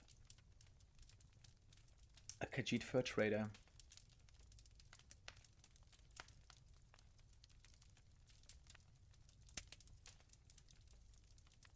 Alright, friends. It is time to return to the world of fiction. We have 2 volumes now, back to back. 2 stories. The Marksmanship Lesson and Purloined Shadows.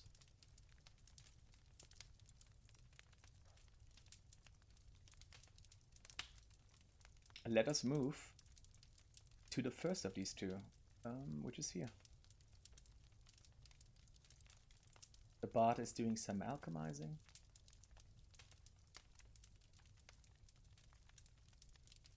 Should be somewhere here. Oh. It's the Marksmanship Lesson. Is this gonna fit in one line, you think? Oh, no, it doesn't. There you go.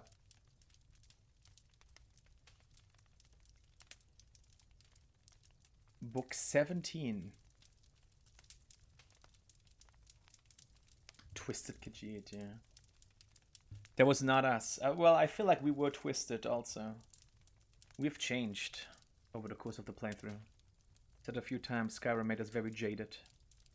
We were not the sweet Khajiit sad boy that we started out as. We became something else. A stranger to ourselves.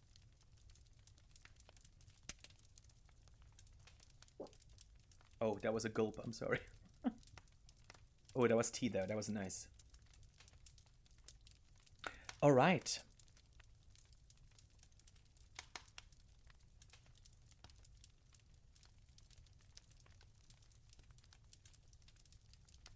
Yeah, I guess the next 2 will be...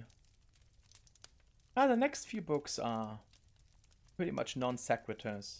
The biggest chunk of themed literature that was not just one ongoing series of stories across several volumes, that is, was the Dwemer segment from before. So now we're gonna enjoy, hopefully enjoy, the Marksmanship Lesson in-game fiction written by Alla Yalath.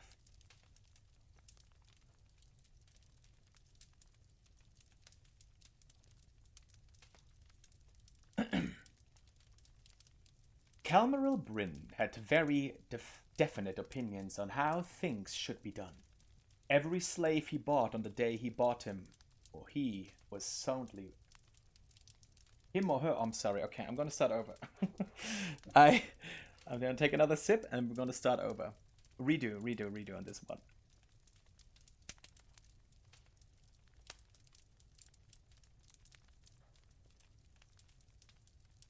The Marksmanship Lesson by Alla Yalev. Calmaril Bryn had very definite opinions on how things should be done. Every slave he bought on the day he bought him or her was soundly whipped in the courtyard for a period of 1 to 3 hours, depending on the individual degree of independent spirit. The whip he used, or had his castellan use, was of wet, knotted cloth, which regularly drew blood but very seldom maimed. To his great satisfaction and personal pride, few slaves ever needed to be whipped more than once. The memory of the first day and the sight and sound of every subsequent slave's first day stayed with them throughout their lives. When Bryn bought his first Bosmer slave, he ordered his castellan to whip him only for an hour. The creature, which Bryn had named Dob, seemed so much more delicate than the Argonians and Khajiiti and Orcs who made up the bulk of his slaves. Dob was clearly ill-suited for work in the mines or in the fields, but he seemed presentable enough for domestic service. Dob did his work quietly and tolerably well. Bryn occasionally had to correct him by refusing him food, but the punishment never needed to go further. Whenever guests arrived at the plantation, the sight of the exotic and elegant addition to Bryn's household staff always impressed them. "Here you," said Genethar Ilok, a minor but still noble member of the House Indoril, as Dob presented her with a glass of wine. "Were you born a slave?" "No, Sedura," Dob answered with a bow. "I used to rob nice ladies like you on the road." The company all laughed with delight, but Calmaril Bryn checked with the slave trader from whom he had bought Dob, and found that the story was true. The Bosmer had been a highwayman, though not one of any great notoriety, before he had been caught and sold into slavery as punishment. It seemed so extraordinary that a quiet fellow like Dob, who always looked respectfully downward at the sight of his superiors, could have been a criminal. Bryn made up his mind to question him about it. "You must have used some sort of weapon when you were robbing all those pilgrims and merchants." Bryn grinned as he watched Dob mop. "Yes, Sedura," Dob replied humbly. "A bow." "Of course. You Bosmeri are supposed to be very handy with those." Bryn thought a moment and then asked, "A bit of a marksman, were you?" Dob nodded humbly. "You will tutor my son Waterlick in archery," the master said after another moment's pause. Waterlick was 12 years of age and had been rather sadly spoiled by his mother, Bryn's late wife. The boy was useless at swordplay, fearful of being cut. He embarrassed his father's pride, but the personality defect seemed ideally suited to the bow. Bryn had his castellan purchase a finely wrought bow, several quivers of arrows, and ordered targets to be set up in the wildflower field next to the plantation house. In a few days' time, the lessons began. For the first few days, the master watched Waterlick and Dob to be certain that the slave knew how to teach. He was pleased to see the boy learn the grips and the different stances. Business concerns, however, had to take precedence. Bryn only had time to see to it that the lessons were continuing, but not how well they were progressing. It was a month's time before the issue was re-examined. Bryn and his castellan were reviewing the plantation's earnings and expenses, and they had come to the area of miscellaneous household costs. "You might also check to see how many targets in the field need to be repaired." "I have already anticipated that, Sedura," said the Castellan. "They are in pristine condition." "How is that possible?" Bryn shook his head. I've seen targets fall apart only after a few good shots. There shouldn't be anything left after a month's worth of lessons. There are no holes of any kind in the target, Sedura. See for yourself.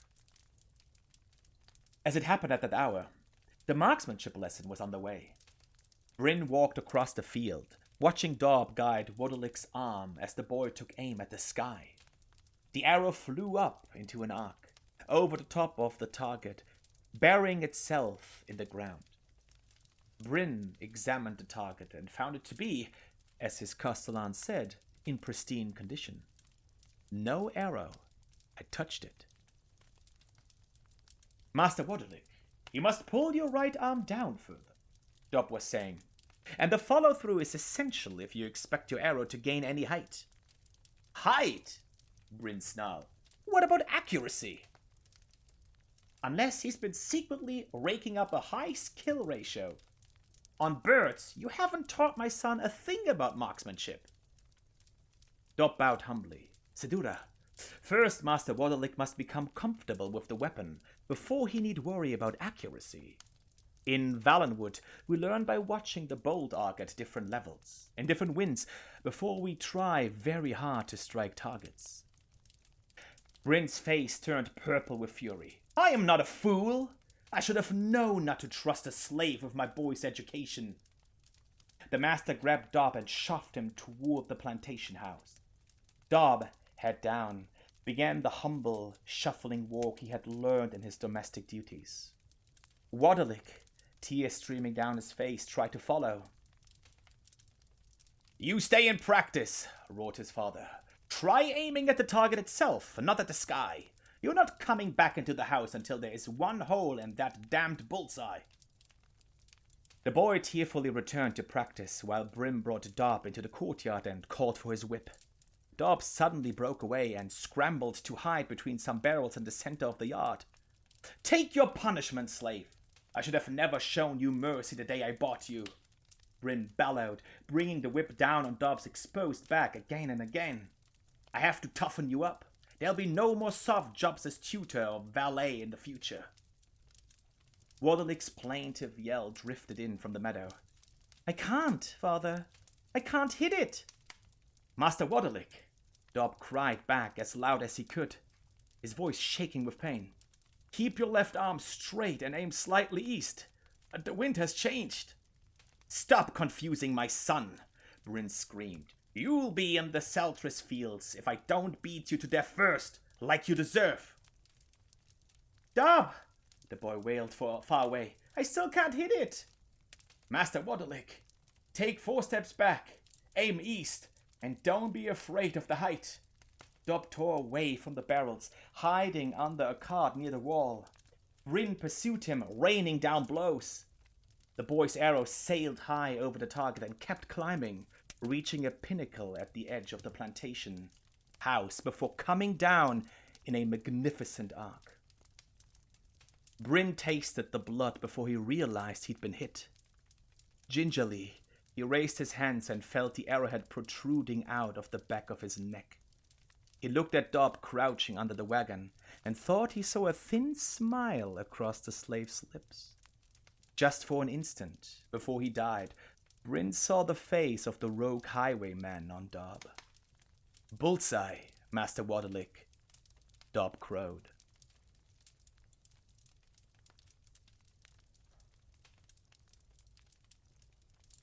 This is a very good story.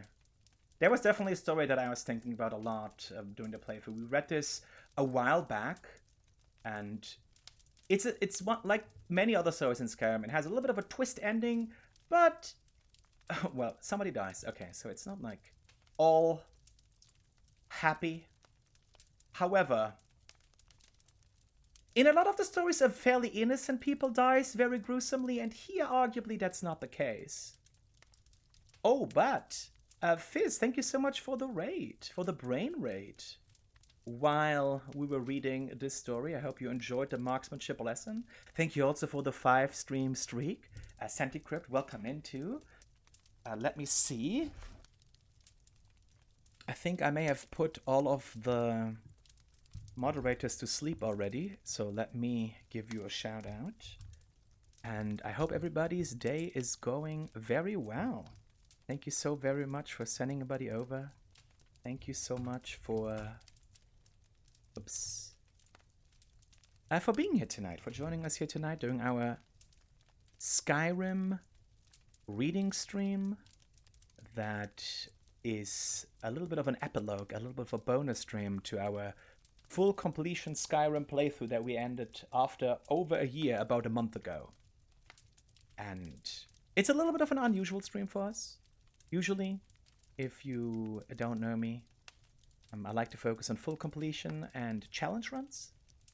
We do variety streams, a little bit of a video game librarian, which I guess is very fitting with the books. Also, my name is Marky. I should have started with that. But today, we're now halfway through. We've read 17 books so far, and I have 17 more books on the list that I would like to go through, if my voice can make it. If my voice can make it. And if you would like, we'll be happy to have you.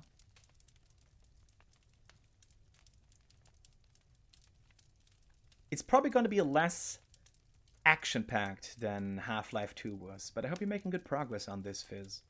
I actually, last year, played Half-Life, the first one, for the very first time. I do not play first-person shooters at all. However, I wanted to check out this particular title due to its influence, due to its noticeable and somewhat remarkable reputation. So I was curious about it, and we put it on our list for anniversary stream goals. And it was met. We played it. And while I'm happy that I experienced it, I can say with more certainty now that this is definitely not my genre. Also, the shooting makes me uncomfortable, you know? All the shooting noises, I don't love it. All right. If you're having a good time, making good progress, that's pretty good. That's good. Let's make sure to follow the brain. Follow the brain for the second half of your life.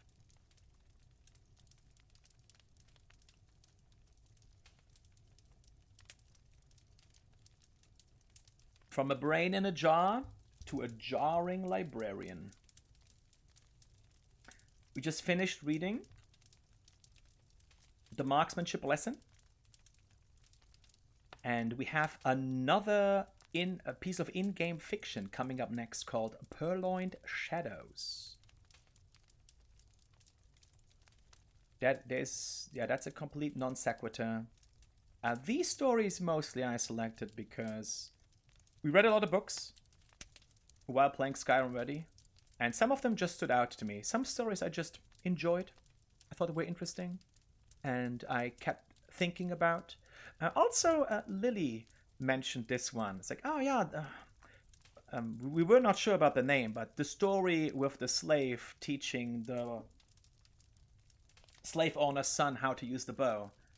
That was a good one, wasn't it? It's like, yeah, that was a good one. Make sure that I can find this one. And that was the one. The marksmanship lesson. It's a good story.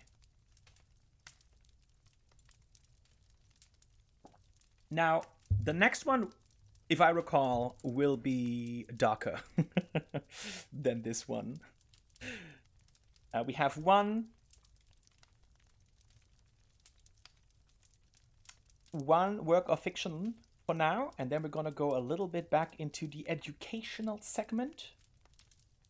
Roughly speaking, in an educational segment. Before, at the end, we have almost exclusively stories. If I can make it. I'll try. I did mention before that out of these 34, there are a few that I marked as maybes, depending on the time and depending on the state of my voice. But I will try my best to actually get through all of these books. We're halfway done, 4 hours. I think at the time it's not going to be the issue, right? It's just I I never do this much reading. I mean, I do read a lot, but this is quite a bit, and I'm not accustomed to it, right? I want to stress this for all of the raiders. I'm not a voice actor or a professional reader of any persuasion. So this is a little bit scuffed, as the kids say. However, I will try my best to make it somewhat enjoyable for you. And the next story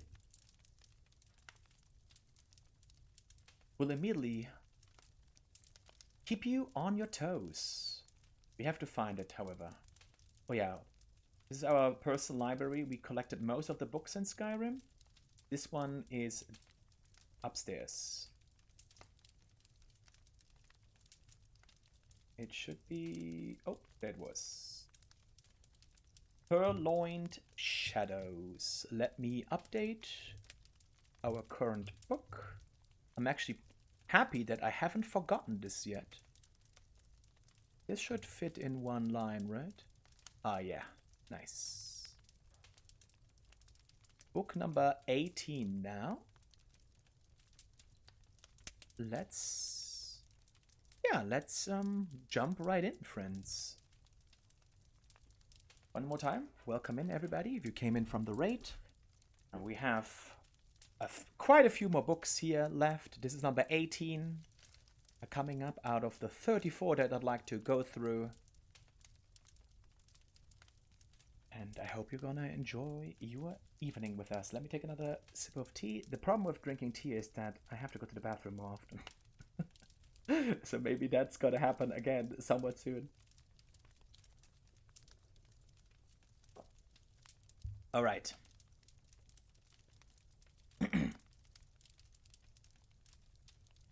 Oh, this is a Warren Joff story as well. We read Fae Falcon by the same author earlier. Okay, interesting.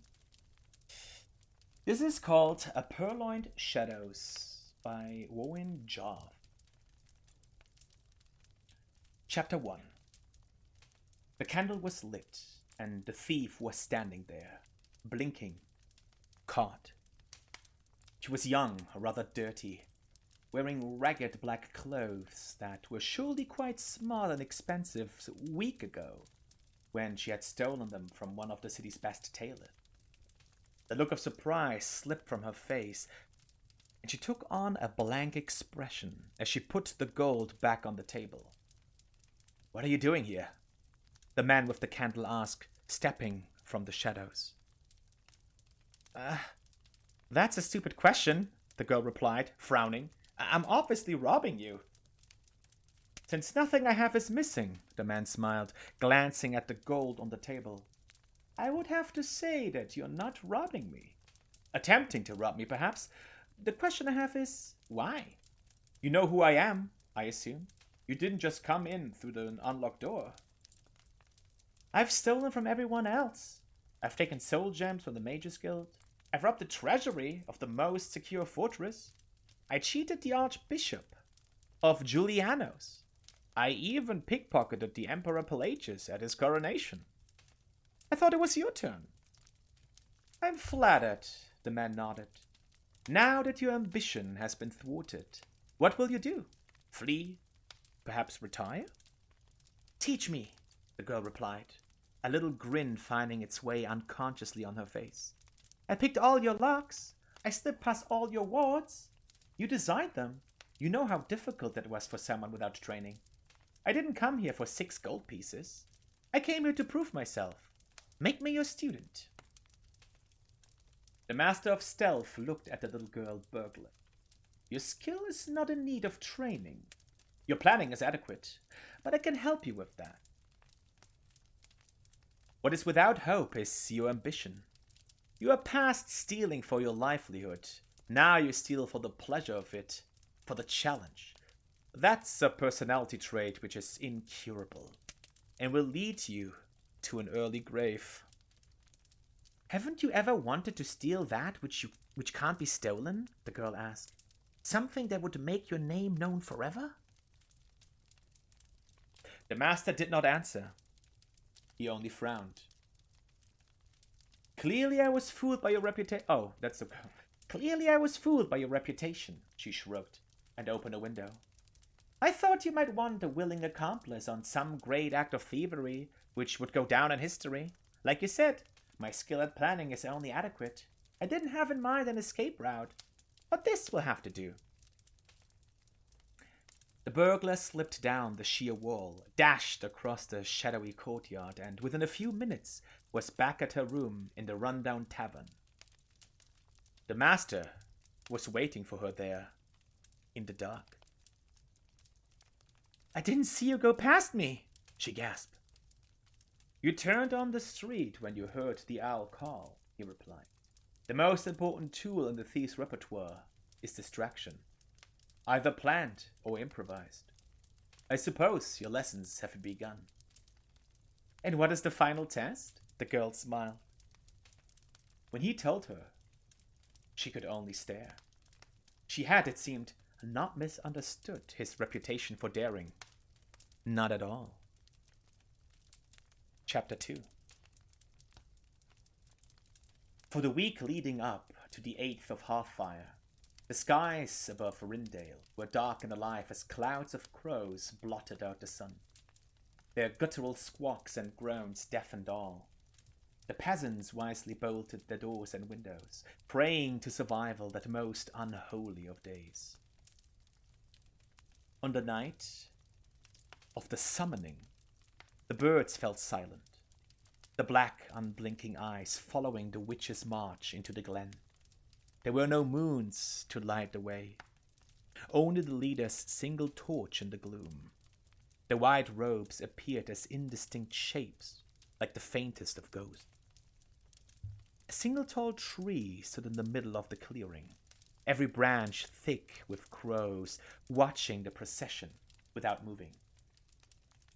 The lead witch placed the torch at the base of the tree, and her 17 followers formed a circle and began their slow, strange, wailing chant. As they sang, the glow of the torch began to change. It did not diminish at all, but its color became more and more gray, so it seemed a pulsating wave of ash had fallen on the witches. When it grew darker still, so that for a moment, though the fire yet burned, it was darkest night in the forest. The penumbra continued until the torch was burning with a color without a name, emptiness beyond mere blackness. It cast a glow, but it was an unnatural scintillation falling on the witches. The robes of white became black. The Dunmer among them had eyes of green, and ivory white flashed. The Nords appeared black as coal. The crows watching overhead were as pure white as the witches' cloaks. The Daedra Princess Nocturnal stepped out of the pit of uncolor.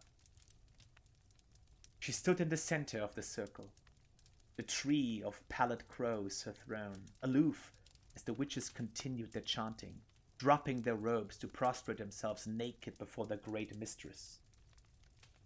Wrapping her night cloak around her, she smiled at their song.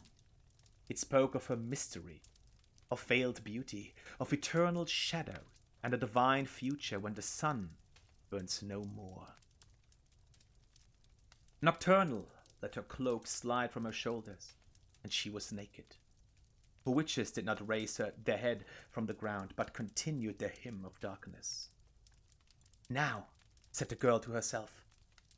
She had been up in the tree all day, dressed in a ridiculous suit of mock crows. It was uncomfortable, but when the witches had arrived, she forgot all her aches and concentrated on being perfectly still, like the other crows in the tree. It had taken considerable planning and study between her and the Master of Stealth to find the glen, and to learn what to expect in the summoning of Nocturnal. Gently, silently, the burglar eased herself down the branches of the tree, coming closer and closer to the Daedra Princess. She let herself break her concentration for just a moment, and wandered where the master was. He had been confident in the plan. He said that when Nocturnal dropped her cloak, there would be a distraction, and it could be quickly taken in that instant, provided the girl was in position at the precise right moment. The girl climbed along the lowest of the branches, carefully pushing aside the crows that were, as the master said, transfixed by the princess in her naked beauty. The girl was now close enough. If she only reached out her arm to touch Nocturnal's back. The song was rising to a crescendo, and the girl knew that the ceremony would soon be over. Nocturnal would clothe herself before the witches ended the chant, and the chance to take the cloak would be over.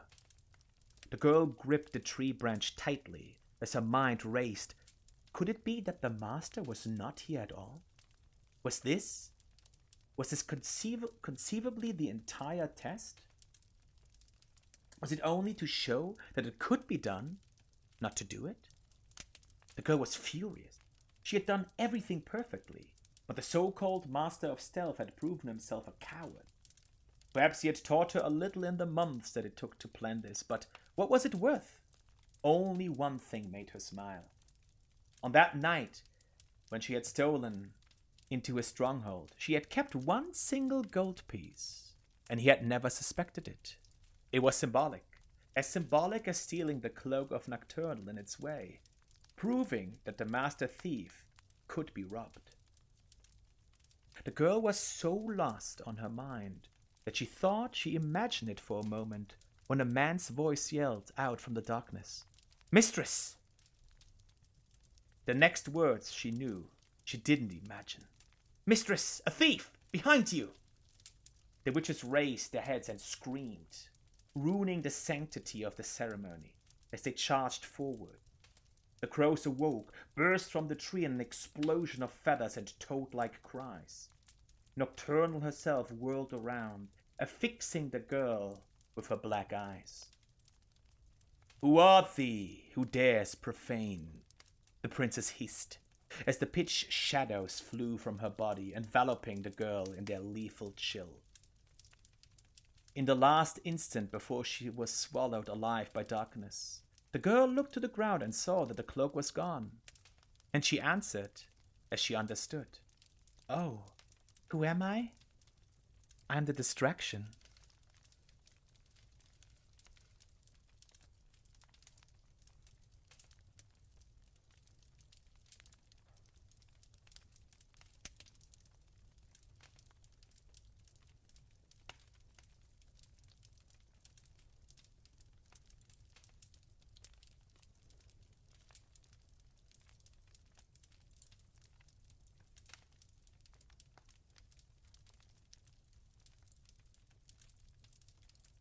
Well, after a story of thievery,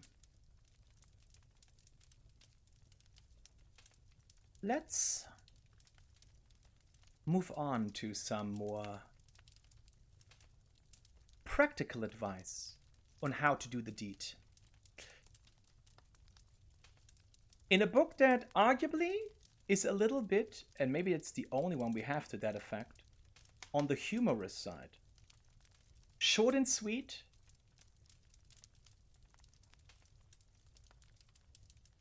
Let's learn a little bit about one of Marky's favorite pastimes in Skyrim. Or maybe not a pastime per se, but favorite parts of Skyrim. And let's read advances in lockpicking, shall we? This may be the shortest book we have on our list tonight. I classified this on my list as educational. Let's see. Let me know.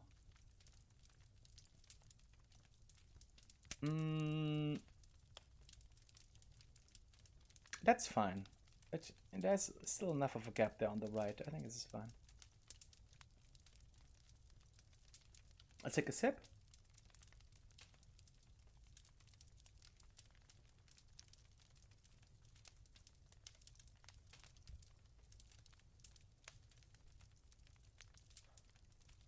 And let us read Advances in Lockpicking As I said, this is short and sweet.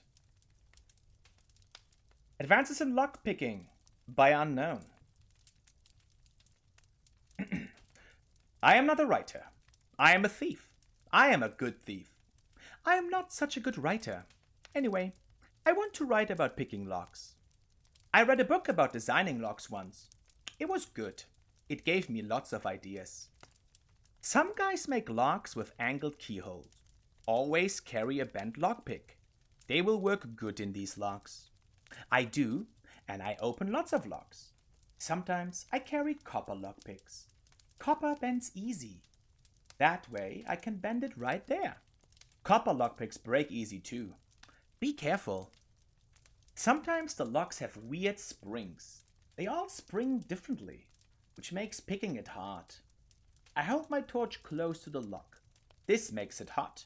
When it's hot, the springs are all the same. They don't bounce so differently anymore. Be careful not to burn yourself. Some thieves can't read. If you can't read, get someone to read this book to you. It'll make more sense then. Well, I read it to you. I hope it made sense. Glider Clouds, welcome in. I hope you're doing well. I'm happy to hear that you're feeling happy. And I hope you were able to learn a little bit here about lockpicking, about the advances that have been made in lockpicking. I had to put this book on because A, I like lockpicking in Skyrim. I just really enjoy this mechanic. B, it's silly, and we really don't have another silly book on the list. And C, it's really short. This is, as I said, by far the shortest book that we have on the list. This one barely counts as an entry on the list, but, well, that was book number 19, I suppose. So yeah. Unfortunately, you can't really use those methods when you play Skyrim. There's pretty much only one mini game of sorts that you do when you pick locks. But I must say, I really enjoyed it. I guess to some extent I just enjoy the fact that lockpicking has a mini game, and it's not just something that is essentially a skill check. Is your level high enough or not? And that's all that decides whether you are successful or not. I like that. Which I guess is a controversial opinion, because apparently some people hate the lockpicking. It's like fishing in Stardew Valley. I love fishing in Stardew Valley, but apparently most people hate it. Maybe I just like things other people hate.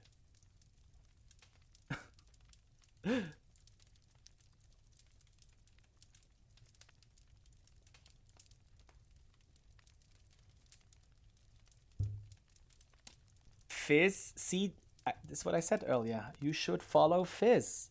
Good taste. Good taste.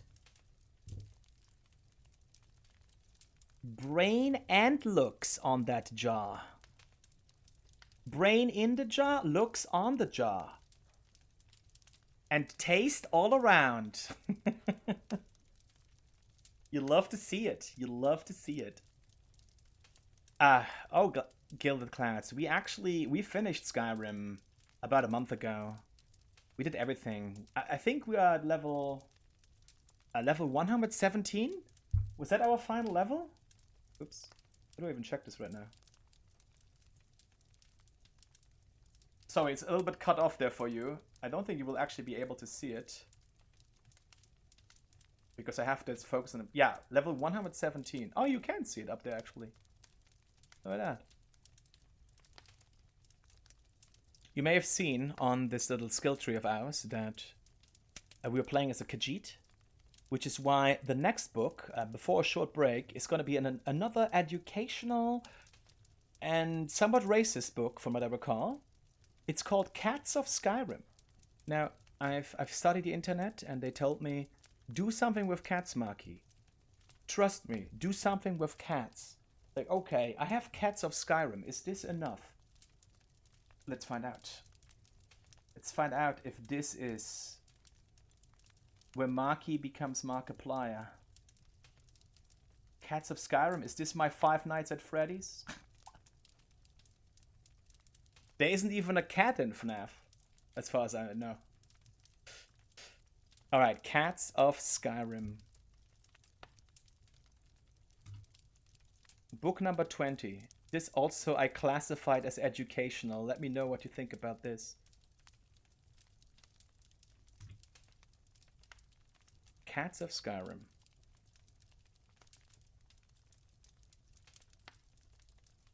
It's a report, friends. It's a report. Cats of Skyrim. A report by Alder Tweel. I have been sent to this frigid wasteland to catalogue and study any of its indigenous cats, which has so far been uneventful.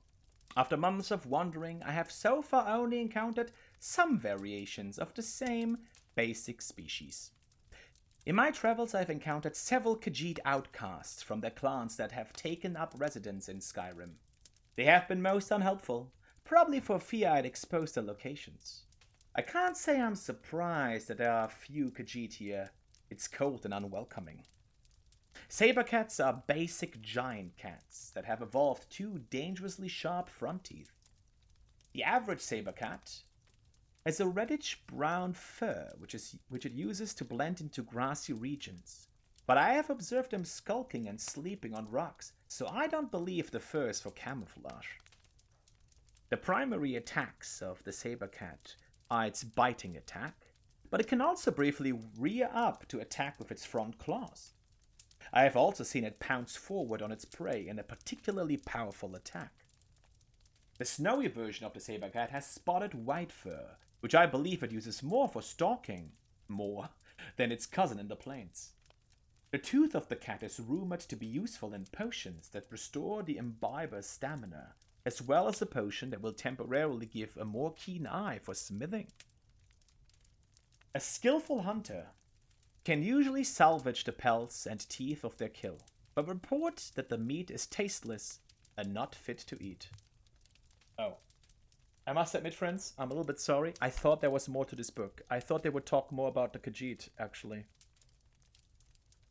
You know what? This was too short. I promised you a race. I shouldn't say these things, but I promised you a racist book, and I will now, for you, add another book live on stream, because I think I may have confused this with another text in part. Let's make it 35.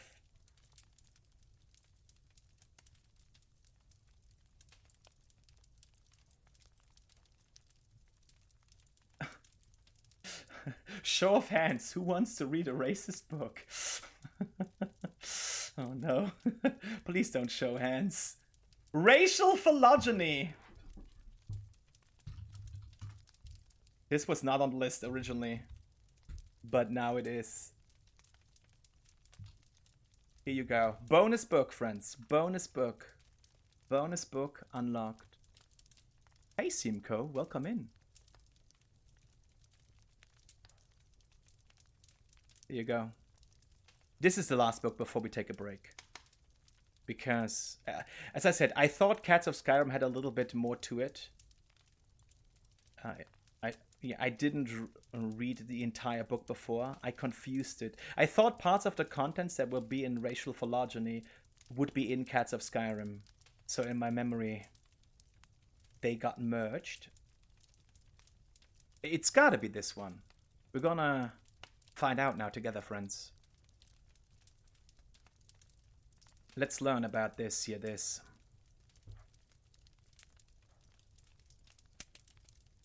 Notes on Racial Phylogeny and Biology, 7th edition, by the Council of Healers at the Universal University. The what? The Imperial University, Universal Imperialism. After much analysis of living specimens, the Council long ago determined that all races of elves and humans may mate with each other and bear fertile offspring. Generally, the offspring bear the racial traits of the mother, though some traces of the father's race may also be present.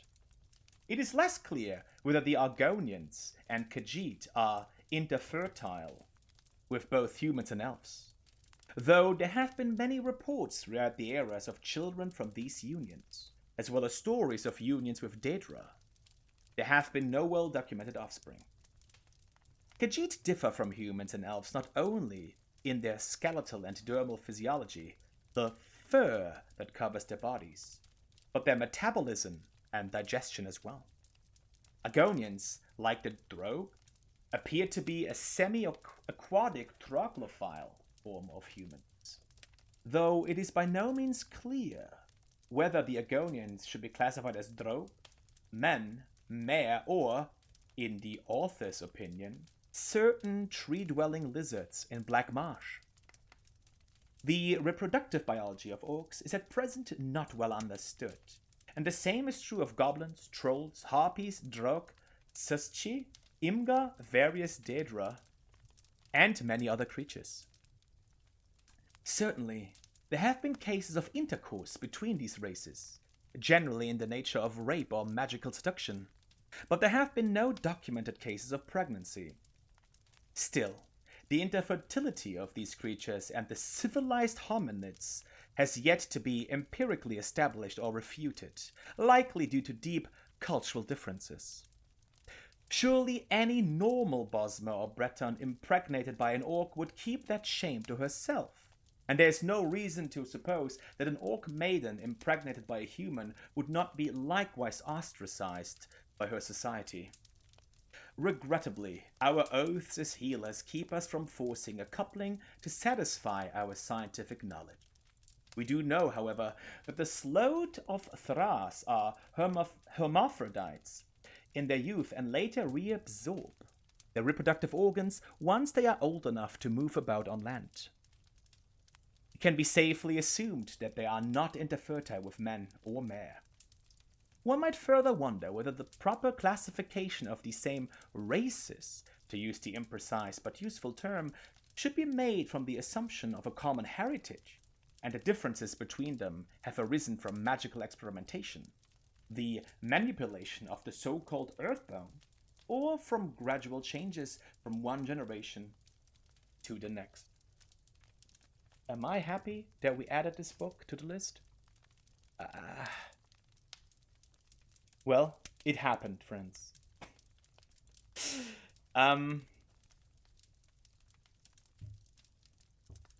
Okay.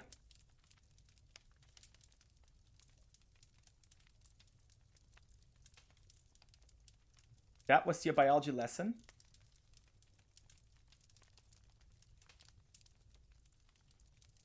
Sorry for giving too much information on today's reading stream. This is more than you need to know about races and interfertility. I think this is all we could possibly know based on what I remember from the books. Okay, friends, as I said, we're gonna take a short break here, and then we will read 2 books about the Elder Scrolls. One biographical account and one educational piece. And they're called literally an accounting of the scrolls and the effects of the Elder Scrolls.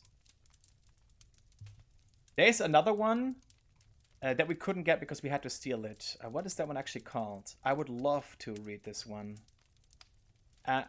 Well, technically we can read it online, right? The books are all documented, but it just doesn't feel the same. What was this called, actually? The one that I had in mind. Ruminations on the Elder Scrolls. Would you like to read this one too? I kind of would like to read that one.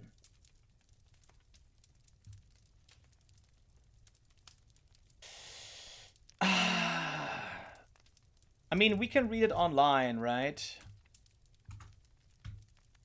This is such a good one. The only time we found this book, we had to steal it. And we didn't want to steal. This is written by Septimus Cygnus, who was literally turned into ashes by Hermias Mora. We had to watch. Ruminations on the Elder Scrolls. Okay, I will add this to the list. After all, no.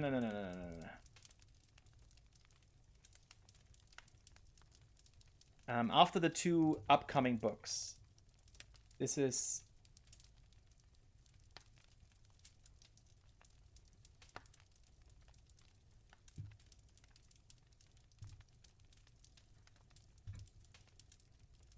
another added book, friends. The list gets longer. I hope that's okay for everybody. That's the final book we will add. Most likely. Okay. We will be starting with an accounting of the scrolls for this little Elder Scrolls segment. Once I'm back from the break. Let me adjust this so while I'm gone it doesn't say. Should be like so. Yeah, so it doesn't say racial phylogeny while I'm gone. And then we'll be learning a little bit more about the Elder Scrolls themselves, the titular Elder Scrolls. And especially the Ruminations are actually very interesting. They're very interesting. And I think the order in which we have them now is, yeah, that makes sense. That makes sense. Okay, short break, and then we will learn about the Elder Scrolls. Thank you so much for being here tonight, and I'll be back with you in a few moments.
Welcome back, everybody, to the Skyrim reading stream. I hope you are doing very well tonight. Thank you so much for joining us here. I really, really appreciate it. It's a little bit of an unusual stream, one that we've been planning for. That sounds a little bit strong, but that's been decided on for a while now. The epilogue to our Skyrim playthrough, an incentive from our anniversary stream last year, and we still have quite a few books to go. But I'm optimistic that we can make it, and then I'm just not allowed to talk tomorrow. That's fine. Next up we have an accounting of the scrolls, which is going to be the first of 3 books about the actual Elder Scrolls that we're going to read. One of them we have to read online because sadly it is not in our library. We were not able to get this one. But I think it will be a very fitting conclusion to this little segment. So let's go over this. Let's start with an accounting of the Elder Scrolls by Quintus Nerevalis, the former Imperial Librarian. After the supposed theft of an Elder Scroll from our Imperial Library, I endeavored to find any sort of index or catalogue of the scrolls in our possession, so that such situations may be avoided, or at least properly verified in the future. To my dismay, I discovered that the moth priests are notoriously inexact when it comes to the actual physical manifestations of the scrolls, and had no idea how many they held, or how they were organized. Merely asking the question evoked chuckles, as if a child was asking why dogs cannot talk. I will confess, my jealousy of the ones who can read the scrolls grows, but I am not yet willing to sacrifice my sight to alleged knowledge. The older moth priests I attempt to engage in conversation seem as batty as any other elder who has lost their mind, so I fail to see what wisdom is imparted from the reading. In any case, I set out to create my own index of the Elder Scrolls in cooperation with the monks. Day by day, we went through the tower halls, with them telling me the general nature of each Elder Scroll, so that I might record its location. Always careful never to glimpse the writings myself, I had only their word to go on. I meticulously drew out a map of the chambers, where scrolls relating to various specific prophecies were located, where particular periods of history were housed. In all, it took nearly a year of plodding, but at last I had rough notes on the entirety of the library to begin my collation. It was here that things began to go amiss. In studying my notes, I found many areas of overlap and outright contradiction. In some cases, different monks would claim the same scroll to be at opposite ends of the tower. I know they have no taste for jesting, or else I would suspect I was being made the fool in some game of theirs. I spoke to one of the older monks to relate my concerns, and he hung his head in sorrow for my wasted time. "Did I tell you not?" he coughed. "When you started this, that all efforts would be futile. The scrolls do not exist in countable form." I had thought he meant there were too many to be counted. There are, but that is not the least of their complexities. Turn to the repository behind you and tell me how many scrolls are locked therein. I ran my fingers over the metal casings, tallying each rounded edge that they encountered. I turned back. 14, I said. "Hand me the 8th one," he said, reaching out his hand. I guided the cylinder into his palm, and he gave a slight nod to acknowledge it. "Now, count again." Humoring him, I again passed my hands over the scrolls, but could not believe what I was feeling. Now there are 18, I gasped. The old monk chuckled, his cheeks pushing up his blindfold until it folded over itself. And in fact, he said, there always were.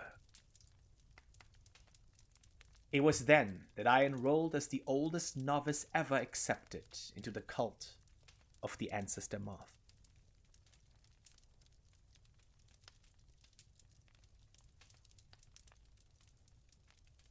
Some of the things referenced here regarding the effects of reading the Elder Scrolls, we will be reading about next.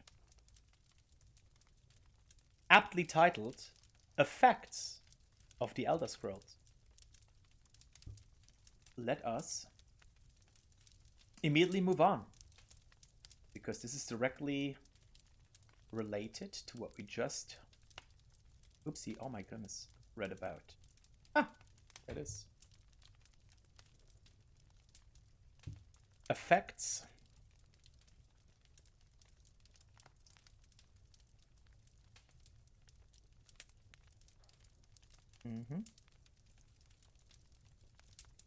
Effects of the Elder Scrolls. We read this one more than once, but I find it rather fascinating. So I certainly wanted to have it on the list today, and considering that we were playing an Elder Scrolls game, I thought that reading something about the titular Elder Scrolls during the stream, making it a little bit of a segment of sorts, would be rather fitting.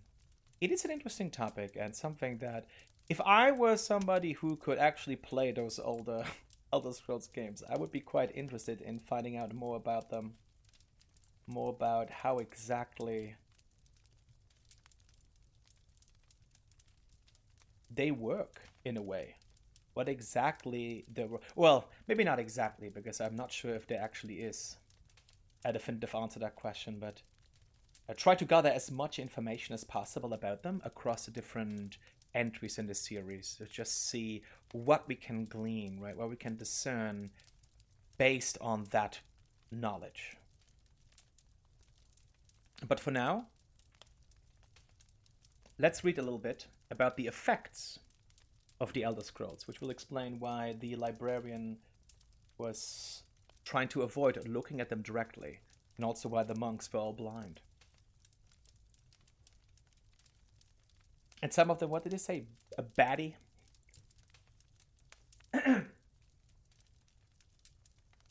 It is widely known among scholars that the Elder Scrolls entail a certain hazard in their very reading. The mechanism of the effects has, at present, been largely unknown. Theories of hidden knowledge and divine retribution were the subject of idle speculation with little investigation. I, Justinius Polonius, have undertaken to thoroughly document the ailments afflicted by the Elder Scrolls on their readers, though a unified theory of how they manifest continues to elude me and remains a subject for future study. I have grouped the effects into 4, finding that the avenue of experience depends largely upon the mind of the reader. If this is unclear, I hope that a proper dichotomy will lay it plain. Group the first, the knaves.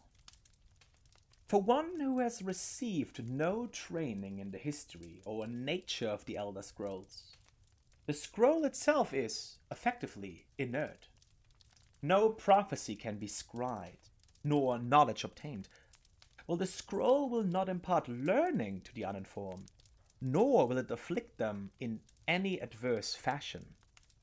Visually, the scroll will appear to be awash in odd lettering and symbols.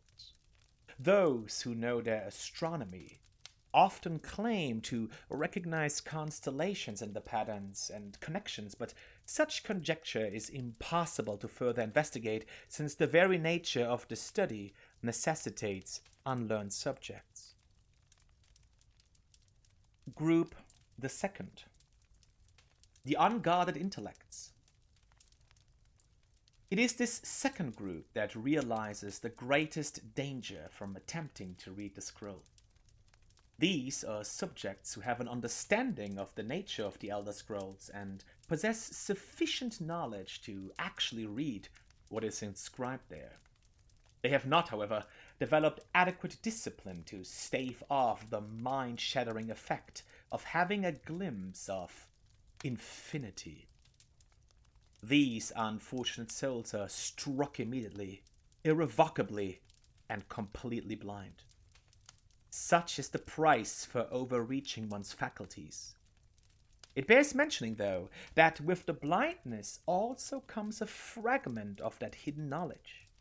Whether the future, the past, or the deeper natures of being is dependent on the individual and their place in the greater spheres. But the knowledge does come. Group the third. Mediated understanding. Alone in Tamriel, it would appear that only the cult of the ancestor Moth has discovered the discipline to properly guard one's mind when reading the scroll. Their novitiates must undergo the most rigorous mental cultivation, and they often spend a decade or more at the monastery before being allowed to read the first Elder Scroll. The monks say this is for the initiate's own protection, as they must have witnessed many unguarded intellects among the more eager ranks. With appropriate fortitude, these readers also receive blindness, though at a far lesser magnitude than the unguarded.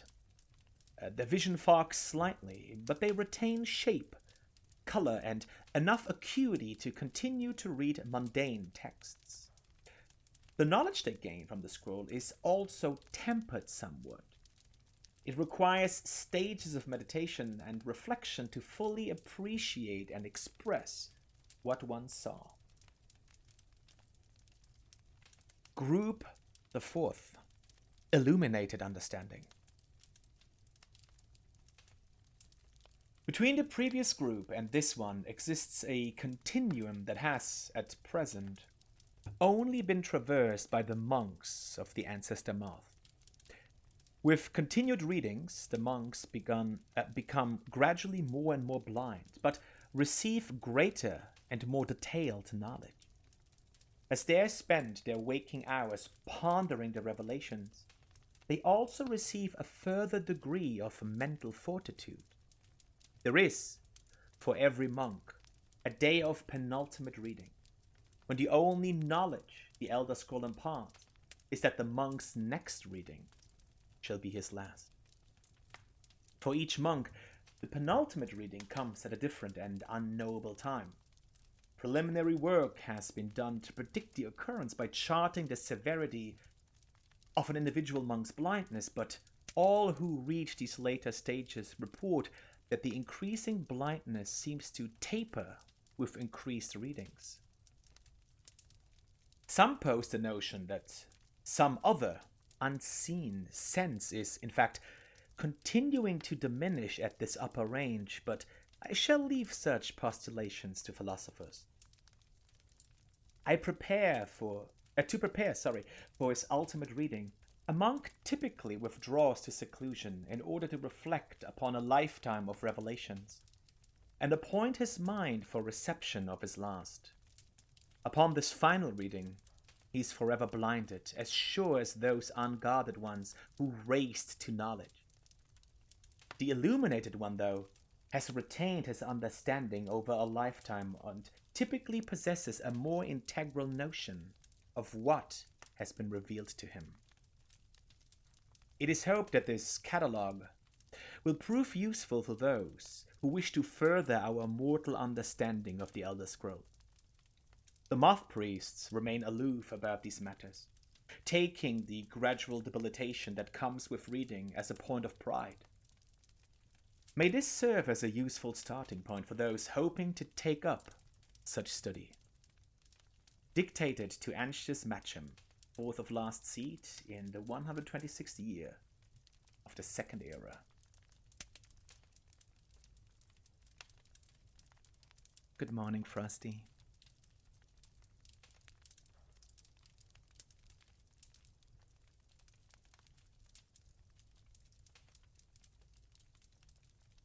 I think the next, if I remember correctly, the next book, which sadly we don't actually have on file, so we have to look at it online, was written by somebody who had knowledge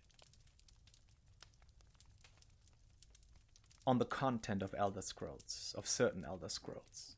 And it is a description of what this process, essentially, of knowledge acquisition feels like.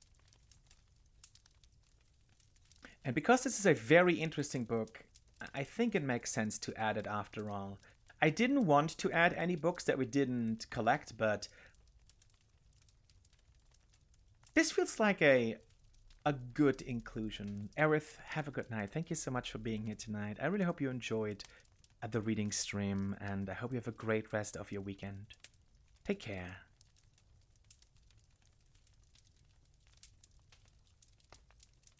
Let me get this ready for you. As I said, sadly we don't have it in game. Oh. This is gonna be called Ruminations on the Elder Scroll.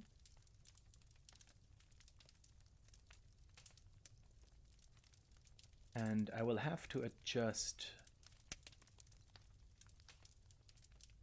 my screens a little bit because I'd like to have this in a slightly bigger font because I have old man eyes. And if I don't have this large, then I can't read it. Oh, and let me actually... sorry. I gotta actually change a few things here. Let me put up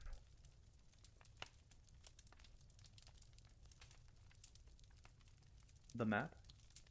Oh.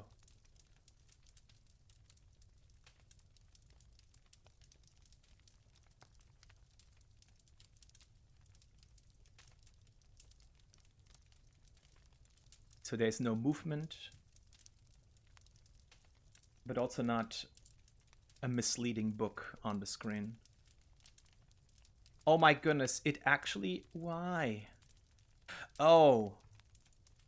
Oh no, the text is here. No, we don't want that.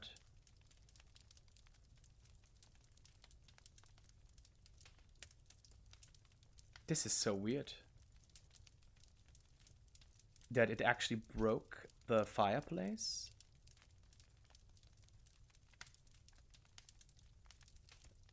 Why is it broken now?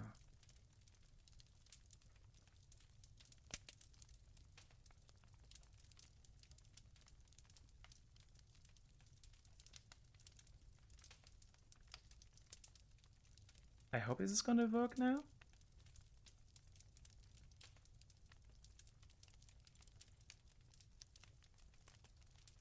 Okay, friends, looks like I actually can't move this to this screen because it murders everything. We don't wanna lose the fireplace. Okay.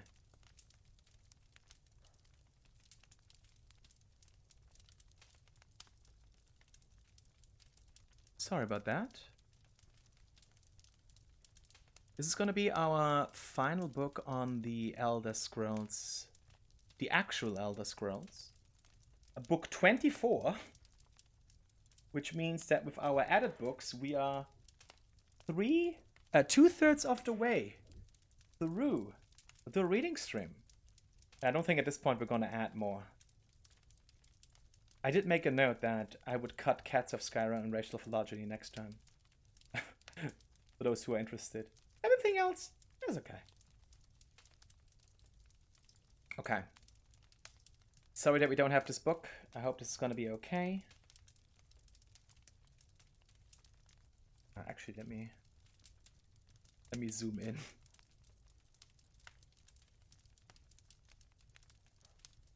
Let's take a sip.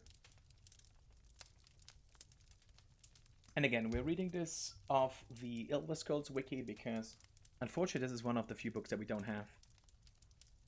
The only time we saw this book, we had to steal it, and we decided against stealing books. So books that we could only obtain. There are a few books that you can only obtain by stealing them, if you want to add them into your personal collection. And we decided against doing that. So this book, sadly, absent. But it is a very interesting one, and it is also a nice, very, very evocative way to round up our Elder Scrolls, if you will, segment of the reading stream. Ruminations on the Elder Scrolls is what it's called. By Septimus Cygnus, College of Winterhold.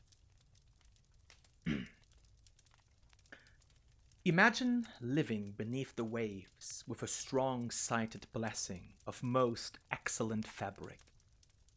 Holding the fabric over your gills, you would begin to drink its warp and weft. Though the plant matter fibers imbue your soul, the wretched plankton would pollute the cloth until it stank of heavens of prophecy. This is one manner in which the scrolls first came to pass. But are we the sea, or the breather, or the fabric, or are we the breath itself? Can we flow through the scrolls as knowledge flow through? Being the water, or are we the stuck morass of sea filth that gathers on the edge? Imagine, again this time but different. A bird cresting the wind is lifted by a gust and downed by a stone. But a stone can come from above, if the bird is upside down. Where then did the gust come from? In which direction? Did the gods send either? Or has the bird decreed their presence by her own mind-making? The old side of the scrolls makes a turning of this mind, such as relative positions are absolute in their primacy. I ask you again to imagine for me. This time, you are beneath the ground, a tiny acorn planted by some well-meaning elf maiden of the woodlands for her pleasure. You wish to grow, but fear what you may become, so you push off the water, the dirt, the sun, to stay in your hole. But it is in the very pushing that you become a tree, in spite of yourself. How did that happen? The acorn is a kind of tree egg in this instance, and the knowledge is water and sun. We are the chicken inside the egg, but also the dirt. The knowledge from the scrolls is what we push against to become full-sighted ourselves. One final imagining before your mind closes from the shock of ever knowing. You are now a flame, burning bright blue within the vast emptiness. In time you see your brothers and sisters, burning of their own in the distance and along your sight. A sea of pinpoints, a constellation of memories. Each burns bright, then flickers. Then two more take its place, but not forever, lest the void fills with rancid light that sucks the thought. Each of our minds is actually the emptiness, and the learnings of the scrolls are the pinpoints. Without their stabbing light, my consciousness would be as a vast nothingness, unknowing its emptiness as a void is unknowing of itself. But the burnings are dangerous, and must be carefully tended, and minded, and brought to themselves, and spread to their siblings.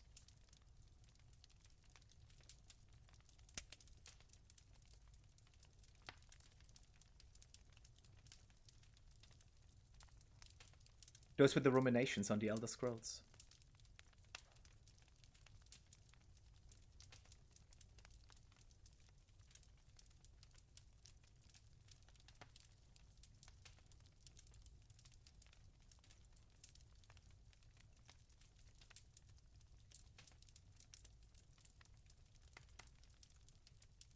which I think the way it's written are quite expertly conveying the idea of some deep knowledge that simply cannot be conveyed. And I do enjoy that. I do enjoy that notion. Adding this mysticism to the Elder Scrolls. Which we did find some of these scrolls. Although, whatever the number might be now, is very confused based on what we read first in this little segment. However, as a little bit of a non sequitur, let us jump into 3 books of fiction. 2 stories, one of them in 2 parts.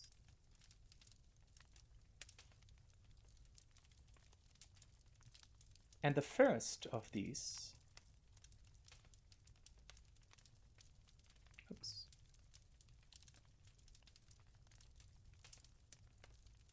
the first of these is called The Gold Ribbon of Merit.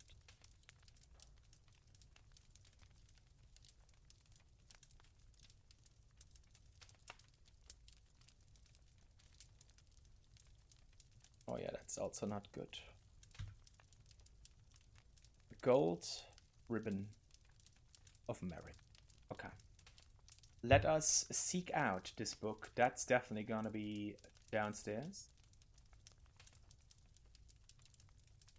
Oops.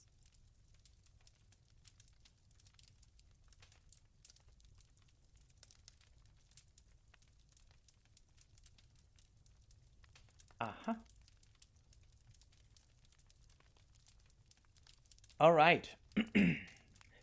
All remaining books will be in-game. There was just this one book that we don't have in our library, sadly, that I wanted to add. So I had to read it online. But from now on, we'll be back to the library.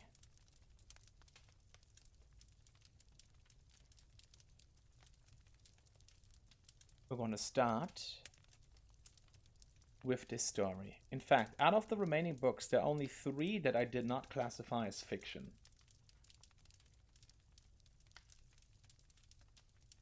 So, this being 25, The Gold Ribbon of Merit, out of 36.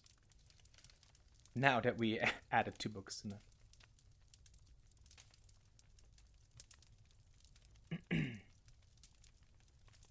All right. The Gold Ribbon of Merit by Empyrean Brum.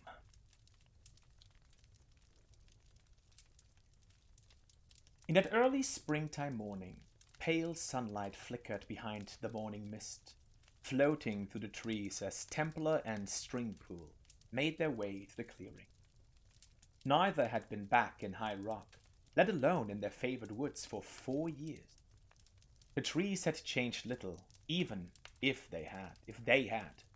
Stringpool had a handsome blonde mustache, now stiffened and spiked with wax, and Templar seemed to be a completely alien creature to the young lad who surged for adventure in the ancient grove. He was much quieter, as if scarred within as well as without. They each carried their bows and quivers with extra care as they maneuvered their way through the clusters of vine and branch. "This is the path that used to lead to your house, isn't it, old boy?" asked Stringpool. Templar glanced at the overgrowth and nodded, before continuing on. "I thought so," said Stringpool and laughed. "I remember it because you used to run down it every time you got a bloody nose. I know I can't offend you, but I have to say, it's hard to believe that you ended up a soldier." "How's your family?" asked Templar. "The same. A bit more pompous, if that's possible. It's obvious they wish I'd come back from the academy, but there's nothing much for me here. At least not until I collect my inheritance." Did you see I got a gold ribbon of merit in archery?" How could I miss it? Said Templar. Oh, yes. I nearly forgot that the families put it in the Great Hall, very ostentatiously. I suppose you can actually see it through the picture window. Silly, but I hope the peasants are impressed. The clearing opened up before them, with the mist settled on the grass, enveloping it in an opaque, chilly vapor. Burlap targets were arranged around in a semicircle, several meters apart like sentinels. You've been practicing, observed Templar. Well, a bit. I've only been back in town for a few days, said Stringpool with a smile. My parents said you got here a week ago. That's right. My unit's camped a few miles east, and I thought I'd visit the old haunts. A lot's changed. I could hardly recognize anything at all. Templar looked down at the valley below, to the vast empty tilled ground, stretching out for miles around. It looks like a good planting. My family's rather spread out since yours left. There was some discussion, I think, about keeping your old house up, but it seemed a little sentimental, especially as there was fertile ground beneath. Stringpool strung his bow carefully. It was a beautiful piece of art, darkest ebony and spun silver filigrees, handcrafted for him in Wayrest. He looked over at Templar stringing his bow, and felt a twinge of pity. It was a sad, weathered utensil, bound together with strips of fabric. If that's how they taught you to string your bow, you need some advisors from the academy in that army of yours, said Stringpool as gently as he could. The untightened loop is supposed to look like an X in an O. Yours looks like a Z in a Y. It works for me, said Templar. I should tell you, I won't be able to make an afternoon of this. I'm supposed to join my unit this evening. Stringpool began to feel annoyed by his old friend. If he was angry about his family losing their land, why couldn't he just say it? Why did he come back to the valley at all?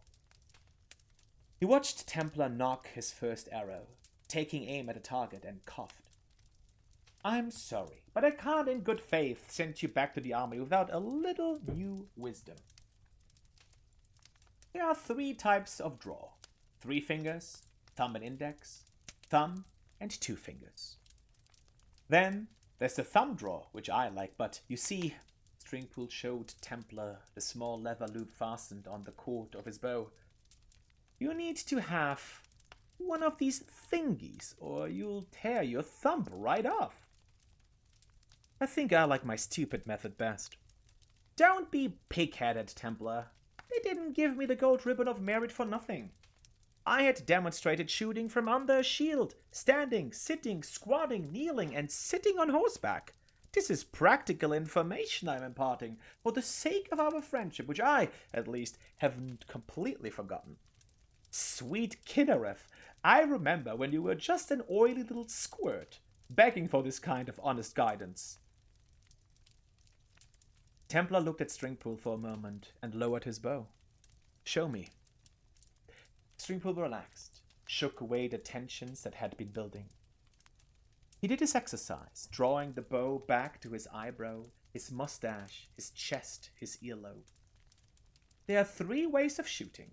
Snatching and releasing in one continuous motion, like the Bosma do. Holding with a short draw and the pause before releasing, like the Khajiit. And partial draw, pause, final draw. Stringpool fired the arrow into the center of the target with cool precision. And release, which I prefer. Very nice, said Templar. Now you, said Stringpool. He helped Templar select a grip, knock his arrow correctly, and take aim. A smile grew on Templar's face. The first time Stringpool had seen such a childlike expression on the war-edged visage all afternoon. When Templar released the arrow, it rocketed high over the top of the target and into the valley below, where it disappeared from sight. Not bad, said Templar. No, not bad, said Stringpool, feeling friendly once again. If you practice, you should be able to focus your aim a little bit. The two shot a few more practice bolts before parting ways. Templar began the long trek east to his unit's camp, and Stringpool wound his way down through the woods to the valley and his family's mansion. He hummed a little tune he had learned at the academy as he passed the great lawn and walked up to the front door, pleased with himself for helping his old friend. It entirely escaped his attention that the large picture window was broken.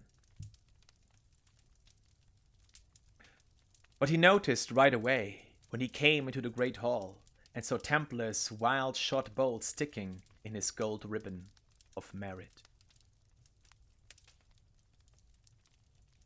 Honestly, this story a little bit similar to the marksmanship lesson, with a less deadly ending. But I guess as somebody who is very fond of archery in, well, Skyrim, not in real life. I don't practice archery in real life. It was fitting to also include this one.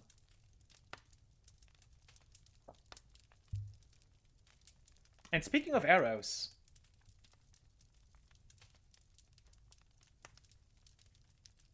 next up we have the Black Arrow, Volume 1 and Volume 2. So I guess there's a little bit of a theme. And it should also be... oh, there it is. The Black Arrow, Volume 1.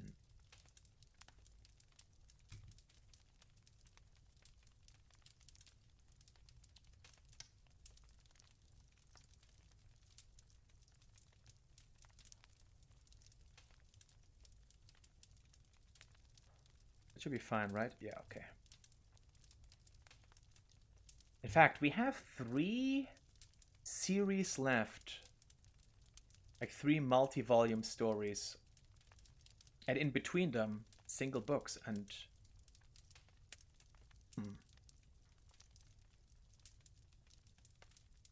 1, 2, 3, 4, 5, 6, 7, 8, 9, 10, 11 books at the moment are on the list still.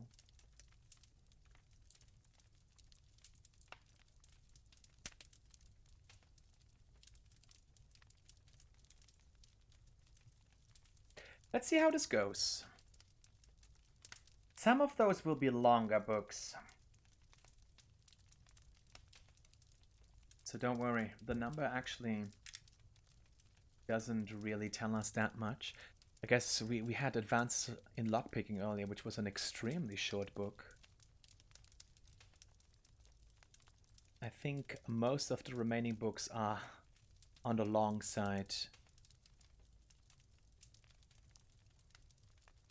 So, if you don't mind, we can immediately continue with The Black Arrow, Volume 1.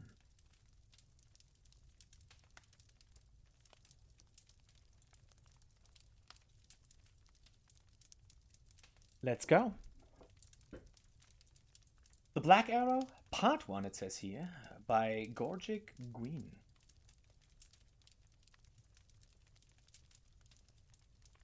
I was young when the Duchess of Rhoda hired me as an assistant footman at her summer palace. My experience with the ways of the titled aristocracy was very limited before that day. There were wealthy merchants, traders, diplomats, and officials who had large operations in Eldenroot and ostentatious palaces for entertaining, but my relatives were all far from those social circles. It was no family business for me to enter when I reached adulthood, but my cousin heard that an estate far from the city required servants. It was so remotely located that there were unlikely to be many applicants for the position. I walked for 5 days into the jungles of Valenwood before I met a group of riders going my direction. They were 3 Bosmer men, 1 Bosmer woman, 2 Breton women, and a Dunmer man. Adventurers from the looks of them. Are you also going to Maliva? Asked Prolissa, one of the Breton women, after we had made our introductions. I don't know what that is, I replied. I'm seeking a domestic position, with the Duchess of Woda. We'll take you to her gate, said the Dunmer Missen Akin, pulling me up to his horse. But you would be wise not to tell her grace that students from Maliva escorted you. Not unless you don't really want the position in her service. Akin explained himself as we rode on. Maliva was the closest village to the Duchess's estate, where a great and renowned archer had retired after a long life of military service. His name was Hiomast, and though he was retired, he had begun to accept students who wished to learn the art of the bow. In time, when word spread of the great teacher, more and more students arrived to learn from the master. The Breton women had come down all the way from the western reach of High Rock. Akin himself had journeyed across the continent from his home near the great volcano in Morrowind. He showed me the ebony arrows he had brought from his homeland. I had never seen anything so black. From what we've heard, said Kapal, one of the Bosmer men, the Duchess is an Imperial whose family has been here even before the Empire was formed, so you might think that she was accustomed to the common people of Valenwood. Nothing could be farther from the truth. She despises the village, and the school most of all.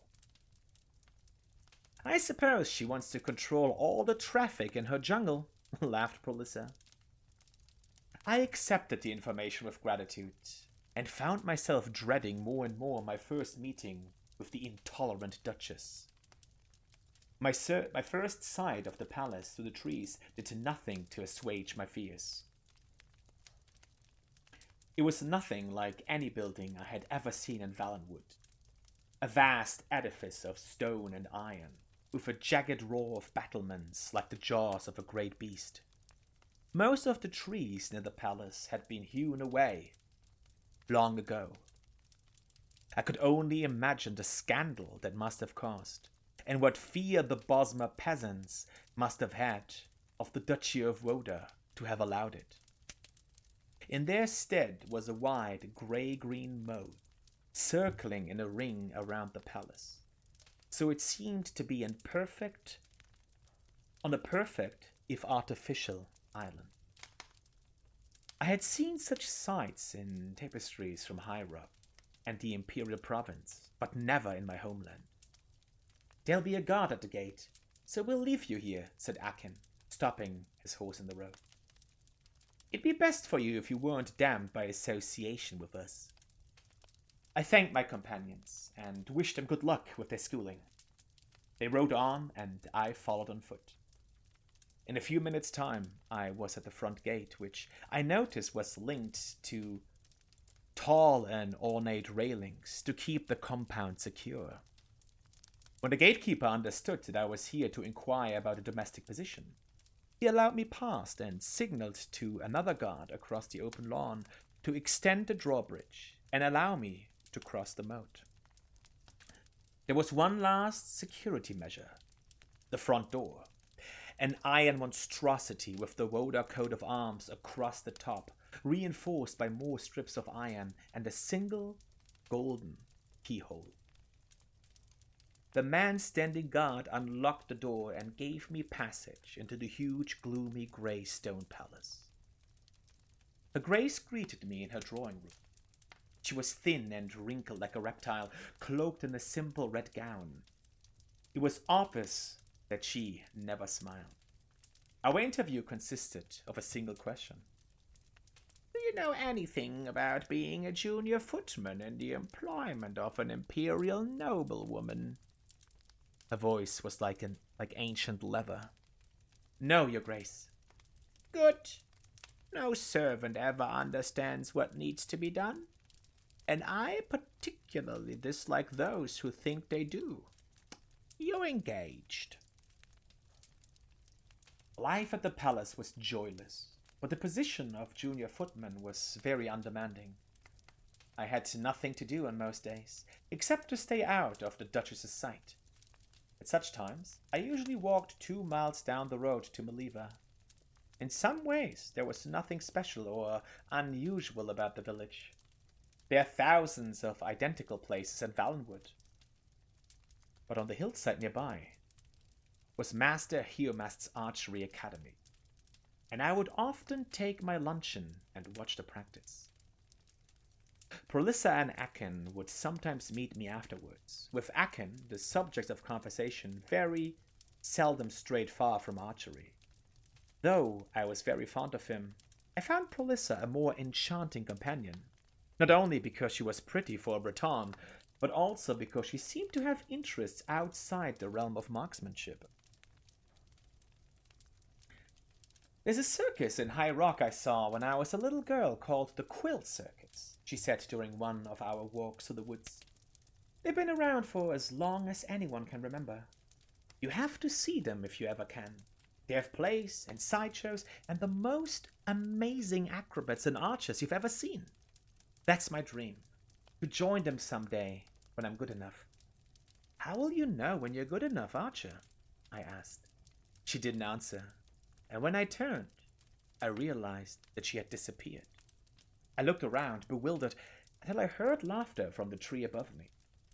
She was perched on the branch, grinning. "I may not join as an archer. Maybe I'll join as an acrobat," she said.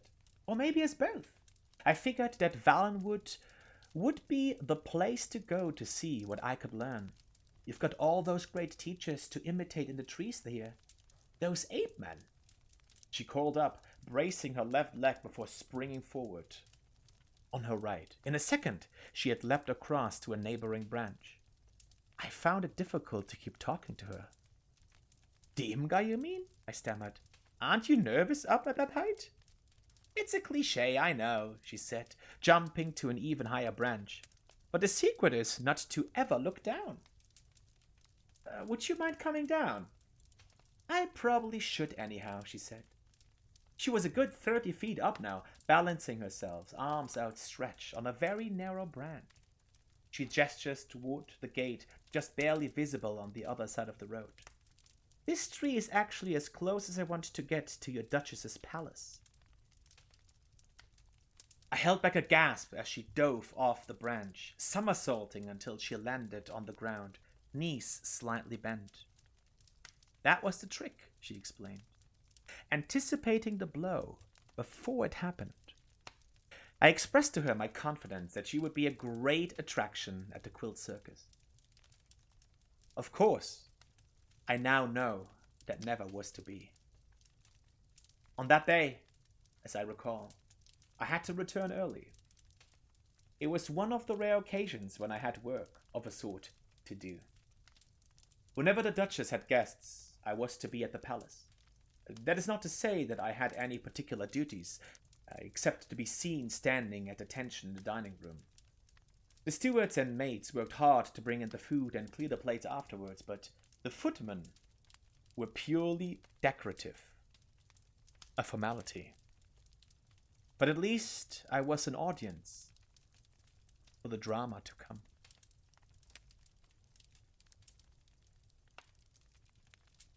Well, I guess in order to learn about that drama to come, if you don't mind, we can immediately jump into the second volume. Let's do it, friends. Oops.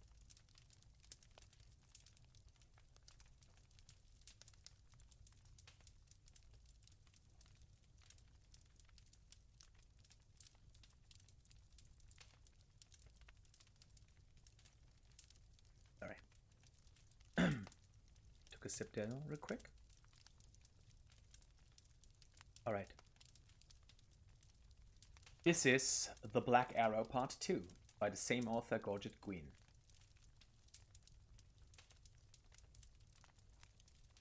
On the last dinner in my employ at the palace, the Duchess, quite surprisingly, had invited the mayor of Moliva and Master Heomast himself among the other guests. The servants' gossip was manic. The mayor had been there before, albeit very irregularly, but Heomast's presence was unthinkable. What could she mean by such a conciliatory gesture? The dinner itself progressed along with perfect, if slightly cool civility among all parties. Geomaster and the Duchess were both very quiet. The mayor tried to engage the group in a discussion of the Emperor Pelagius IV's new son and heir Uriel, but it failed to spark much interest. Lady Villia, elderly but much more vivacious than her sister the Duchess, led most of the talk about crime and scandal in Eldenroot. I have been encouraging her to move out to the country, away from all that unpleasantness for years now, the Duchess said, meeting the eyes of the mayor. We've been discussing more recently the possibility of her building a palace on Maliva Hill. But there's so little space there, as you know. Fortunately, we've come to a discovery. There's a wide field just a few days west, on the edge of the river, ideally suited.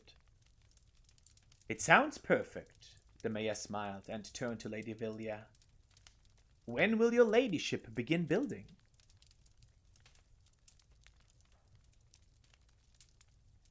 The very day you move your village to the side, replied the Duchess of Woda.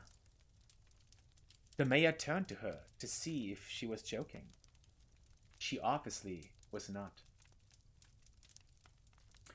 Think of how much more commerce you could bring to your village if you were close to the river, said Lady Villia jovially. The master Heoma's students could have easier access to his fine school. Everyone would benefit. I know it would put my sister's heart to ease if there was less trespassing and poaching on her lands. There is no poaching or trespassing on your lands now, your grace, frowned Heomast. You do not own the jungle, nor will you. The villagers may be persuaded to leave, but that I don't know. But my school will stay where it is. The dinner party never really recovered happily. Heomast and the mayor excused themselves, and my services, such as they were not needed in the drawing room, where the group went to have their drinks. There was no laughter to be heard through the walls that evening. The next day, even though there was a dinner planned for the evening, I left on my usual walk to Maliva. Before I had even reached the drawbridge, the guard held me back. Where are you going, Gorgic? Oh. Not to the village, are you? Why not? He pointed at the plume of smoke in the distance. A fire broke out very early this morning, and it's still going. Apparently it started at Master Heomaster's school. It looks like the work of some traveling brigands. Blessed Stender, I cried. Are the students alive? No one knows, but it'd be a miracle if any survived. It was late and most everyone was sleeping. I know they've already found the master's body, or what was left of it. And they also found that girl, your friend, Perlissa. I spent the day in a state of shock. It seemed inconceivable what my instinct told me. That the two noble ladies, Lady Villia and the Duchess of Woda, had arranged for a village and school that irritated them to be reduced to ashes. At dinner, they mentioned the fire in Maliva only very briefly, as if it were not news at all. But I did see the Duchess smile for the first time ever. It was a smile I will never forget until the day I die. The next morning, I had resolved to go to the village and see if I could be of any assistance to the survivors. I was passing through the servants' hall to the grand foyer when I heard the sound of a group of people ahead. The guards and most of the servants were there, pointing at the portrait of the Duchess that hung in the center of the hall. There was a single black bolt of ebony piercing the painting, right at the Duchess's heart. I recognized it at once. It was one of Mr. Akin's arrows I had seen in his quiver, forged, he said, in the bowels of Dagoth-Ur itself. My first reaction was relief. The Dunmer, who had been kind enough to give me a ride to the palace, had survived the fire. My second reaction was echoed by all present in the hall. How had the vandal gotten past the guards, the gate, the moat, and the massive iron door? The Duchess, arriving shortly after I, was clearly furious, though she was too well bred to show it but by raising her web-thin eyebrows. She wasted no time in assigning all her servants to new duties to keep the palace grounds guarded at all times. We were given regular shifts and precise, narrow patrols. The next morning, despite all precaution, there was another black arrow piercing the Duchess's portrait. So it continued for a week's time. The Duchess saw to it that at least one person was always present in the foyer, but somehow the arrow always found its way to her painting whenever the guards' eyes were momentarily averted. A complex series of signals were devised, so each patrol could report back any sounds or disturbances they encountered during their vigil. At first, the Duchess arranged them so a castellan would receive record of any disturbances during the day, and the chief of the guard during the night. But when she found that she could not sleep, she made certain that the information came to her directly. The atmosphere in the palace had shifted from gloomy to nightmarish. A snake would slither across the moat, and suddenly Her Grace would be tearing through the east wing to investigate. A strong gust of wind ruffling the leaves on one of the few trees in the lawn was a similar emergency. An unfortunate lone traveler on the road in front of the palace, a completely innocent man, as it turned out, brought such a violent reaction that he must have thought that he had stumbled on a war. In a way, he had. And every morning, there was a new arrow in the front hall, mocking him.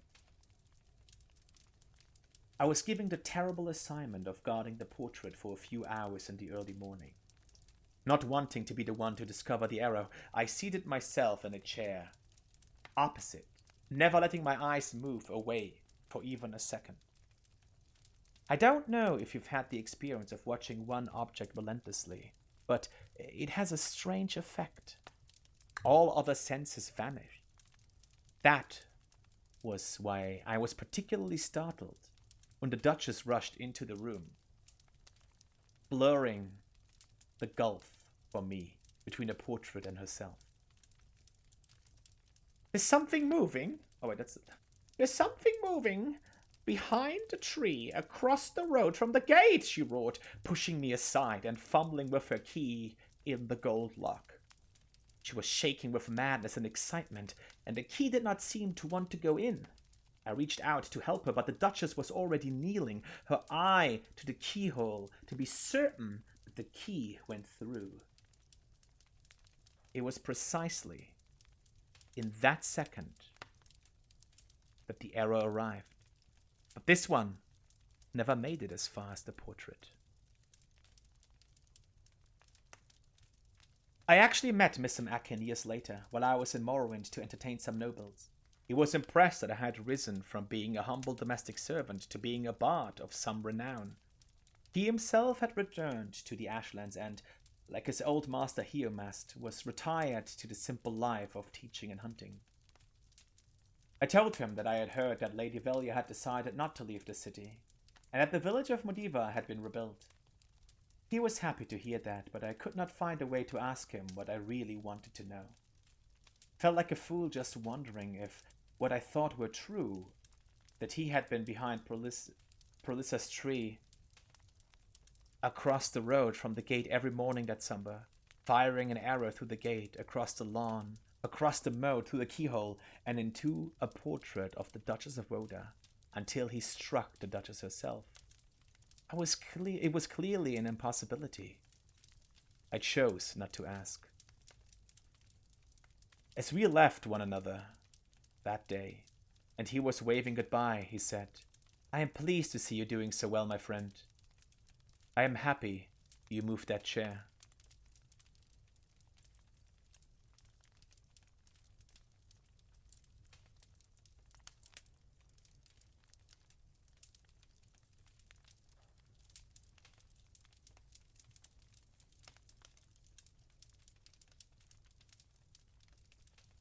There you go. I think this is our final archery themed story. Another person, I guess, arguably getting their comeuppance.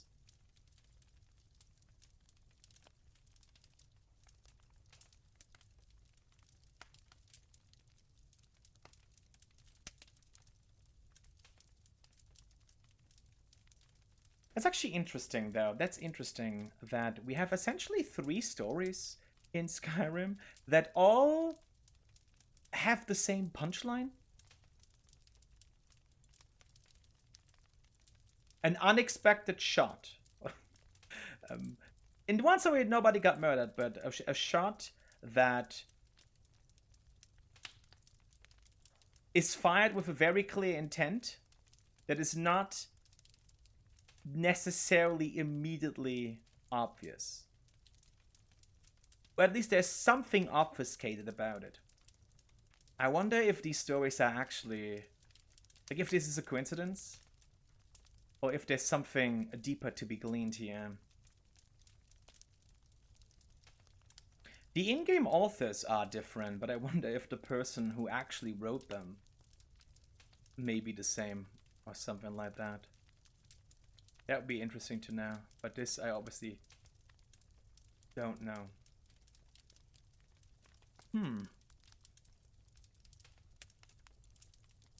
Well, that was The Black Arrow, Volume 2. And as I said, we have 2 big stories left. 2 big fictional stories. Pala, or Paya, just 2 volumes, and then The Beggar Thief Warrior King, the trilogy. And those will be framed by different texts that are not entirely, at least, a fictional. And the first one we're going to do of these texts, and that's going to be next, is actually the text that was very central to the Dragonborn DLC that we ended our playthrough on. This is called The Guardian and the Traitor. It basically gives some of the background to a Marak who we encountered while we were going through that story. And we're gonna get that book ready.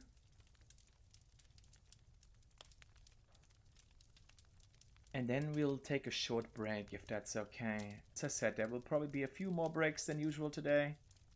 I'm drinking tea, I have to go to the bathroom. Also, I may need a little bit more rest for my voice from time to time. The Guardian and the Traitor.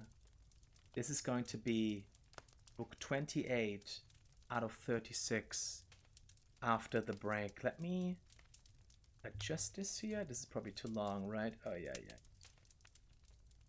Sorry about that. Let's do it like so. And then, yeah, when we're back, we will be talking about... we'll be reading this book. And honestly, maybe something to say also about the Dragonborn DLC. I guess that's always a little bit easier to do with the non-fiction books, to combine them, to link them to our playthrough to an extent that goes beyond just saying, oh, we read this and we remember this. Thank you, Christian. Welcome in. Look well. I appreciate it. I hope you're doing well. Have a good weekend. Okay. Let's do a short break.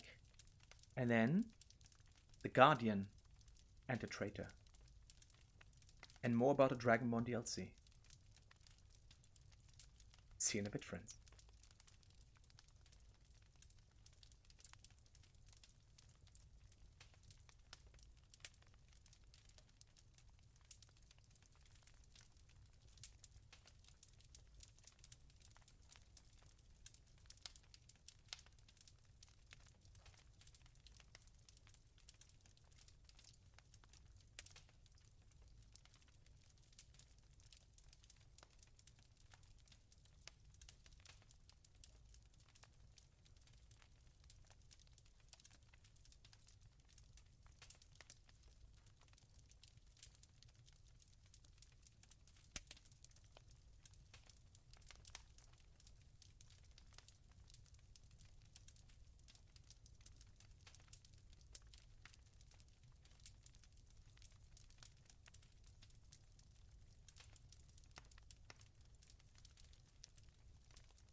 Welcome back to the Skyrim reading stream, everybody. Thank you so much for being here. Thank you for the hydration, Ashley. Welcome in also. Good morning, Lara.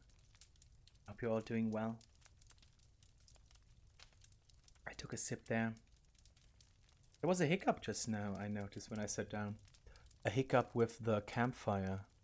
Is it usually running smoothly? I sure hope so, at least. Good morning. We have a few more books for you this early into the day. Yeah, we're doing Skyrim reading stream today, I guess, for two occasions. One, we finished our Skyrim playthrough, the Marquee Percent, about a month ago. We did every quest, every landmark. Did so many things for over a year. And as a little bit of a bonus to that, as a little bit of an epilogue to that, we decided to come back here one more time to read a few books from Skyrim, from the books that we've been collecting this whole time. And of course, this is also not just something that we decided based on ending this long journey.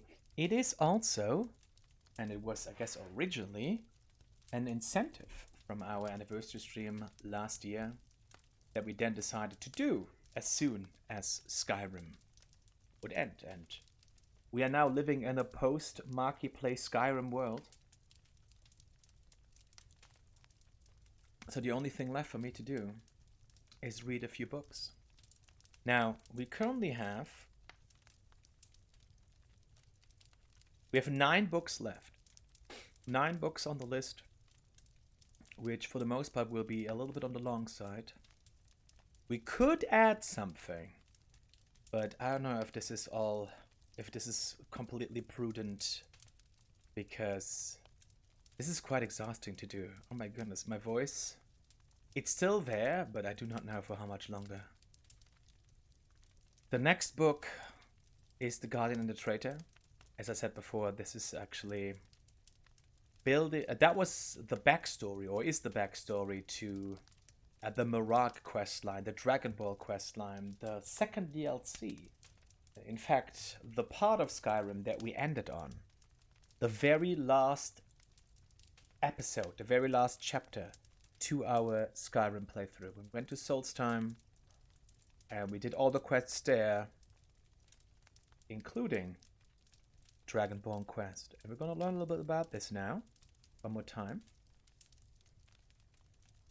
Because that was definitely a very interesting quest that featured a library, which I am obviously very fond of. A library that we will hear a little bit more of in the final book of the night. And it was actually quite spectacular to visit it. A location that, in a similar fashion to the Soul Can, was entirely otherworldly, and for that reason made for such a impactful contrast to the rest of Skyrim that it will probably stand out to me moving forward. And that's the Apocrypha, which will be referenced here briefly, I think, or at least the owner, the head of the Apocrypha, will be mentioned. And we'll have a little bit more of an insight as to what this place may look like. And now we've seen it ourselves. So that's going to be interesting. Because when we read that final book on the list the first time, we had not yet been there. So I'm very curious to see how that will play out. But for now, let's do The Guardian and the Traitor, shall we? Let me take another sip.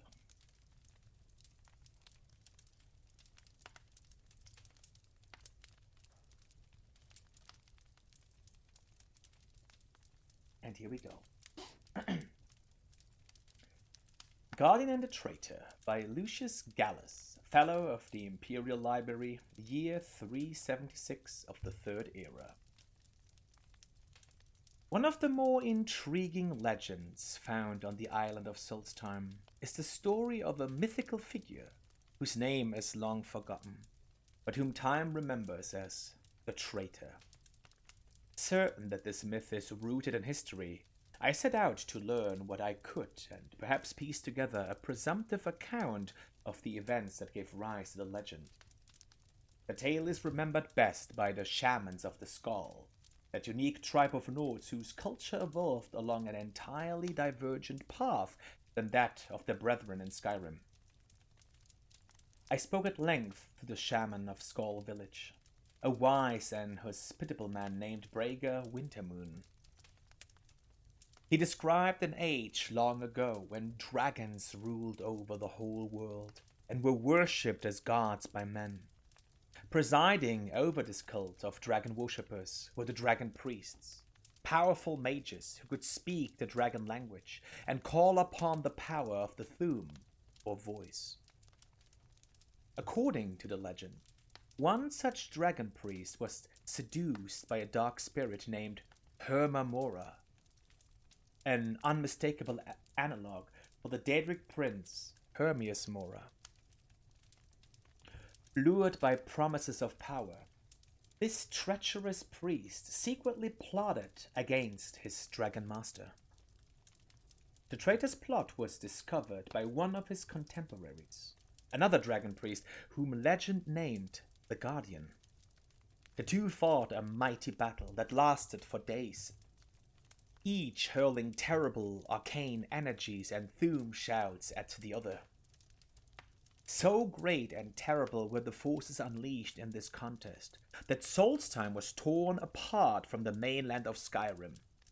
Here, the myth clearly descends into the realm of pure fantasy. The Guardian, whom the legend presents as a paragon of loyalty and nobility, finally defeats the despicable traitor, who seems to represent all that is corrupt and evil in man. The epic duel is clearly representative of the greater struggle between good and evil. Perhaps it is this timeless quality that has kept the tale alive for so long. Unlike many similar myths, the tale of the Guardian and the traitor does not feature a suitably heroic ending.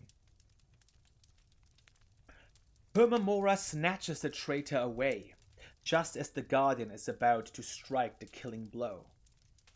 The dragons appoint the Guardian ruler of Solstheim, but not before he is compelled to swear an oath of vigilance to watch for the traitor's return. His reign is, by all accounts, a time of peace and prosperity for the people of the island, and he is remembered as a wise and just leader. No further mention is made of the traitor, but neither is he thought to be dead. The legend ends on a cautionary note that the people of Solstheim, the heirs of the Guardian, must remain wary, lest the dark influence of Hermamora, or even the traitor himself, return someday. Although no physical clues exist now in Solstheim to suggest the presence of the dragon cult, it is hardly difficult to believe that it might once have flourished here.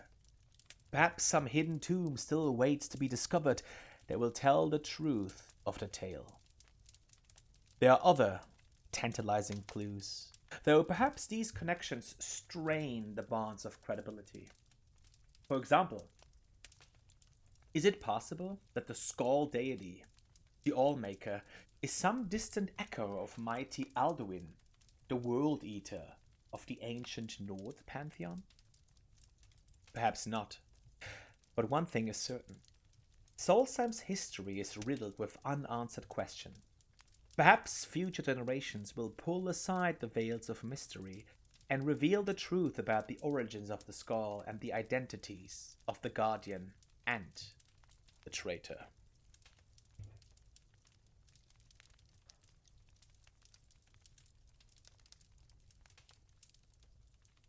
What's interesting to note about this book is that we indeed first met Marak in the Apocrypha, from where he was somehow able to exert his influence on the people of Solstheim. And this was written in the past, right? Because by the time we go to Solstheim, there's clearly evidence that a dragon cult at some point was on the island. And to some extent, that actually lends credence to the idea, although it sounds pretty wild, that at some point it was connected to the mainland of Skyrim. Because there are a lot of structures that we find in Skyrim, or types of structures we find in Skyrim, and then again in Solstheim. Now, I do not know if in other Elder Scrolls games Dwemer structures, Dwemer runes exist, but there are Dwemer runes as well in Solstheim, as there are dragon tombs. And interestingly enough, all of them have those more Hermes Mora inspired dragon priest masks, suggesting perhaps that it was not just a single traitor from the perspective of the dragon priests and the dragons. And of course the cultists who followed Marak also had the Hermes Mora Cthulhu style mask that we actually saw very early on. I think this quest is triggered, the Dragonborn quest, as soon as you meet the Greybeards for the first time. So we had this quest in our list for about 40 streams without touching it at all, because in order to continue it after the initial attack, you have to go to Solstheim. And I decided that it would make more sense for us to first clear all of the landmarks on the mainland before going to Solstheim, which we ended up doing. So we basically cleared everything on the mainland of Skyrim before going to Solstheim. Now, there were some reasons for us to return to Skyrim, because there are actually a few quests that you obtain in Solstheim, but you can only complete by going back. But everything that's initiated in Skyrim, we had cleared by that point. And then, honestly, the Dragonborn quest ended faster than I had expected. But there were also a lot of other quests in Solstheim that I didn't necessarily expect. I thought it would be more focused on one quest line like Dawnguard than it ended up being.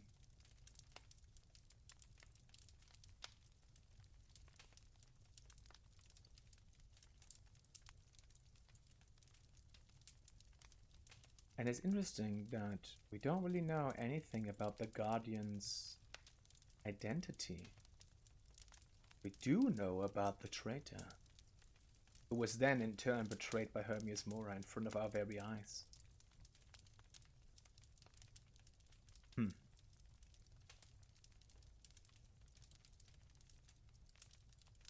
On that note, friends, let's return to the world of fiction. A book that, or a story that is told in two parts, the second part of which we finally obtained in the final stream of Skyrim. And the thing is that we have never read this either. We found the first part, which is fairly common, a long time ago, and it was quite intriguing. And I was really hoping that we could find the second part, and then we finally got it in the final stream in the alchemist's shop in Riften. Which was not a coincidence. We actually looked this up, where to find this book, and that's one of those locations. In fact, that was the only location where we could get it without stealing it, because the people there liked us, so we could just take it and it was fine. And that's Pala, or Paya. Volume 1 of 2. This is going to be book number 29. And it is also our second to last fiction entry.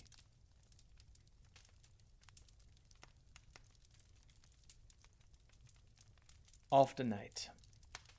However, this comes in 2 parts, and then the final one comes in 4 parts. And I recall those being long. So, we'll still be here for a while.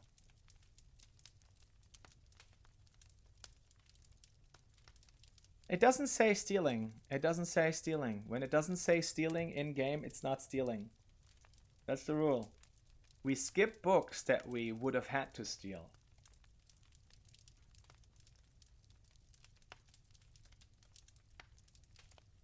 If it doesn't say stealing, it's not stealing. And if it's for a quest, it's not stealing. Those are the rules. That's how it works. In real life too. But don't quote me on that.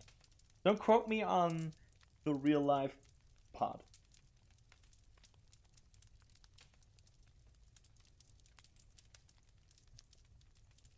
All right.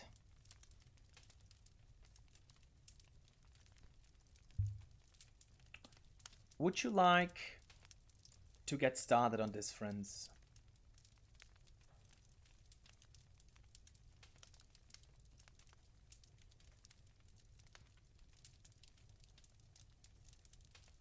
Exactly, exactly.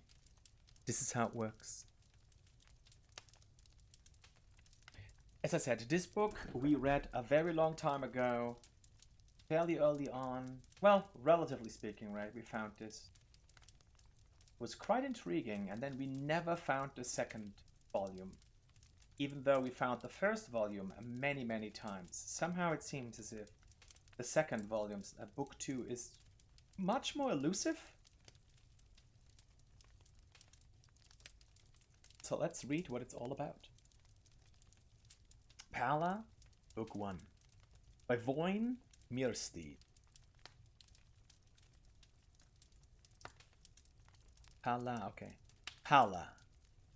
Pala. I remember when I first heard that name, not long ago at all. It was at a Tails and Talos ball, at a very fine estate west of Mirkarup, to which I and my fellow Mages Guild initiates had found ourselves unexpectedly invited. Truth be told, we needn't have been too surprised. There were very few other noble families in Mirkarup. The region had its halcyon days as a resort for the wealthy far back in the Second Era. And on reflection, it was only appropriate to have sorcerers and wizards present at a supernatural holiday. Not that we were anything more exotic than students at a small, non-exclusive charter house of the guild, but, like I said, there was a paucity of other choices available. For close to a year, the only home I had known was the rather ramshackle if sprawling grounds of the Mirkarup Mages Guild. My only companions were my fellow initiates, most of which only tolerated me, and the masters whose bitterness at being at a backwater guild prompted never-ending abuse. Immediately, the School of Illusion had attracted me. The magister who taught us recognized me as an apt pupil who loved not only the spells of the signs, but their philosophical underpinnings. There was something about the idea of warping the imperceptible energies of light, sound, and mind that appealed to my nature. Not for me, the flashy schools of destruction and alterations, the holy schools of restoration and conjuration, the practical schools of alchemy and enchantment, or the chaotic school of mysticism. No, I was never so pleased as to take an ordinary object and by a little magic make it seem something other than what it was. It would have taken more imagination than I had to apply that philosophy to my monotonous life. After the morning's lessons, we were assigned tasks before our evening classes. Mine had been to clean out the study of a recently deceased resident of the guild and categorize his clutter of spellbooks, charms, and incunabula. It was a lonely and tedious appointment. Magister Tendixus was an inveterate collector of worthless junk, but I was reprimanded any time I threw something away of the least possible value. Gradually, I learned enough to deliver each of his belongings to the appropriate department. Potions of healing to the Magisters of Restoration, books on physical phenomena to the Magisters of Alteration, herbs and minerals to the alchemists, and soul gems and bound items to the enchanters. After one delivery to the enchanters, I was leaving with my customary lack of appreciation when Magister Ilther called me back. "Boy," said the portly old man, handing me back one item.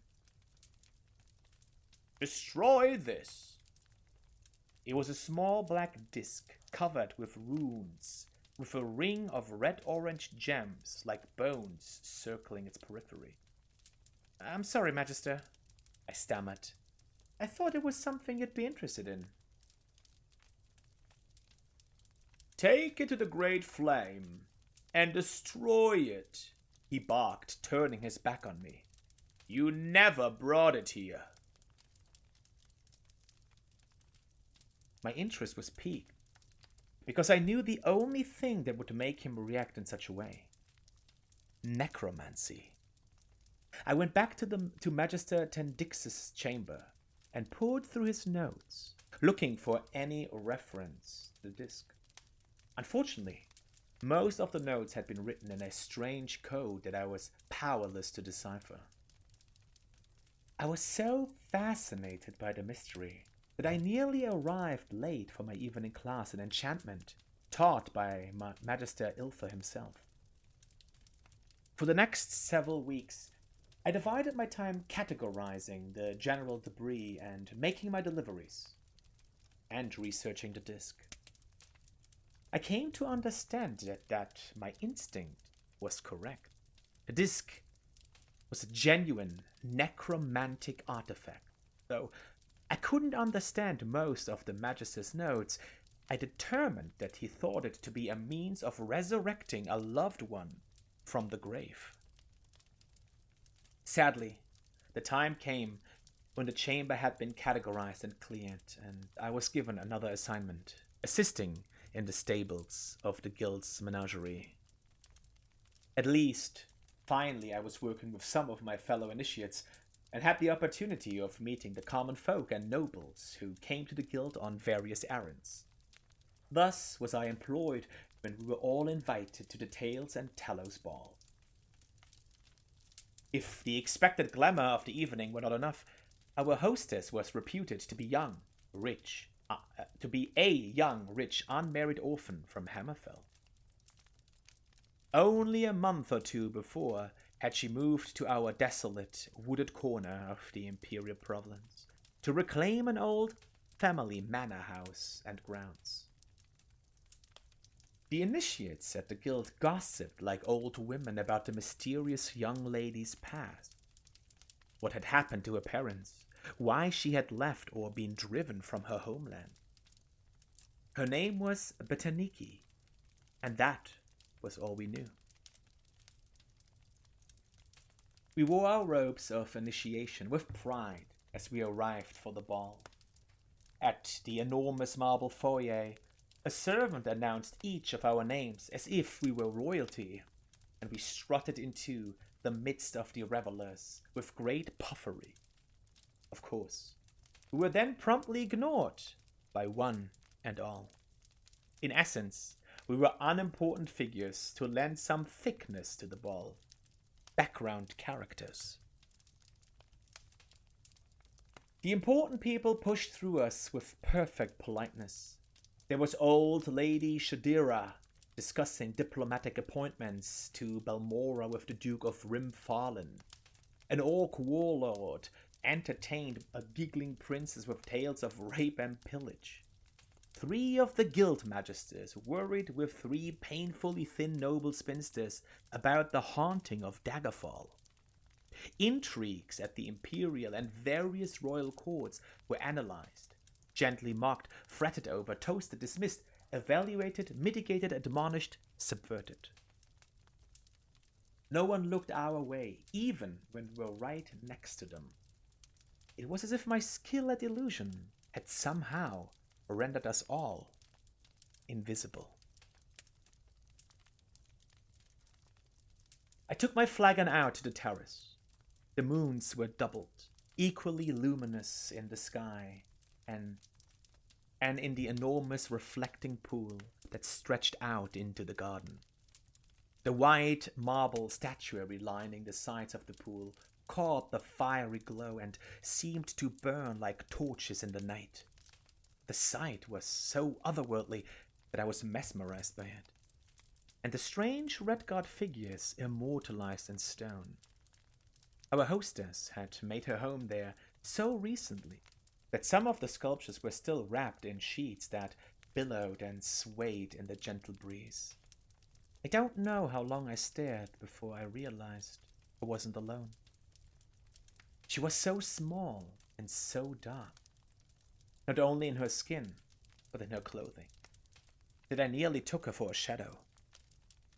When she turned to me, I saw that she was very beautiful and young, not more than 17. "Are you our hostess?" I finally asked. "Yes," she smiled, blushing, "but I'm ashamed to admit that I'm very bad at it. I should be inside with my new neighbors, but I think we have very little in common." "It's been made abundantly clear that they hope I have nothing in common with them either," I laughed. "When I am a little higher than an initiate in the Mage's Guild, they might see me as more of an equal." "I don't understand the concept of equality in Cyrodiil yet," she frowned. "In my culture, you proved your worth, not just expected it. My parents both were great warriors, as I hope to be." Her eyes went out to the lawn, to the statues. "Do the sculptures represent your parents?" "That's my father Parion there," she said, gesturing to a life-size representation of a massively built man, unashamedly naked, gripping another warrior by the throat and preparing to decapitate him with an outstretched blade. It was clearly a realistic depiction. Parium's face was plain, even slightly ugly, with a low forehead, a mass of tangled hair, stubble on his cheek, even a slight gap in his teeth, which no sculptor would surely have invented except to do justice to his model's true idiosyncrasies. "And your mother?" I asked, pointing to a nearby statue of a proud, rather squat warrior woman in a mantilla and scarf, holding a child. "Oh no," she laughed. "That was my uncle's old nurse. Mother's statue still has a sheet over it." I don't know what prompted me to insist that we unveil the statue that she pointed to. In all likelihood, it was nothing but fate, and a selfish desire to continue the conversation. I was afraid that if I did not give her a project, she would feel the need to return to the party, and I would be alone again. At first, she was reluctant. She had not yet made up her mind whether the statues would suffer in the wet, sometimes cold Cyrodiilic climate. Perhaps all should be covered, she reasoned. It may be that she was merely making conversation and was reluctant as I was to end the standoff and be that much closer to having to return to the party. In a few minutes' time, we tore the tarp from the statue of Betaniki's mother. That is when my life changed forevermore. She was an untamed spirit of nature, screaming in a struggle with a misshapen, monstrous figure in black marble. Her gorgeous, long fingers were raking across the creature's face. The monster's talons gripped her right breast in a sort of caress that prefaces a mortal wound. Its legs and hers wound around one another in a battle that was a dance. I felt annihilated. This lithe but formidable woman was beautiful beyond all superficial standard. Whoever had sculpted it had somehow captured not only a face and figure of a goddess, but her power and will. She was both tragic and triumphant. I fell instantly and fatally in love with her. I had not even noticed when Galen, one of my fellow initiates, who was leaving the party, came up behind us. Apparently, I had whispered the word magnificent, because I heard Betaniki reply as if miles away. Yes, it is magnificent. That's why I was afraid of exposing it to the elements. Then I heard, clearly, like a stone breaking water, Galen, Mara preserve me. That must be Parla. Then you heard of my mother? Asked Betaniki, turning his way. I hail from Wayrest, practically on the border to Hammerfell. I don't think there's anyone who hasn't heard of your mother and her great heroism, ridding the land of that abominable beast. She died in that struggle, didn't she? Yes, said the girl sadly, but so too did the creature. For a moment, we were all silent. I don't remember anything more of that night. Somehow I knew I was invited to dine the next evening, but my mind and heart had been entirely and forevermore arrested by the statue. I returned back to the guild, but my dreams were fevered and brought me no rest. Everything seemed diffused by white light, except for one beautiful, fearsome woman, Pala.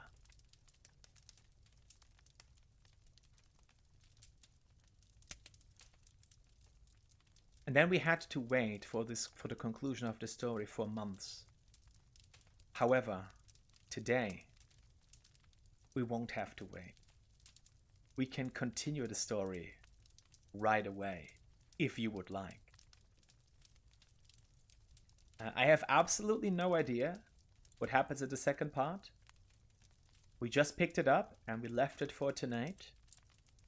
So let's see how the story continues, everybody. And I will do as the penguin does and take a sip. Thank you.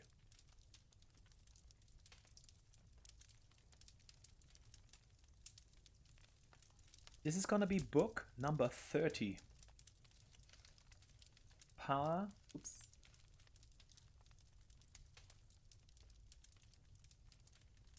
Volume 2.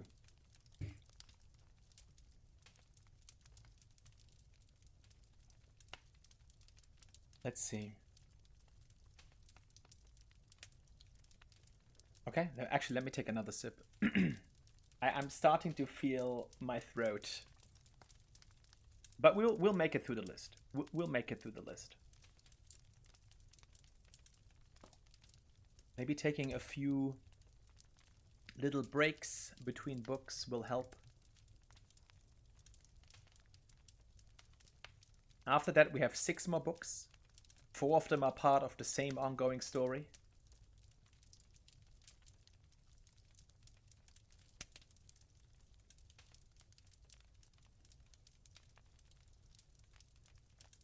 A little bit of the tea that's left. And then, let's go back in. With Parla, book 2. Avoin Mirsted also.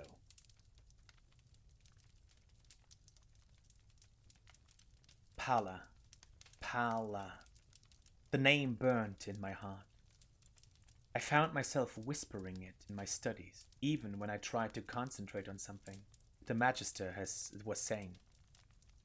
My lips would silently purse to voice the pal, and tongue lightly flick to form the la, as if I were kissing her spirit before me.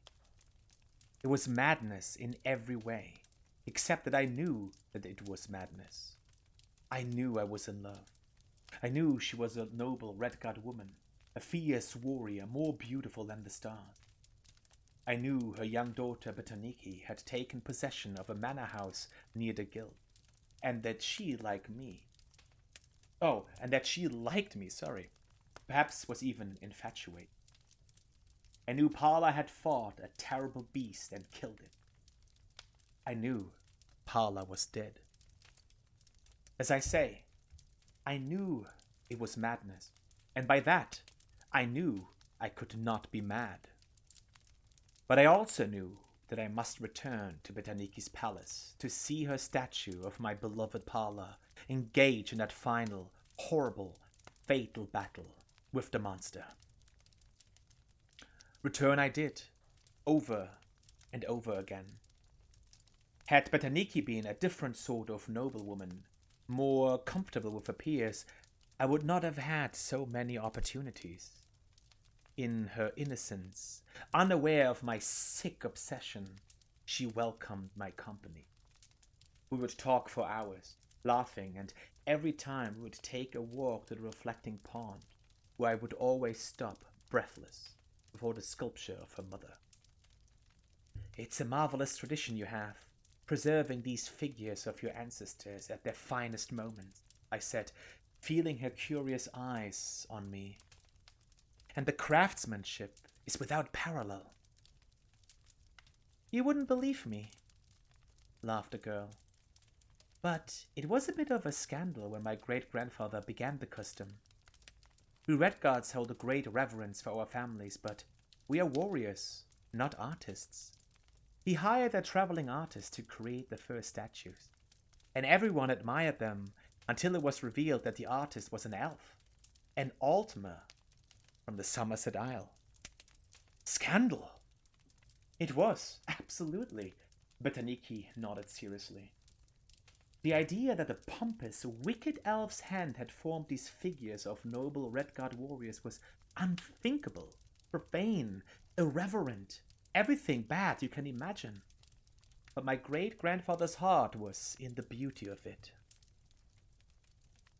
And his philosophy of using the best to honor the best, passed down to us all. I would not have even considered having a lesser artist create the statues of my parents, even if it would have been more allegiant to my culture. They're all exquisite, I said. But you like the one of my mother most of all, she smiled. I see you look at it even when you seem to be looking at the others. It is my favorite also. Would you tell me more about her? I asked, trying to keep my voice light and conversational. Oh, she would have said she was nothing extraordinary, but she was, the girl said, picking a flower from the garden. My father died when I was quite young, and she had so many roles to fill, but she did them all effortlessly. I'm sorry, oh my goodness. We have a great many business interests, and she was brilliant at managing everything. Certainly better than I am now. All it took was her smile, and everyone obeyed. And those that didn't paid dearly. She was very witty and charming, but a formidable force when the need arose for her to fight. Hundreds of battles, but I can never remember a moment of feeling neglected or unloved. I literally thought she was too strong for death. Stupid, I know. But when she went to battle that horrible creature, that freak from a mad wizard's laboratory, I never even thought she would not return. She was kind to her friends and ruthless to her enemies. What more can one say about a woman than that? Poor Betaniki's eyes teared up with remembrance. What sort of villain was I to goad her so, in order to satisfy my perverted longing? Shogorath could never have conflicted a mortal man more than me. I found myself both weeping and filled with desire. Paula not only looked like a goddess, but from her daughter's story, she was one. That night, while undressing for bed, I rediscovered the black disc I had stolen from Magister Tendixis' office weeks before. I had half forgotten about its existence, that mysterious necromantic artifact, which the mage believed could resurrect a dead love. Almost by pure instinct, I found myself placing the disc on my heart and whispering, Pala. A momentary chill filled my chamber. My breath hung in the air in a mist before dissipating. Frightened, I dropped the disc. It took a moment before my reason returned, and with it, the inescapable conclusion. The artifact could fulfill my desire. Until the early morning hours, I tried to raise my mistress from the chains of oblivion, but it was no use. I was no necromancer. I entertained thoughts of how to ask one of the magisters to help me, but I remembered how Magister Iltha had bid me to destroy it. They would expel me from the guild if I went to them and destroyed the disc themselves, and with it, my only key to bringing my love to me. I was in my usual semi-torpid condition the next day in classes. Magister Iltha himself was lecturing on his specialty, the School of Enchantment. He was a dull speaker with a monotone voice, but suddenly I felt as if every shadow had left the room, and I was in a palace of light.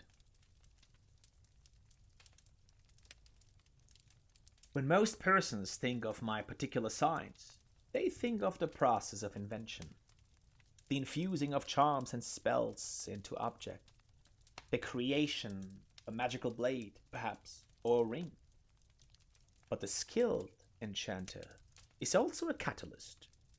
The same mind that can create something new can also provoke greater power from something old. A ring that can generate warmth for a novice, on the hand of such a talent, can bake a forest black. The fat man chuckled. Not that I'm advocating that. Leave that for the School of Destruction. That week, all the initiates were asked to choose a field of specialization. All were surprised when I turned my back on my old darling, the School of Illusion. It seemed ridiculous to me that I had ever entertained an affection for such superficial charms. All my intellect was now focused on the School of Enchantment, the means by which I could free the power of the disc. For months thereafter, I barely slept. A few hours a week I'd spent with Betaniki and my statue to give myself strength and inspiration. All the rest of my time was spent with Magister Iltha or his assistants, learning everything I could about enchantment. They taught me how to taste the deepest levels of magicka within a stored object. A simple spell cast once, no matter how skillfully and no matter how spectacularly, is ephemeral. Of the present, what it is and no more.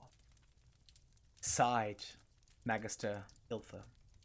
But placed in a home, it develops into an almost living energy, maturing and ripening, so only its surface is touched when an unskilled hand wields it. You must consider yourself a miner, digging deeper to pull forth the very heart of gold. Every night, when the laboratory closed, I practiced what I had learned. I could feel my power grow, and with it, the power of the disc. Whispering, Pala, I delved into the artifact, feeling every slight nick that marked the runes and every facet of the gemstones. At times, I was so close to her, I felt hands touching mine. But something dark and bestial, the reality of death, I suppose, would always break across the dawning of my dream. When it came, an overwhelming rotting odor, which the initiates in the chambers next to mine began, to complain about. Something must have crawled into the floorboards and died, I offered lamely. Magister Iltha praised my scholarship and allowed me to use the use of his laboratory after hours to further my studies. Yet, no matter what I learned, Parla seemed scarcely closer. One night, it all ended. I was swaying in a deep ecstasy, moaning her name, the disc bruising my chest when a sudden lightning flash through the window broke my concentration. A tempest of furious rain roared over Mirkarub. I went to close the shutters, and when I returned to my table, I found that the disc had shattered. I broke into hysterical sobs and then laughter. It was too much for my fragile mind to bear such a loss after so much time and study. The next day and the day after I spent in my bed, burning with a fever. Had I not been a mage's guild with so many healers, had I not been at a mage's guild with so many healers, I likely would have died. As it was, I provided an excellent study for the budding young scholars. When at last I was well enough to walk, I went to visit Betaniki. She was charming as always, never once commenting on my appearance, which must have been ghastly. Finally, I gave her reason to worry when I politely but firmly declined to walk with her along the reflecting pool. "But you love looking at the statuary," she exclaimed. I felt that I owed her the truth and much more. "Dear lady, I love more than the statuary. I love your mother. She's all I've been able to think about for months now. Ever since you and I first removed the top from that blessed sculpture. I don't know what you think of me now, but I have been obsessed with learning how to bring her back from the dead." But Taniki stared at me, eyes wide. Finally she spoke. "I think you need to leave now. I don't know if this is a terrible jest." "Believe me, I wish it were. You see, I failed. I don't know why. It could not have been that my love wasn't strong enough, because no man had a stronger love. Perhaps my skill as an enchanter are not masterful, but it wasn't from lack of study. I could feel my voice rise and knew I was beginning to rant, but I could not hold back. Perhaps the fault lay in that your mother never met me. But I think that only the caster's love is taken into account in the necromantic spell. I don't know what it was. Maybe that horrible creature, the monster that killed her, cast some sort of curse on her with its dying breath. I failed, and I don't know why." With a surprising burst of speed and strength for so small a lady, Betaniki shoved herself against me. She screamed, "Get out!" and I fled out the door. Before she slammed the door shut, I offered my pathetic apologies. "I'm so sorry, Betaniki, but consider that I wanted to bring your mother back to you. It's madness, I know, but there's only one thing that's certain in my life, and that's that I love Paula." The door was nearly shut, but the girl opened it crack to ask tremulously,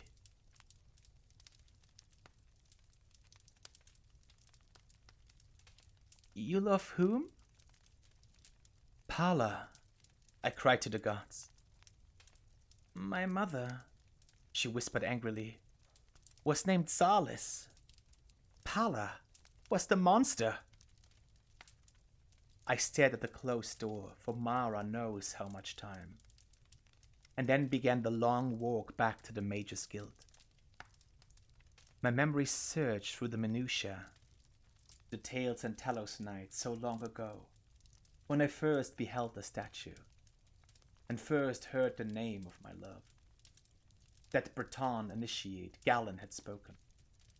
He was behind me. Was he recognizing the beast, and not the lady? I turned the lonely bend that intersected with the outskirts of Mirkarub, and a large shadow rose from the ground where it had been sitting, waiting for me. "Paula," I groaned. "Paula." Kiss me, it howled. And that brings my story up to the present moment. Love is red, like blood.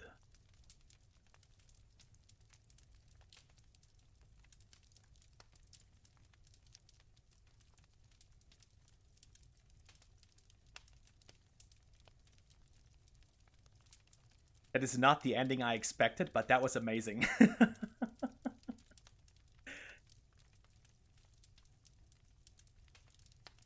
That was worth it. That was worth waiting for the conclusion. Also, Magatha, welcome in. And I'm sorry I couldn't say effortlessly. It's definitely getting harder and harder to read as we go along. It took me a lot of effort to say that. But yeah, as I mentioned before, we read the first volume of this story somewhat early into our playthrough. And it was very fascinating. I really wanted to know how it continues. But we never found a second volume until the very last stream, when we had already looked up where to find it. It seems to be rather elusive. And I decided not to read it on that day, but to keep it for the reading stream. And I think it was well worth the wait.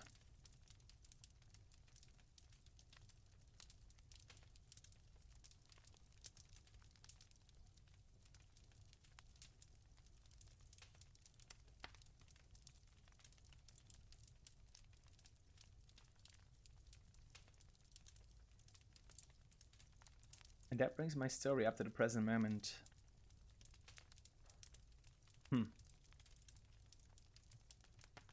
That is a real fireplace story, for sure, for sure. I really hope you enjoyed this one, because I certainly did. That's gonna be tough to follow up on.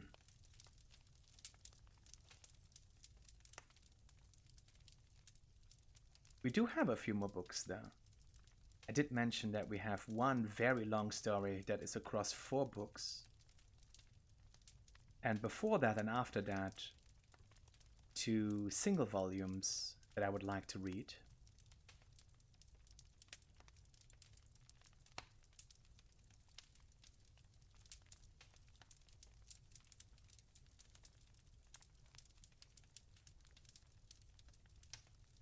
Yeah, but this is definitely one of my favorite stories in Skyrim. I'm really happy that we read this tonight.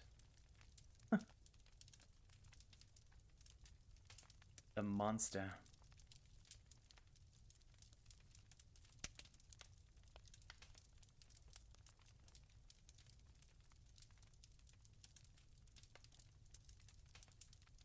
Well, we're gonna have quite the change now.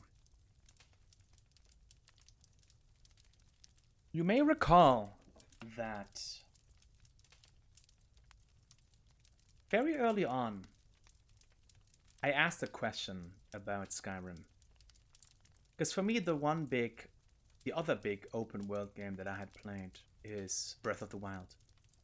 So I asked, what's the closest you can find in Skyrim? The closest to a Korok seed? And back then, our good friend Lily said, Nirnroot, which didn't mean anything to me. Like, okay, I'll just accept that. And this is, by the way, the origin story of how Nirnroot became Korok seeds.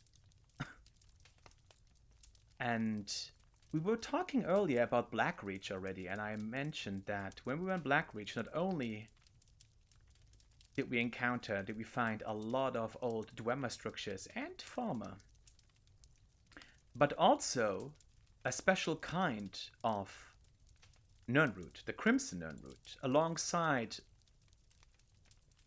the notes of a Nirnroot, the remains and notes of a Nirnroot scholar. And the book that tells his The story of his research is called The Nernroot Missive. And this is the book that I would like to read next, because due to this very early established connection between Nernroot and Korok seeds, I was obviously very keen on collecting Nernroot frequently. Now, you could argue that that's very arbitrary, and yes. However, this is a genuine reflection of how our playthrough played out, so let us embrace this today. The Nernroot Missive, Book 31 of the Night.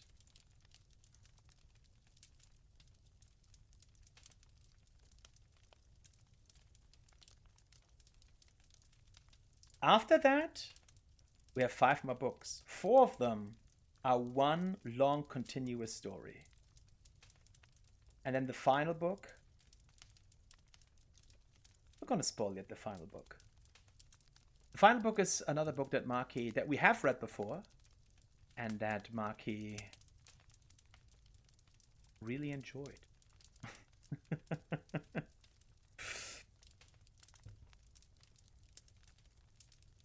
Let me take a sip here. Shockingly, see, I mentioned before, when I drink tea, I have to go to the bathroom all the time. Is that just me? Does that happen to you as well? You have to go to the bathroom all the time?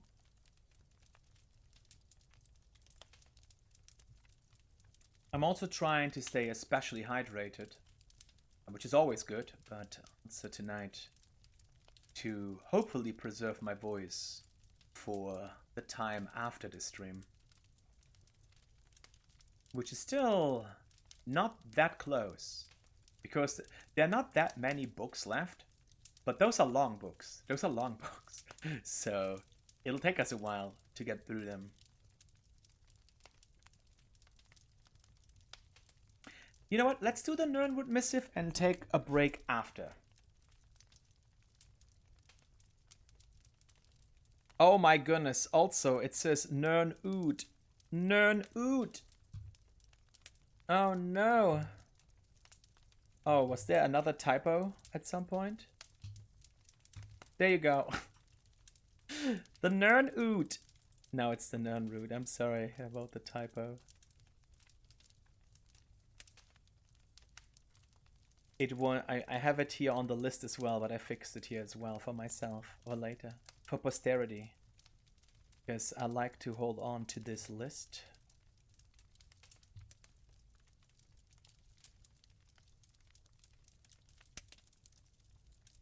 All right. I hope everything else was fine. Cinderion was the name, yeah. Oh, by the way, maybe you missed it. At the very end, it wasn't really a big deal, turned out, but at the very end of the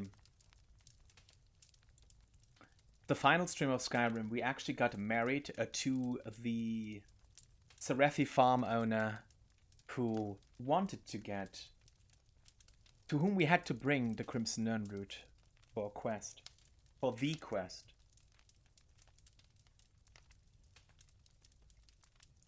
And with whom Cinderion lived for a while. Alright, let's read this. The Nernroot Missive, the revised edition by Cinderion. The following is a transcript of the speech given by Master Alchemist Cinderion at the Alchemical Symposium on Rain's Hand of 4th Era 02. It is a revised version of an earlier missive Cinderion gave to the same group several years before. We've done the best we could to preserve the original tone of his speech, but some light embellishments have been made for editorial reasons and for clarity. Charmerin Wraithorn, the Imperial Scribe. I would like to address the symposium today with some startling revelations regarding the Nernroot. Although this curiously tenacious flora grows almost anywhere a significant body of water is present, it's extremely rare and soon become extinct. After years of extensive research and the tireless efforts of my field assistant, I came into the possession of a large sampling of Nirnroot. According to the theories presented by the noted imperial herbalist Shivius Regalium, the Nirnroot once flourished until a cataclysmic event severely reduced the numbers. Although many scholars reject the proposal of the sun's death event of First Era year 668 catastrophically affected plant life, Shivius felt that the Nirnroot's normal growth cycle was interrupted by the lack of sun for a full year.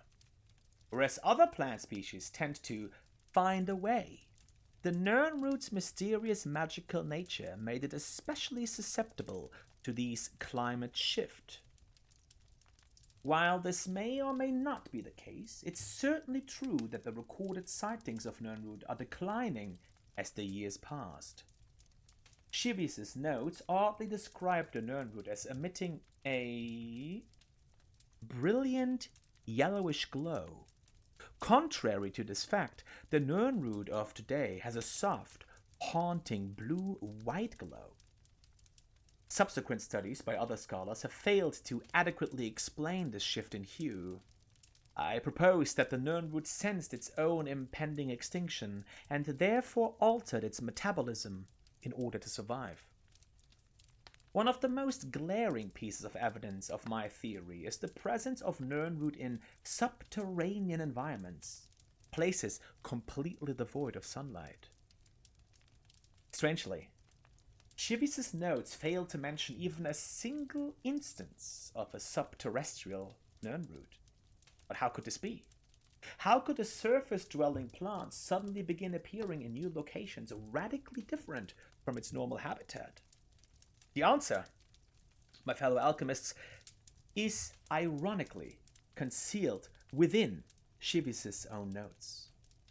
Although he spends a great deal of time experimenting with the Nirnroot in his laboratory, he overlooked an important part of the plant's growth cycle: its soil. Shivius was correct in assuming that the volcanic eruption of Red Mountain contributed to the demise of the Nirnroot, but I believe the ash from that mighty explosion did more than simply cloud the skies. When mixed with the fertile soil of Cyrodiil, this fine powder is the true cause of the Nirnroot's astounding metamorphosis.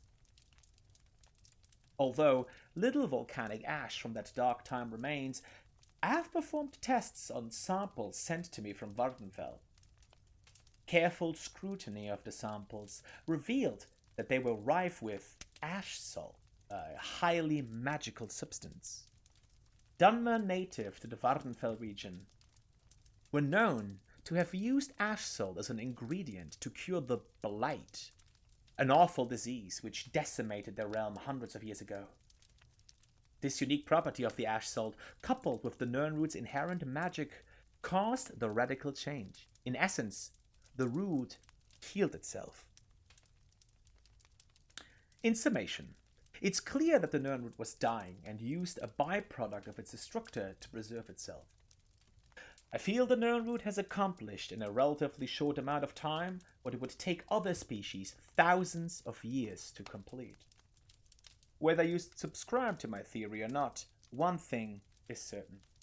The Nirnroot is on a path to destruction. It contains untapped potential to create potions the likes of which have never been seen in our day. I propose to you today that we divert a small portion of our funds to an expedition to collect some of these roots to study. I have outlined this proposal for your perusal after this section of the symposium. Please seriously consider this proposal before it becomes too late and the Nirnroot becomes nothing but a memory. Thank you for your time. And then they clap, I assume. I'm actually tempted to also look at his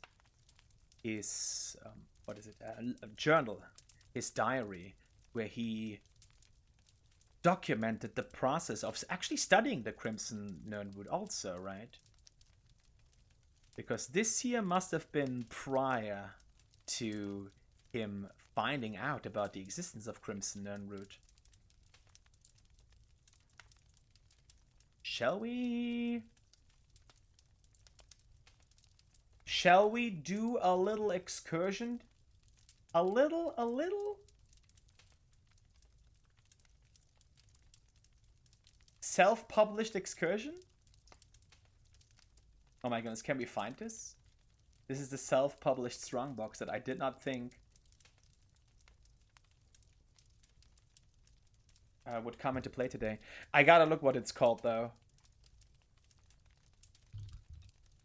Cinderion Skyrim.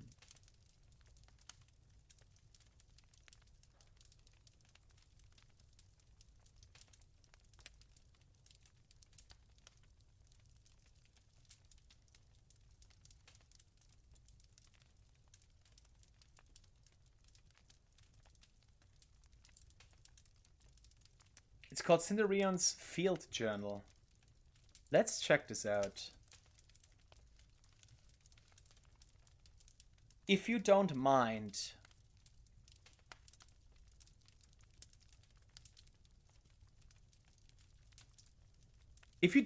to add one quick book. Cinderion's Field Journal.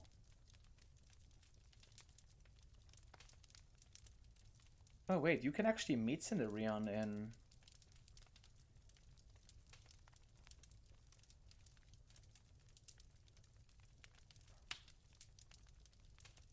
at some point. Interaction. Where is he? Well, he's dead in Skyrim. Oh, he's in Oblivion. Oh. Interesting. Alright, friends. Cinderion's Field Journal has been added to the list. So yes.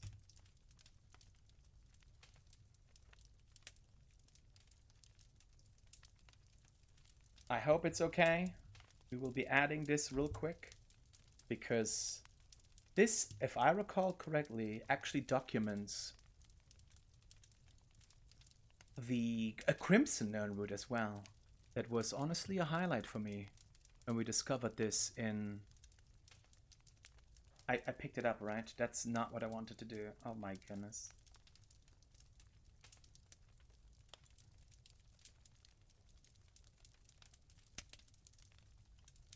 There you go. It's a little bit cut off because it was not optimized for journals down there.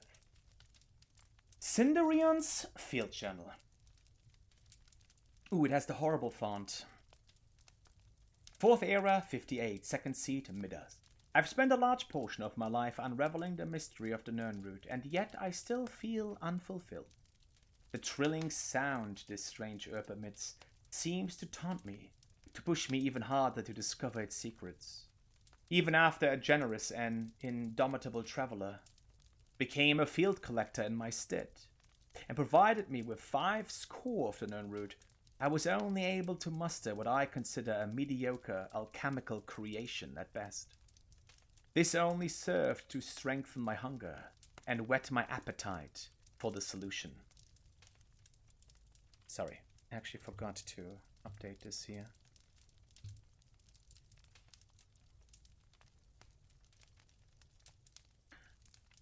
It wasn't until over 50 years later that the answer to my prayers was carried into my basement workshop at the West Weald Inn.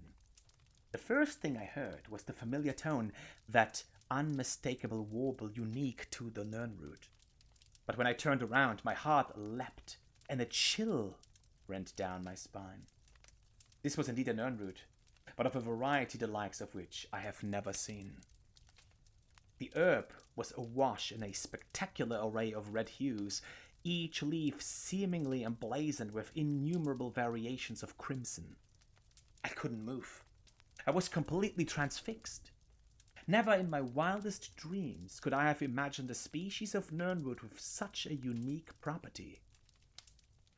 After an awkward silence, I finally managed to stammer out a few questions to the traveler who'd brought me this treasure. He told me his name was Oberth Arnesian, a treasure seeker from Skyrim. Apparently, he'd been exploring a vast subterranean network of grand caverns called Blackreach and had stumbled across what he dismissed as a noisy red weed. His expedition was largely unsuccessful, and he didn't want to leave the caves empty-handed. So Oberth picked one of the Crimson Nirnroot to bring home. He said that it took some time, but eventually he was pointed my way, and that perhaps I'd pay a fair price for it. Before I could gather my wits and ask anything else, Oberth offered to sell me the Crimson Nirnroot sample, a map showing me how to find Blackreach, and the strange key used to breach its outer defenses. It took me mere moments to decide. Oberth left Skingrad 1,000 septims richer, but I would have easily paid 10 times that amount to obtain the sample alone. It took a year of planning, but I was able to pack up and sell my workshop and make my way into Skyrim. Before delving headfirst into Blackreach, I knew I needed to set up a new laboratory, but wished to do so in seclusion. After making inquiries at the College of Winterhold, of which I was an honorary member, I was directed to speak to Avruza Sarefi, a student of botanical alchemy who had a small farm near the city of Riften. By bartering my knowledge of Nirnroot cultivation, I was able to secure Sarefi Farm as a launching point for my field research. I kept the knowledge of the Crimson Nirnroot a secret from Avruza, but imparted everything else I knew to her in exchange for her hospitality. A few months passed, but I was finally ready to enter Blackreach. I used the runed lexicon that Oberth had provided and descended into the depths. My goal was to gather enough Crimson Nirnroot to produce my greatest alchemical creation to date. I was certain it would take at least 30 of them to provide the necessary catalyst. This brings me to the present. My initial research seems to indicate that the Crimson Nirnroot has a similar affinity for moisture as the garden variety, but also maintains some sort of symbiotic relationship with the enormous fungi that inhabit Blackreach.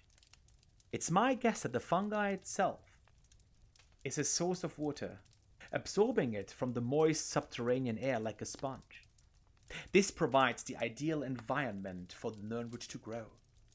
Unfortunately, the Crimson Nirnroot appears to have a vastly shortened lifespan, and they are in no way plentiful down here.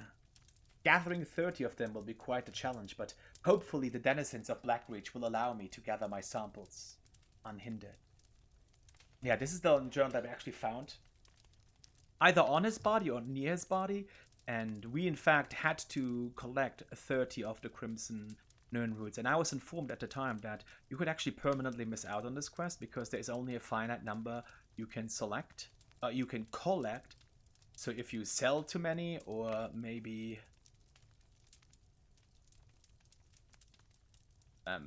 consume them or use them for potion making, you will not be able to get enough. But we got enough, so all is good.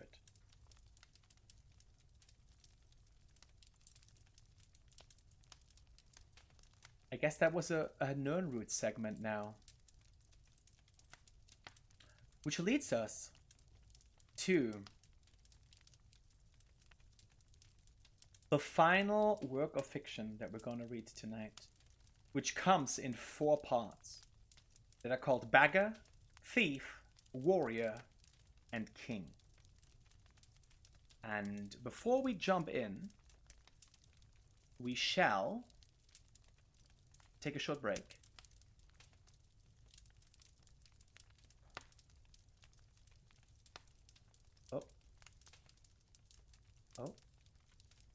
Oh, there's another one up here.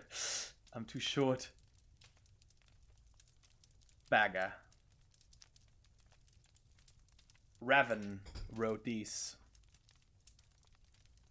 Unlike other series of books that have a continuous story, those titles actually, I mean, they're all just referring to individuals, right?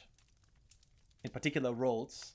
but they're not numbered, so I had to put them in the order myself. And the volumes will comment on this, but yeah, every other time there's a story that goes on over several tomes, it'll actually tell you that, like in the title, that it is so, right? It'll have numbers, but not here.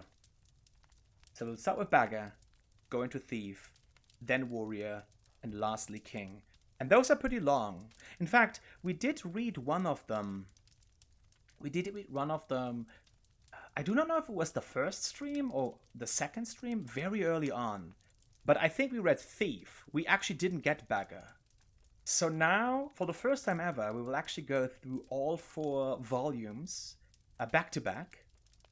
And we'll see how the story unfolds. This is going to be a long one.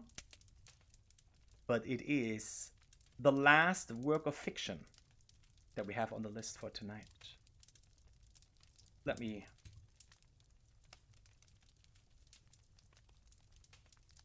Oh, Geek Dad, thank you so much for the raid. Well, welcome in, everybody. I hope you had a good stream. Thank you so much for the shout out as well. Welcome in, everybody. Welcome in. We are getting into the final part of our Skyrim reading stream tonight. Hope you're having a great weekend. And why can I not scroll up here? Let's see. Yeah, thank you so much, Geek Dad TDV, for the raid. Thank you so much for sending everybody over. I really appreciate it. Sanderheim, welcome in. Silly Charlotte, welcome in. Jay the Daddycorn. That is interesting. Welcome in. Ashy with one eye. Ashley, sorry, with one eye. Can't read anymore. My eyes are already failing me. Welcome in. Timeless Frame. Raiding without emotes. That's okay. Met lots of new people. You like Ashy even better. Well, that's good. We may. Well, welcome in, everybody. We're doing a little bit of an unusual stream today. We are doing a reading stream of Skyrim.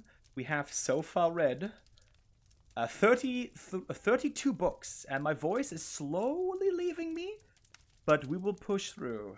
We probably still have an hour or a little bit more to go with how much is left, because even though it's only 5 books, those are long books.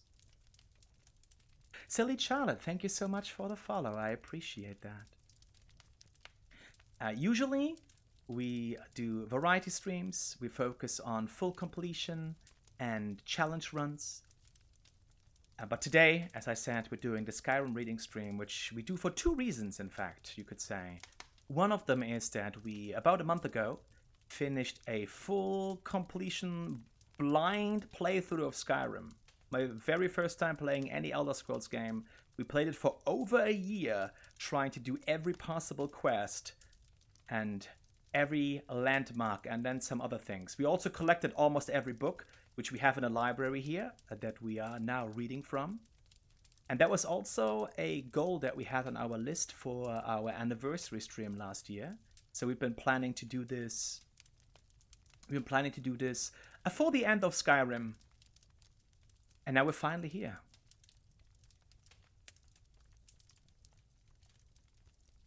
Best of luck getting some sleep, Geek Dad. I know it can be tough. I wish you luck. I will get some good rest. Thank you so very much for the raid.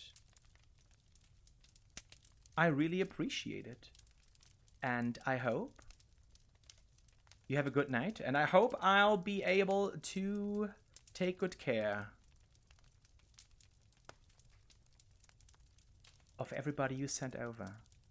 I was actually just about to go to the bathroom, though, before starting the story, because I do not know how much you heard me talk about this. This is an ongoing work of fiction, ongoing across 4 volumes. They're called Bagger, Thief, Warrior, and King, and they're quite long.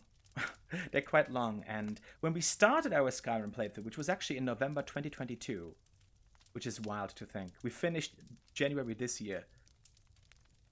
On one of the first streams, the first or the second, we read Thief, the second volume, and I actually don't think we ever read Beggar. We never read the third and the fourth. So today, for the first time ever, we're gonna read all 4 volumes back to back, and we'll just see how this unfolds. We had a great story called Parla that we read just before we had a little bit of a Nernroot excursion, a little bit of a scientific excursion there. That story had a great second part that we hadn't actually read before tonight, and it's probably now become one of my favorites in Skyrim. But if you don't mind, I would take a short break so I can be ready physically and emotionally for our last work of fiction. Would that be okay? I'm really sorry that I'm stepping away so soon after the raid, but I really have to go to the bathroom. So, I'm drinking tea, and that just makes me go a lot. Sorry. That's probably not the first thing you want to hear when you raid into another channel, is it? But yeah, I appreciate the raid. I will be back shortly, and while I'm gone, enjoy the fireplace, and when we're back, we're going to jump into Beggar by Revan. Thank you so much for being here tonight. I'll see you in a bit.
Welcome back, everybody, to, let's say, the final stretch of the Skyrim reading stream.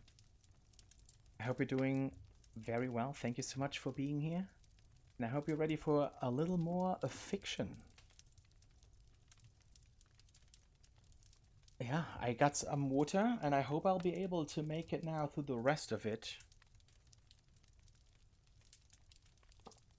without having to take another break, and also without losing my voice. I can feel it leave a little bit. It's getting a little scratchy down here in my throat, but We can make it. We can make it. We made it this far. We can make it to the end. This is book 33 of the night. And as I said, it is called Beggar. Let us start without further ado. By Revan.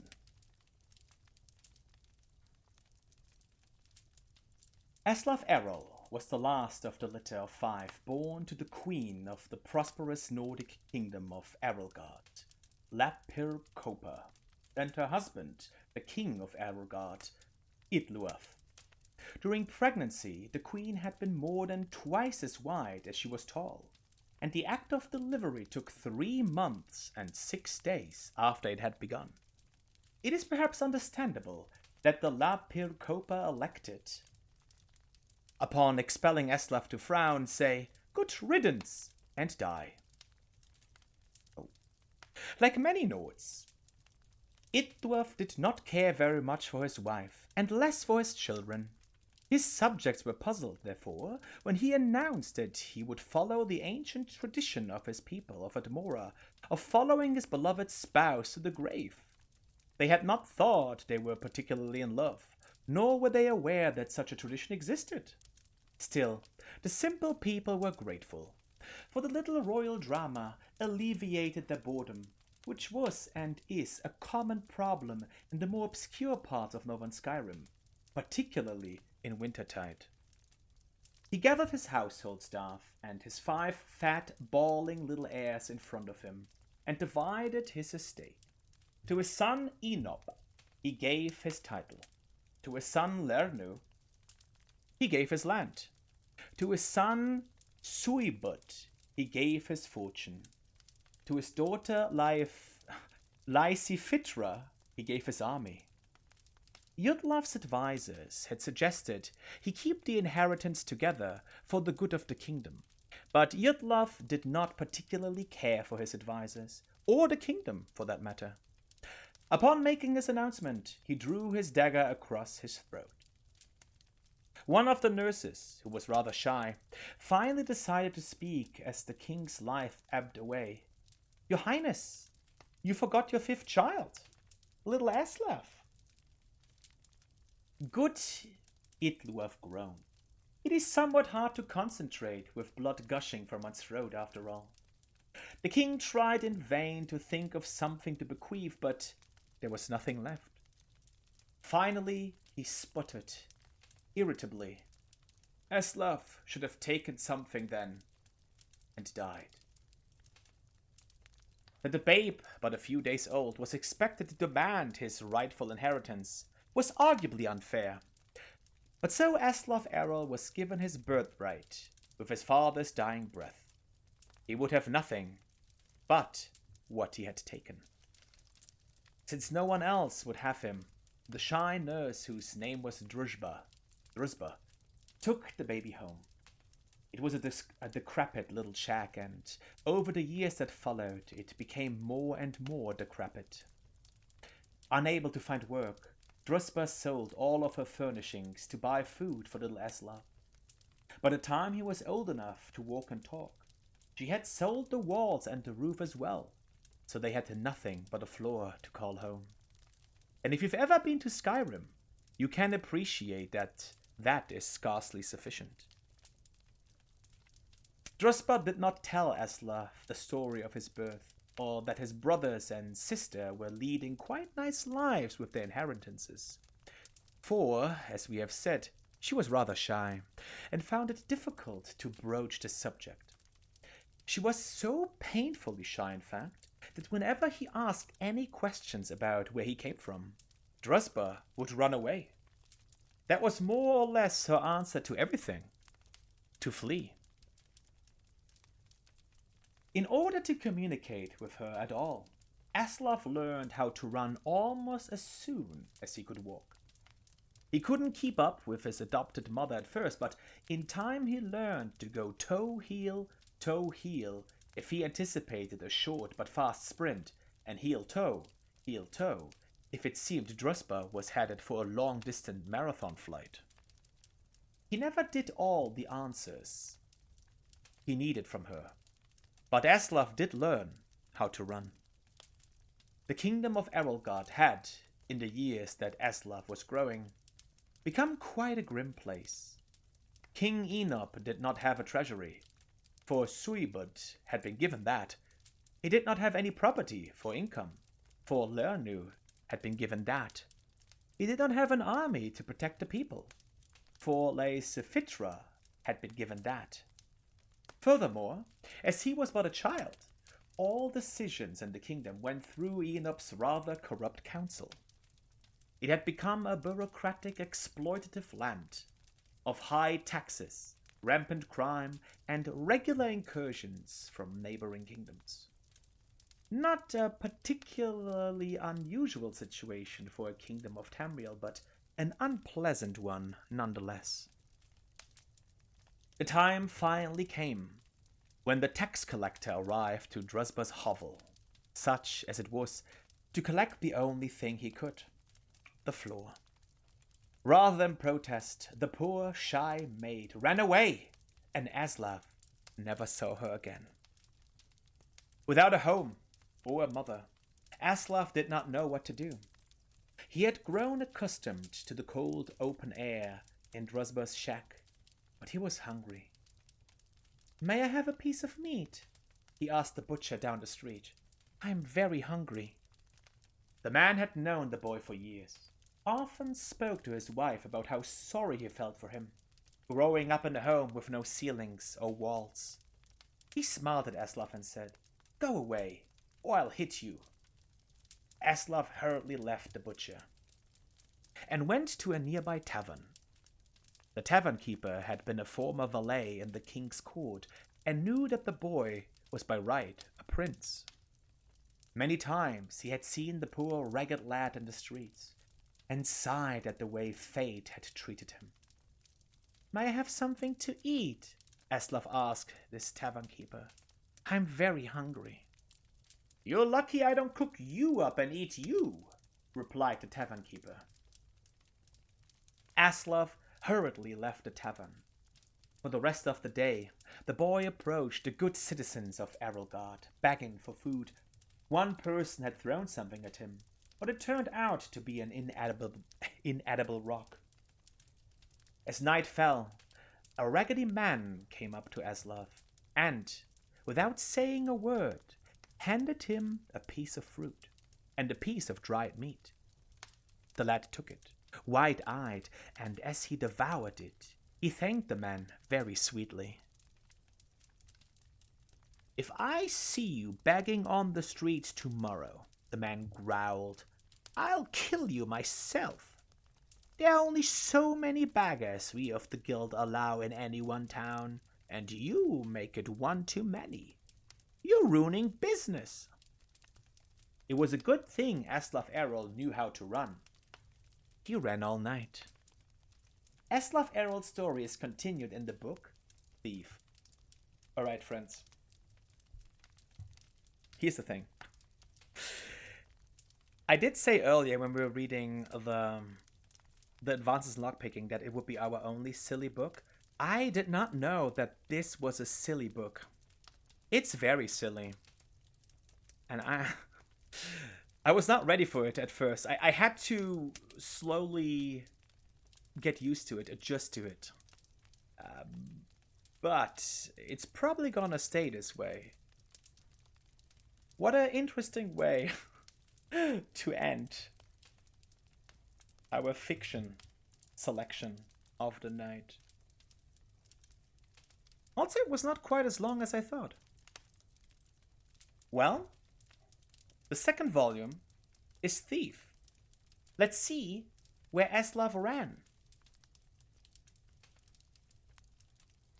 That's the one that we have read before, but it's so long ago that, as I said, I did not recall it being goofy. It should be here? Yeah, okay.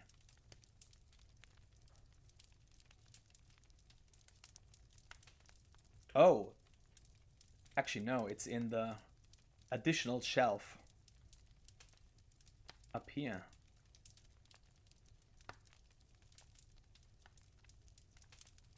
Oh.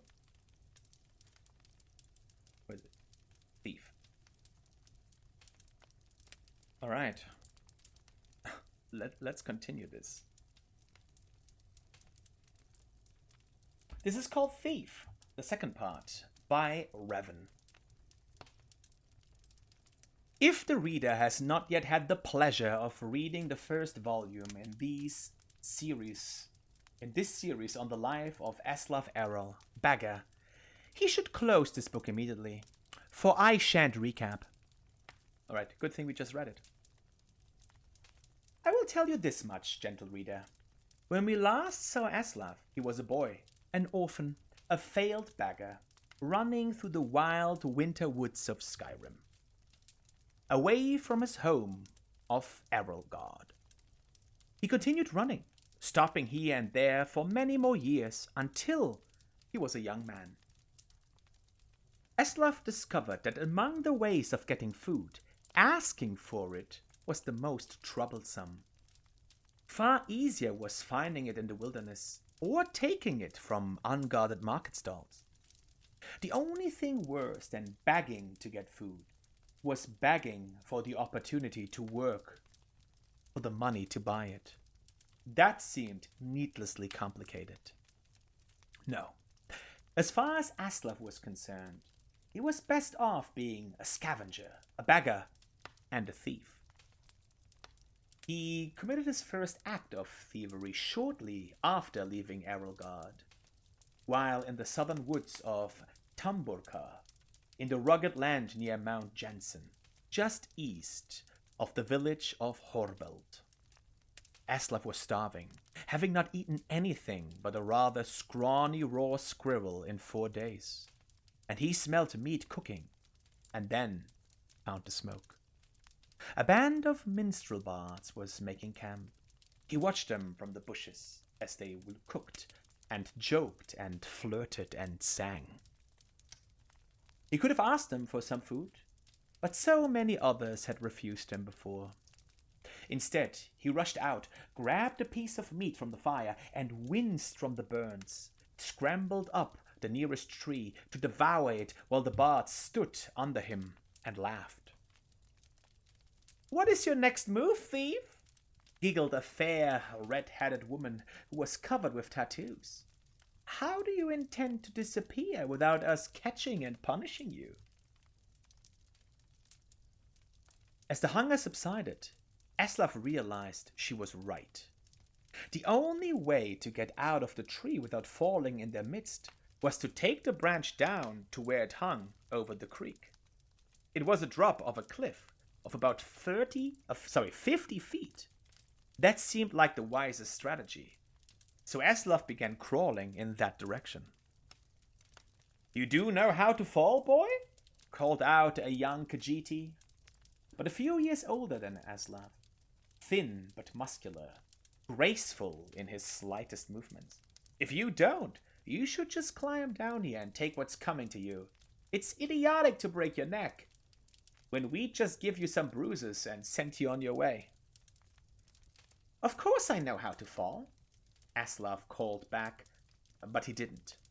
He just thought the trick of falling was to have nothing underneath you and let nature take its course.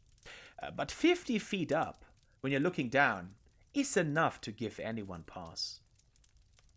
"I'm sorry to doubt your abilities, Master Thief," said the Khajiit, grinning. "Obviously, you know how to fall, feet first with your body straight, but loose to avoid cracking like an egg. It seems you are destined to escape us."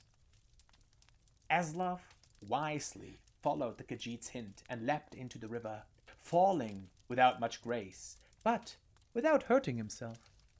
In the years that followed, he had to make several more drops from even greater heights, usually after a theft, sometimes without water beneath him, and he improved the basic technique.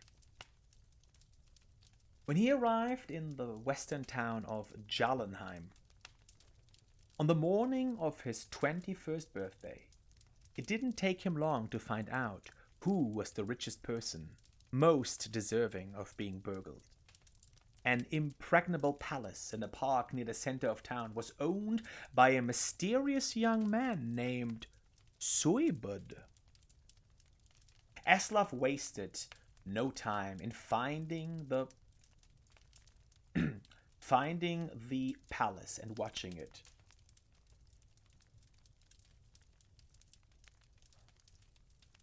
A fortified palace had come to learn was like. Oh my, sorry. A fortified palace he had come to learn was like a person with quirks and habits beneath its hard shell. It was not an old place. Evidently, whatever money this Suibud had came into was fairly recent. It was regularly patrolled by guards, implying that the rich man was fearful of being burgled. With good reason. The most distinctive feature of the palace was its tower, rising 100 feet above the stone walls, doubtless giving the occupant a good defensive view. Aslav guessed that if Suibud was as paranoid as he guessed him to be, the tower would also provide a view of the palace storehouse. The rich man would want to keep an eye on his fortune. That meant that the loot couldn't be directly beneath the tower, but somewhere in the courtyard within the walls. The light in the tower shone all night long, as Aslav boldly decided that the best time to burgle was by the light of day, when Suibud must sleep. That would be the time the guards would least expect their thief to pounce. And so, when the noon sun was shining over the palace, Aslav quickly scaled the wall near the front gate and waited, hidden in the crenellation. The interior courtyard was plain and desolate, with few places to hide, but he saw that there were 2 wells. One the guards used from time to time to draw up water and slake their thirst, but Aslav noticed that guards would pass by the other well, never using it. He waited until the guards were distracted, just for a second, by the arrival of a merchant in the wagon, bearing goods for the palace. While they were searching his wagon, Aslav leapt elegantly, feet first, from the wall into the well. It was not a particularly soft landing, for, as Aslav had guessed, the well was not full of water, but gold. Still, he knew how to roll after a fall, and he didn't hurt himself. In the dank subterranean storehouse, he stuffed his pockets with gold and was about to go to the door, which he assumed would lead to the tower, when he noticed a gem the size of an apple, worth more than all the gold that was left. Aslav found room for it down his pants. The door did indeed lead to the tower, and Aslav followed its curving stairwell up, walking quietly but quickly. At the top, he found the master of the palace's private quarters, ornate and cold, with invaluable artwork and decorative swords and shields on the walls. Aslav assumed the snoring lump under the sheets was Suibud, but he didn't investigate too closely. He crept to the windows and looked out. It was going to be a difficult fall for Certes. He needed to jump from the tower, past the walls, and hit the tree on the other side. The tree branches would hurt, but they would break his fall, and there was a pile of hay he had left under the tree to prevent further injury. Aslav was about to leap when the occupant of the room woke up with a start, yelling, "My gem!" Aslav stared at him for a second, wide-eyed. They looked alike. Not surprising, since they were brothers. Aslav Errol's story is continued in the book Warrior. Also, I just noticed. There was this moment when I paused because I looked at those names. Yeah, Aslav is false. False lore. Errol is lore. So, what was this? Suibud? Suibud Budius? Welcome in, Yuki. How are you doing tonight? Wait, dubious. No, I I mirrored the D. Dubious. It's like, what is Budius? What is Budius? Like a buddy? No, it's dubious. This is why these names are so horrible to read, because they're all words. Ashy, thank you so much for the follow as well. I appreciate it. I hope Ashy is okay after the conversation we had before. Oh, well, now I want to go back to the previous book and check all of those names, because the mother's name kind of murdered me. I'm sorry, I'm not the best at... I should have prefaced this after the raid. I'm not a voice, like an actual voice actor or like a professional reader or anything, and it's sometimes a little bit difficult for me to do this well. And it's not so much a vision problems. It's more that I do struggle with relatively severe brain fog that sometimes makes it difficult to express myself properly. And that occasionally extends to properly reading the words I see in front of me. So it's more like I see the words, but they're getting jumbled up in my head a little bit. So I hope it's not too distracting. Yeah, the way no, it's totally fine, actually. The way I phrased it was not the best. I'm sorry. You're totally fine. You get Ashy more than you think? I mean, if it's okay, then we can go with that. Let us... I want to look at Bagger, sorry, one more time, because I want to look at the names. Because they were all rather spectacular. Timeless Frame. Thank you so much for the follow. I appreciate that very much. Welcome in. Wait a second. Where are you? Up here. Bagger. Also, Revan is never.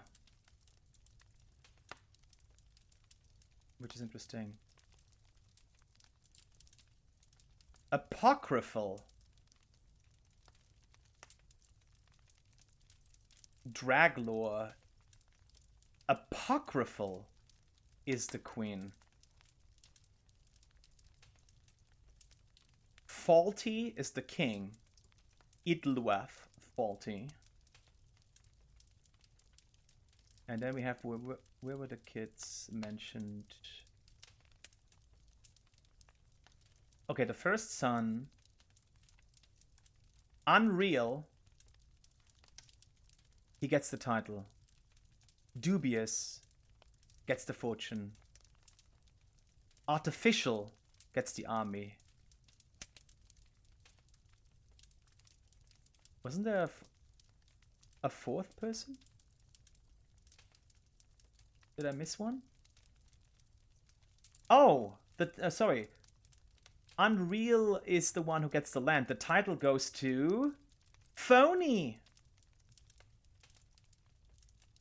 Oh my goodness, these names. Jeez. You a big fat phony. Alright. Wonderful. Okay. Are you ready for Warrior? Part 3 of the Aslaf Errol saga, I suppose. And this is the only book that we have to find, or have to read from our chest here. Now, for the duration of our stream, we were actually collecting all of our books in this chest first, before sorting them into the shelves, because using shelves is a little bit awkward. And I also learned early on the hard way that shelves can glitch out and delete books. We didn't want that to happen. But sadly, even though we built the library here in our home of Lakeview Manor, which is here, unfortunately there are not enough shelves for all of the books. So some of them, alphabetically, the last ones, we still had to keep here. And the one from the chest we're gonna read tonight is Warrior. Oh, I'm also sorry that things are a little bit cut off in the window, in the bottom left. For tonight's stream, I'm basically just focusing on the books. And usually it's not as noticeable, I suppose, but here, now that we're in that menu, it probably is. I'm sorry about that. All right. Let me actually take a sip. And then let's see how the story continues. I think we actually did read Warrior at some point. Because I think there's a part where he meets the sister, Artificial. We never read Beggar, we never read King. I think Warrior we may have read somewhere down the line. Rusty. I think we may have read this.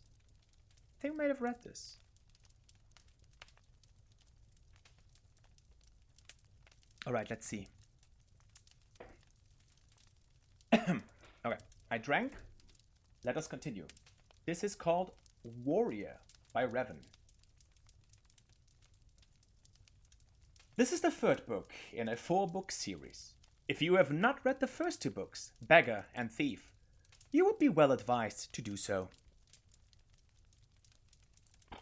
Suibut Errol did not know much of his past, nor did he care to.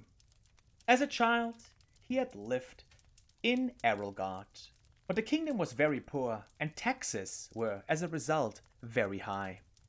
He was too young to manage his abundant inheritance, but his servants, fearing that their master would be ruined, moved him to Jallenheim. No one knew why that location was picked. Some old maid, long dead now, had thought it was a good place to raise a child. No one else had a better idea. There may have been children with a more pampered, more spoiled existence than young Suibut, but that is doubtful. Nice. As he grew, he understood that he was rich, but he had nothing else. No family, no social position, no security at all. Loyalty, he found out on more than one occasion, cannot truly be bought. Knowing that he had but one asset, a vast fortune, he was determined to protect it and, if possible, increase it. Some otherwise perfectly nice people are greedy, but Suibut was that rare accident of nature or breeding who has no other interest but acquiring and hoarding gold.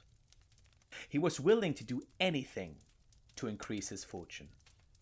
Most recently, he had begun secretly hiring mercenaries to attack desirable properties and then buying them when no one wanted to live there anymore. The attacks would then, of course, cease, and Suibut would have profitable land which he had purchased for a song. It had begun small, with a few farms, but recently he had begun a more ambitious campaign.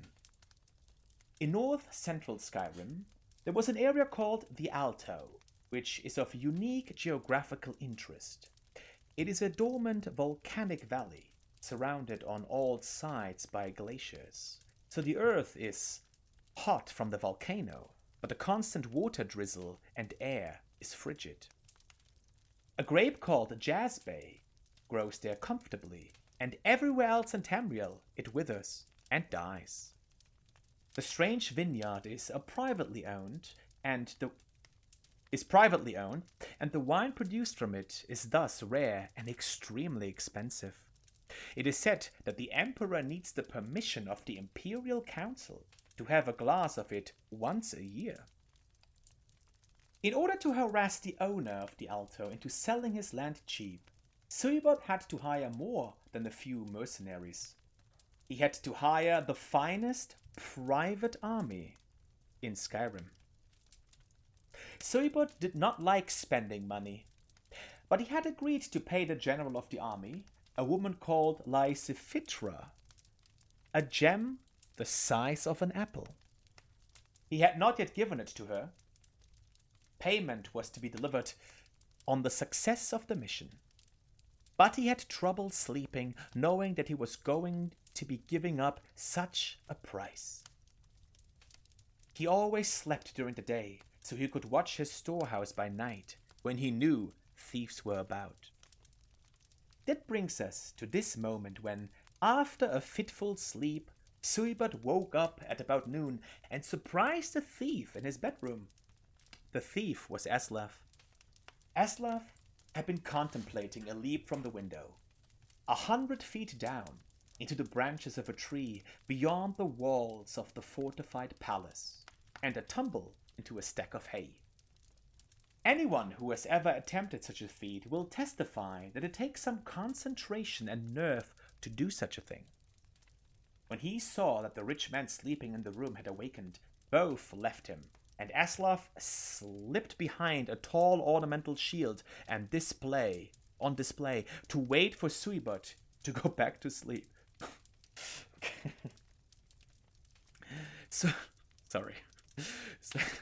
Suibot did not go back to sleep. He had heard nothing, but could feel someone in the room with him. He stood up and began pacing the room. Suibot paced and gradually decided that he was imagining things. No one was there. His fortune was safe and secure. He was returning to his bed when he heard a clunk. Turning around, he saw the gem, the one he was to give to Lysifitra, on the floor by the Atmoran cavalry shield. A hand reached out from behind the shield and grabbed it up. "Thief!" Suibot cried out, grabbing a jeweled Akaviri katana from the wall and lunging at the shield. The fight between Aslaf and Suibot will not go down in the annals of great duels. Suibot did not know how to use a sword, and Aslaf was no expert at blocking with a shield. It was clumsy. It was awkward. Suibot was furious, but was psychologically incapable of using the sword in any way that could damage its fine filigree, reducing its market value. Aslaf kept moving, dragging the shield with him, trying to keep it between him and the blade, which is, after all, the most essential part of any block. Suibot screamed in frustration as he struck at the shield, bumping its way across the room. He even tried negotiating with the thief, explaining that the gem was promised to a great warrior named Lysifitra, and if he would give it back, Suibot would happily give him something else in return. Aslaf was not a genius, but he did not believe that. By the time Suibot's guards came to the bedroom in response to their master's calls, he had succeeded in backing the shield into a window. They fell on the shield, having considerable more expertise with their swords than Suibot did, but they discovered that there was no one behind it. Aslaf had leapt out the window and escaped. As he ran heavily through the streets of Jalenheim, making jingling noises from the gold coins in his pockets, and feeling the huge gem chafe where he had hidden it, Aslaf did not know where he should go next. He knew only that he could never go back to that town, and he must avoid this warrior named Lysifetra, who had claims on the jewel. Aslaf Errol's story is continued in the book King. What a tale. What a tale. Oh, yeah. How is this going to end, friends? How is this going to end? I mean, we're obviously going to meet the other siblings still, right? I would assume so.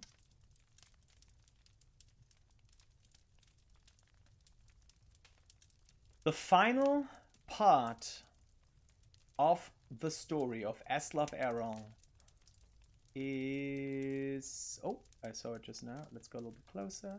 Is here. It is called King. Shall we jump right in? Friends, I don't want to alarm you, but this is the second to last book on the list.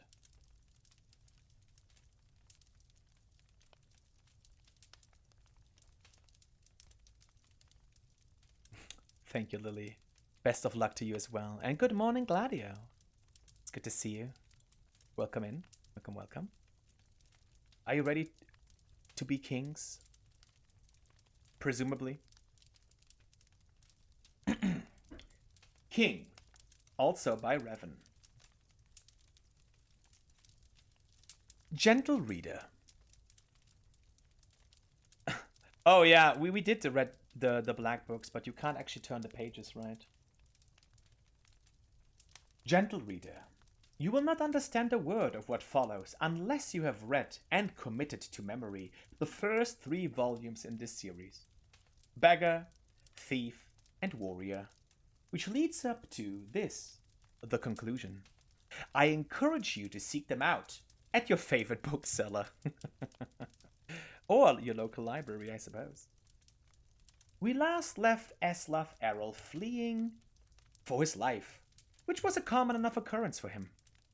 He had stolen a lot of gold, and one particularly large gem, from a rich name, a man in Jallenheim named Suibut.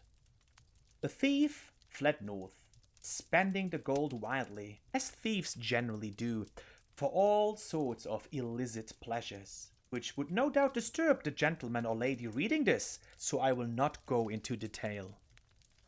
The one thing he held on to was the gem. He didn't keep it because of any particular attachment, but because he did not know anyone rich enough to buy it from him. And so he found himself in the ironic situation of being penniless and having in his possession a gem worth millions. Will you give me a room, some bread, and a flagon of beer in exchange for this? He asked a tavern keep in a little village of Cravenswold, which was so far north it was half situated on the Sea of Ghosts. The tavern keep looked at it suspiciously. It's just a crystal, Eslav said quickly.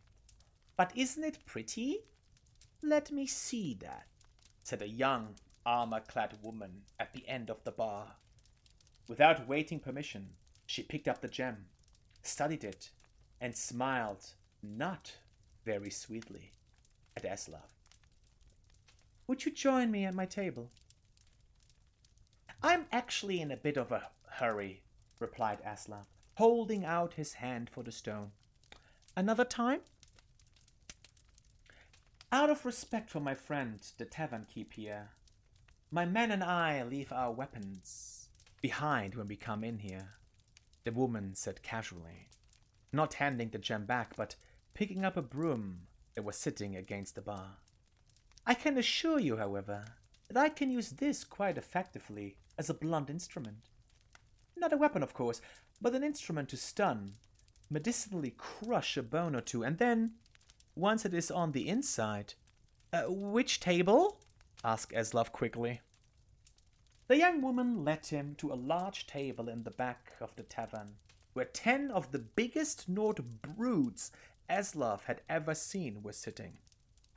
They looked at him with polite disinterest, as if he were a strange insect, worth briefly studying before crushing. My name is Lysifitra, he said, and Eslav blinked. That was the name Suibut had uttered before Eslav had made his escape. And these are my lieutenants. I am the commander of a very large independent army of noble knights. The very best in Skyrim. Most recently we were given a job to attack a vineyard in the Alto, to force its owner, a man named Lernu, to sell to our employer, a man named Suibut. Our payment was to be a gem of surpassing size and quality, quite famous and unmistakable. Well, we did as we were asked, and when we went to Suibut to collect our fee, he told us he was unable to pay, due to a recent burglary. In the end, though, he saw things our way and paid us an amount of gold almost equal to the worth of the prized jewel. It did not empty out his treasury entirely, but it meant he was unable to buy the land in the Alto, after all. So we were not paid enough Suibot has taken a heavy financial blow, and Lernu's prized crop of jaspe has been temporarily destroyed for naught. Lysifitra took a long, slow drink of her mead before continuing. Now, I wonder, could you tell me how came you in the possession of the gem we were promised? Aslav did not answer at once. Instead, he took a piece of bread from the plate of the savage bearded barbarian on his left and ate it. I'm sorry, he said, his mouth full. May I? Of course. I couldn't stop you from taking the gem even if I wanted to. And as a matter of fact, I don't mind at all. It's also useless to deny how it came into my possession. I stole it from your employer. I certainly didn't mean you or your noble knights any harm by it, but I can understand why the word of a thief is not suitable for one such as yourself. No, replied Lysifetra, frowning, but her eyes showing amusement. Not suitable at all. But before you kill me, Aslav said, grabbing another piece of bread, tell me, how suitable is it for noble knights, such as yourself, to be paid twice for one job? I have no honor myself, but I would have thought that since Suibot took a profit loss to pay you, and now you have the gem, your handsome profit is not entirely honorable. Lysifitra picked up the broom and looked at Aslav. Then she laughed. What is your name, thief? Aslav, said the thief. We will take the gem, as it was promised to us. But you are right. We should not be paid twice for the same job, so, said the warrior woman, putting down the broomstick. You are our new employer. What would you have your own army do for you? Many people could find quite a few good uses for their own army, but Aslav was not among them. He searched his brain, and finally was decided that it was a debt to be paid later. For all her brutality, Lysifetra was a simple woman, raised, he learned, by the very army she commanded. Fighting and honor were the only things she knew. When Aslav left Cravenswold, he had an army at his back and call, but not a coin to his name. He knew he would have to steal something soon. As he wandered the woods, scrounging for food, he was beset with a strange feeling of familiarity. These were the very woods he had been in as a child, also starving, also scrounging. When he came out on the road, he found that he had come back on the kingdom where he had been raised by the dear, stupid, shy maid Drusbar. He was an arrow god. It had fallen even deeper into despair since his youth. The shops that had refused him food were boarded up, abandoned. The only people left were hollow, hopeless figures, so ravaged by taxation, despotism, and barbaric raids that they were too weak to flee.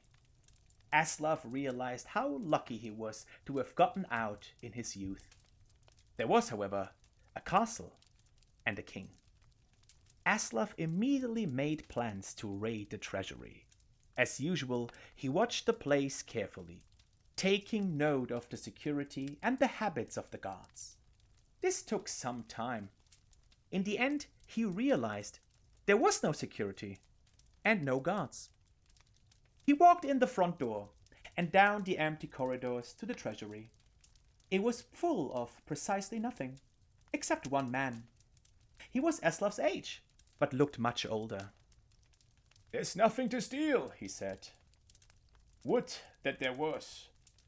King Enob, though prematurely aged, had the same wide blonde hair and blue eyes like broken glass that Aslav had. In fact, he resembled Suibot and Lysifetra as well. And though Aslav had never met the ruined landlord of the Alto, Lernu, he looked like him too. Not surprisingly, since they are quintuplets. So, you have nothing? asked Aslav gently. Nothing except my poor kingdom. Curse it! the king grumbled. Before I came to the throne, it was powerful and rich, but I inherited none of that, only the title. For my entire life, I've had responsibility thrust on my shoulders, but never had the means to handle it properly.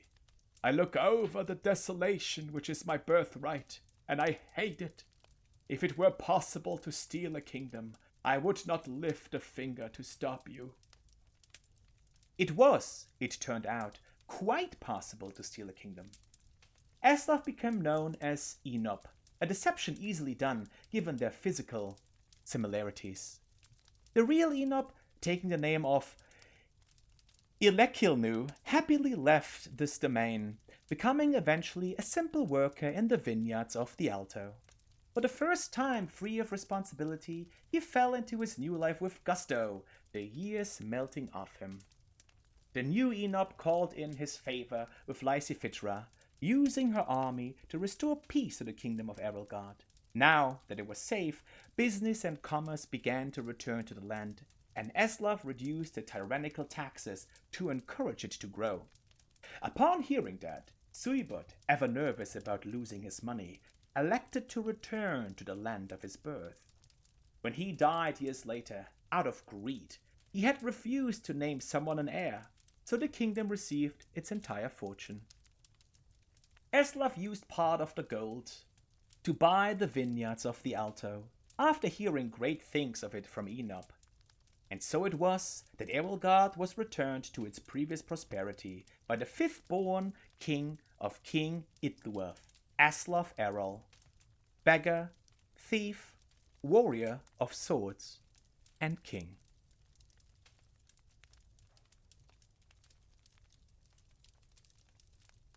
Thank you for the raid, Spectrum. Welcome in, everybody. I appreciate it. We just ended a surprisingly goofy story. Yeah, only what he took. Good story? You enjoyed this one, Len? That's nice, yeah. As I said, I did not expect it to be such a silly story. By far the silliest story that I have read, at least in Skyrim. But this is the end. This is the end of the final work of fiction that we are going to read tonight. Raiders, I'm sorry to inform you that we actually only have one more book on our list. I can't believe we've been reading for over 8 hours. My voice is slowly dying. But this was worth it. I don't think I was able to convey it too well. This, I think, if I had known this would be such a silly book, we would have done this earlier, actually. We would have done this earlier. But hey, it's fine. It's fine. Yeah, I really hope you enjoyed the story. And these books we've been finding throughout. And honestly, I feel like I had heard King as well. Did we actually read King too, and we only skipped Bagger throughout our playthrough? Because even though this is one set of 4 novels, of 4 parts of the same story, you don't usually or don't necessarily find them together, right? So we had to collect them here and there until we had King. We had definitely read Thief and Warrior, but this, like, the part with the king sitting in the empty treasury, it was very familiar. And I do not know if we read this or if I saw somebody else read it, because not everything in the king part was as familiar. But Bagger we definitely hadn't read. And for the first time, we actually sat down and read the entire thing in one go.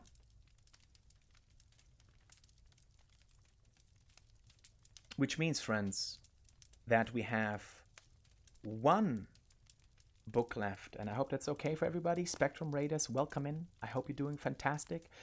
Seeing how you're coming over from Spectrum streams, I am certain you are. Spectrum, at the moment, playing some Hollow Knight, which we are very fond of over here. And Today we're doing, as you can probably see, somewhat unusual stream. Reading books from Skyrim. We've been reading books from Skyrim for a while now. We've read 36 books. I don't know how I'm still alive. It was supposed to be only 34, but we added 3 throughout the night for various reasons. We just made some additions. Usually, if you're new here, we like to do a full completion and challenge runs. It's all kinds of variety. We're about to embark on Mark Your Month 2024. Throughout March, we'll be playing a lot of Mario games. I'm very excited for that. But today, we're here to reflect on the year-long journey through Skyrim that ended about a month ago. With books in our library, because one of our personal side quests, as we're trying to do all the quests, was to collect as many books as possible. Now, we didn't get all of the books, but about around 95% of the books are actually in our library. And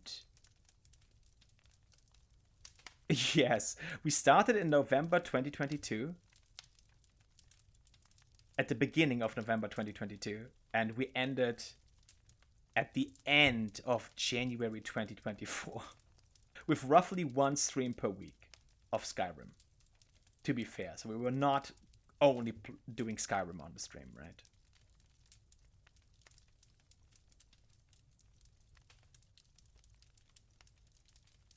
Now, I did mention earlier that for the final book, I had selected something, or I did select something that was a personal favorite of mine that is not necessarily... It's not in the realm of fiction. I classified it as a biography, although that is debatable, I guess. And you may recall when we were doing the Dragonborn DLC at the end, that I was very fond of the Apocrypha, the Cthulhu Library, Hermias Mora's library. And there was a book that we read a while ago that described several of the Daedric realms. And that's the book that I would like to end on. It was shocking, I know. It was very shocking. What a twist at the end there of Skyrim. What a twist. But certainly, this is a good story. This is a very silly story. I also really enjoyed Paula. We finally got to read the second part. The second part, the ending was... It was great. It was not what I had expected. But I recommend that book.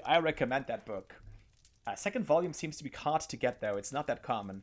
Which is why I mentioned before, we only found it on the last stream. But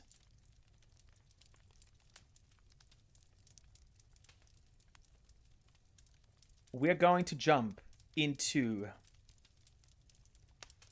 our final book of the night, friends. Are you ready for this? The finale of the reading stream. I really, really hope that this quite experimental stream was something that you enjoyed. It was meant to be a little bit of an epilogue to our Skyrim playthrough. Also, it was one of the incentives, one of the goals from our anniversary stream last year. Thank you so much for being here for this. I really appreciate it. The Doors of Oblivion is gonna be the final book of the night. No East tonight, Dragon. We will hopefully finish East with one more stream next week.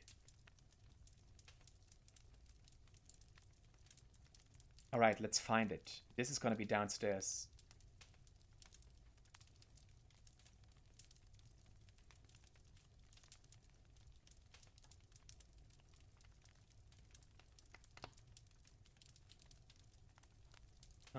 Oh wait, no. Oh, there it was. The Doors of Oblivion.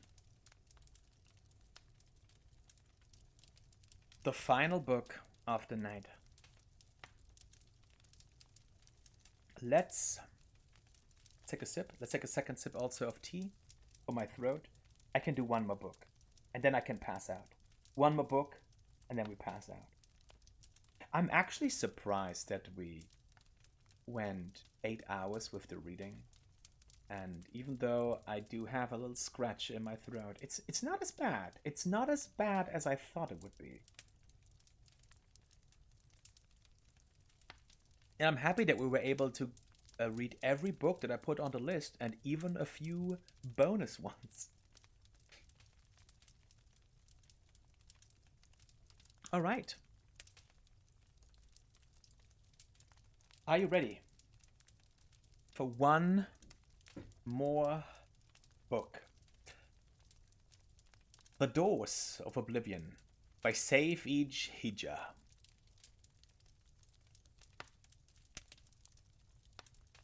When thou enterest into oblivion, oblivion entereth into thee, says Nai Tirol La. The greatest mage who ever lived was my master Morian Zena. You have heard of him as the author of the book On Oblivion, the standard text for all on matters Daedric.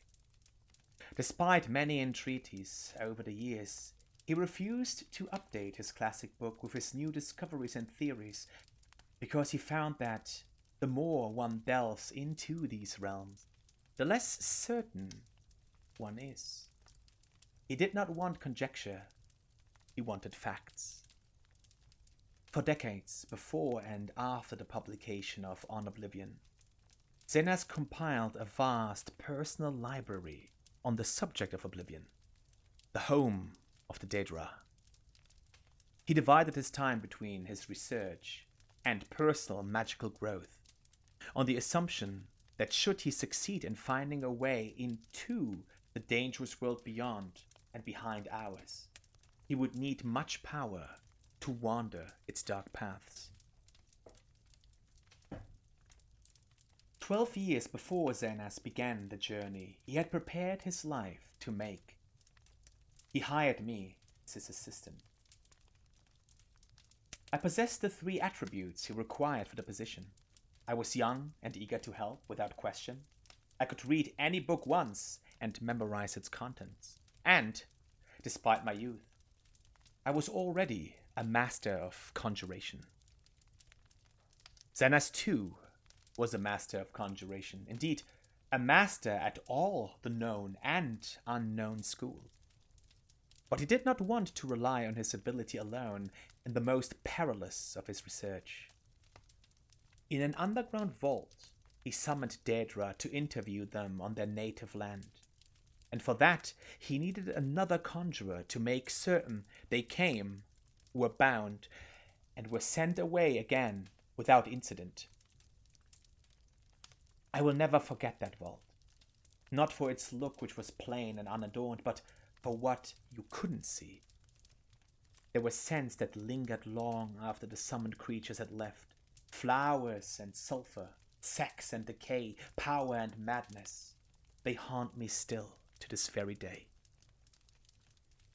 Conjuration, for the layman unacquainted with its workings, connects the caster's mind with that of the summoned.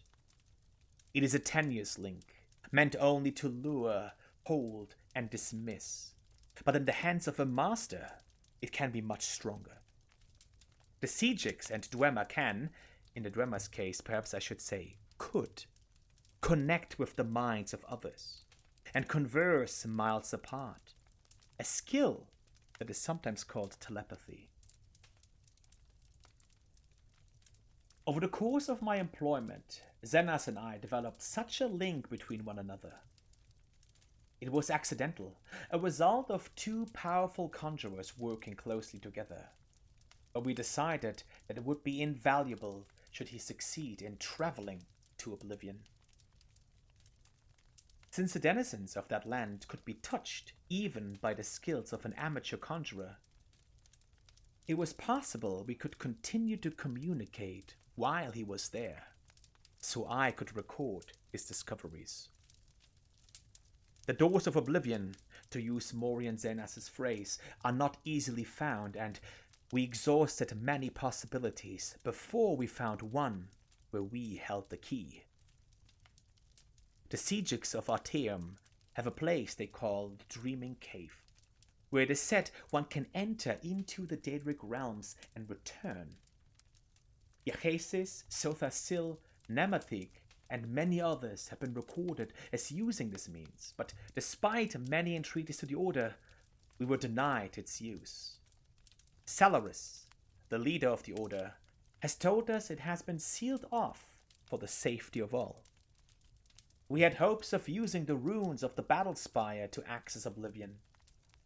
The Were Gate still stands, though the old proving grounds of the Imperial Battle Mages itself was shattered some years ago in Jagathon's time. Sadly, after an exhaustive search through the detritus, we had to conclude that when it was destroyed, all access to the realms beyond, the Soulcairn, the Shade Perilous, and the Havoc Wellhead had been broken. It was probably for the good, but it frustrated our goal. The reader may have heard of other doors, and he may be assured we attempted to find them all. Some are pure legend, or at any rate not traceable based on the information left behind.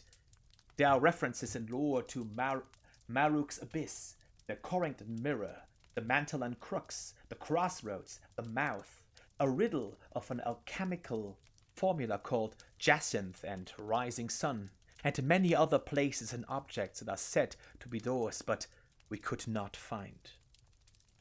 Some exist, but cannot be entered safely.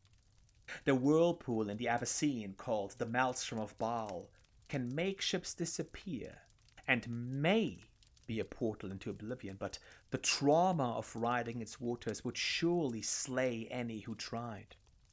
Likewise, we did not consider it worth the risk to leap from the Pillar of Thras, 1,000-foot-tall spiral of coral, though we witnessed the sacrifices the Sloths made there. Some victims were killed by the fall, but some, indeed, seemed to vanish before being dashed on the rocks. Since the Sloth did not seem certain why some were taken and some died, we did not favor the arts of the plunge.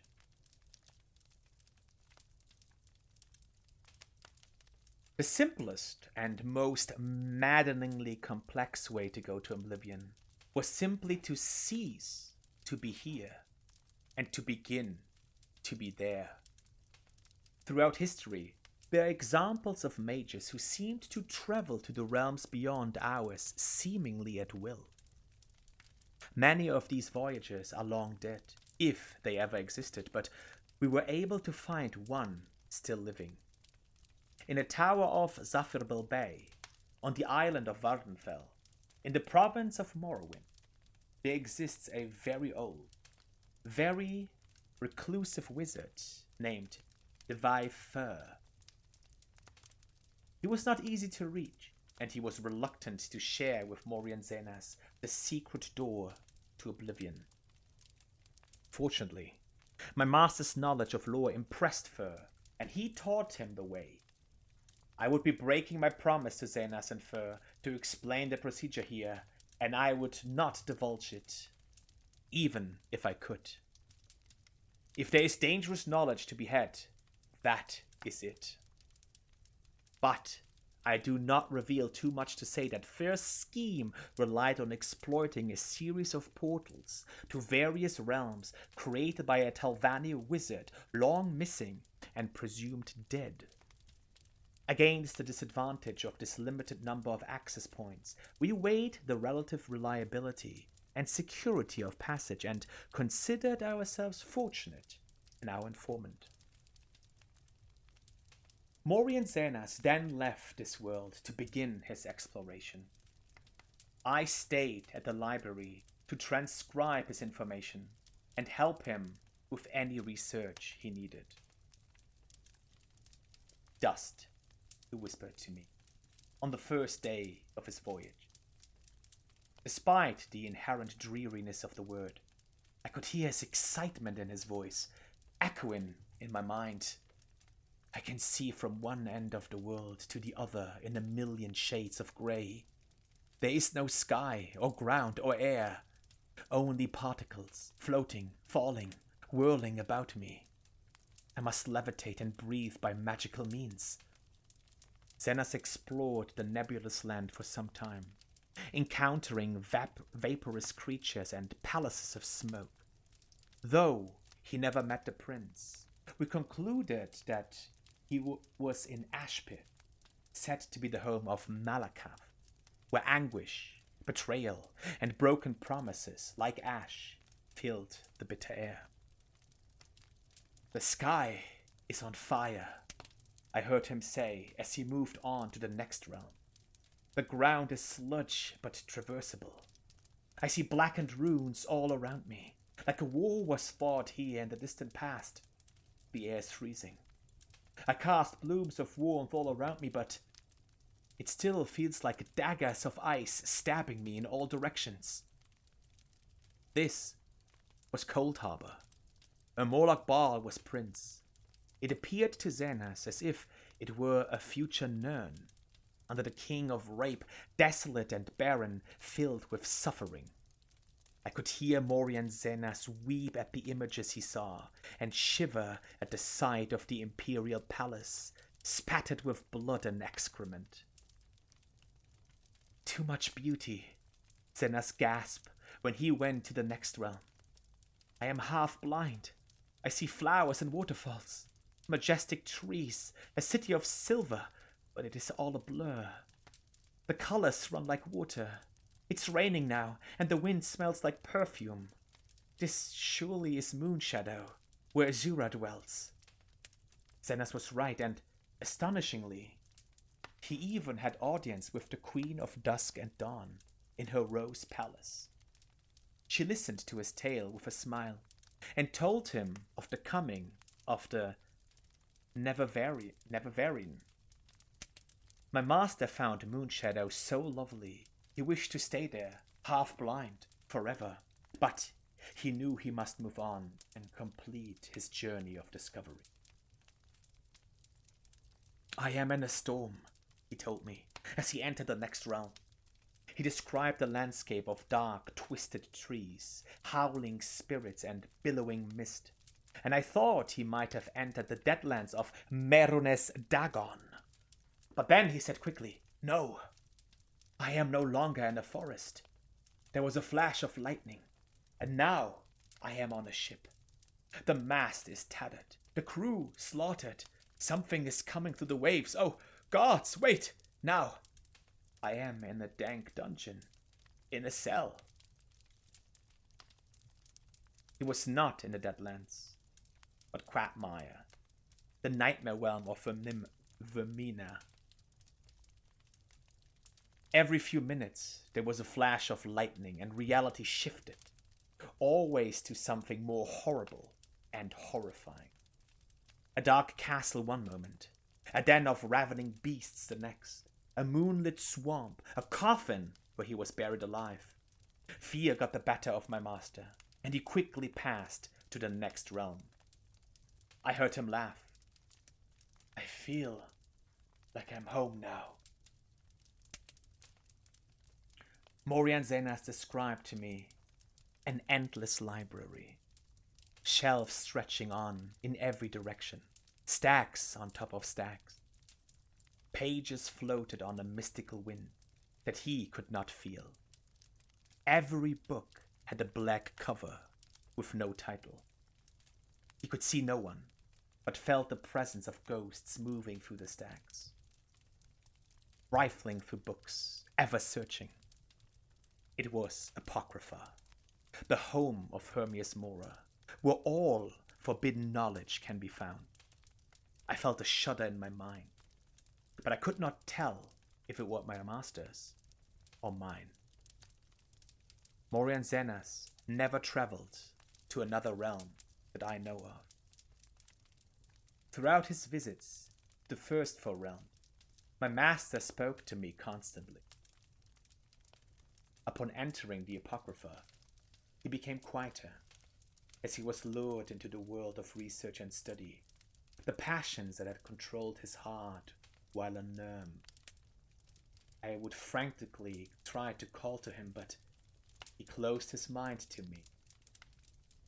Then he would whisper, "This cannot be." No one would ever guess the truth. I must learn more. I see the world.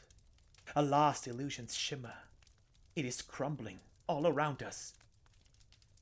I would cry back to him, begging him to tell me what was happening, what he was seeing, what he was learning. I even tried using conjuration to summon him as if he were a Daedra himself, but he refused to leave. Morian Zenas was lost. I last received a whisper from him 6 months ago.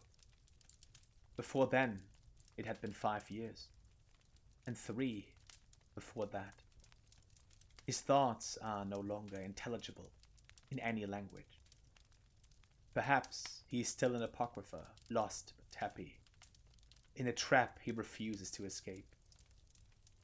Perhaps he slipped behind the stacks and passed into the madhouse of Sherogorath, losing his sanity forever. I would save him if I could. I would silence his whispers if I could.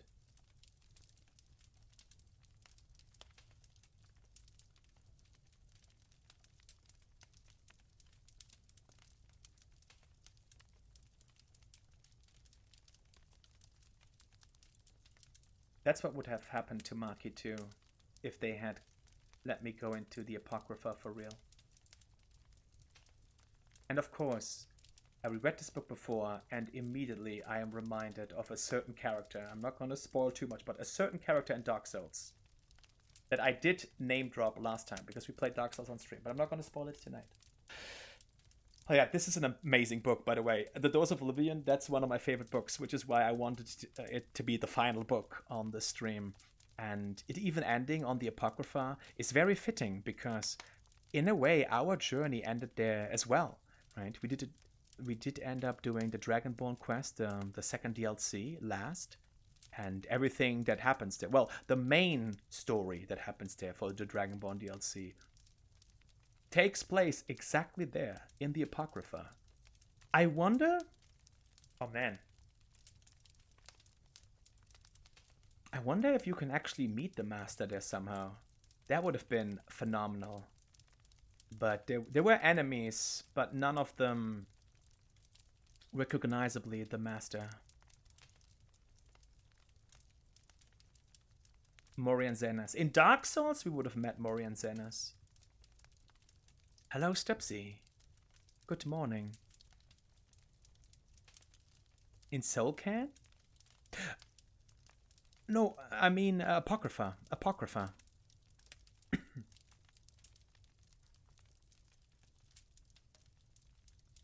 Thanks for the very long audiobook. I hope you enjoyed, Len. I hope you enjoyed. That was very long. That was very long.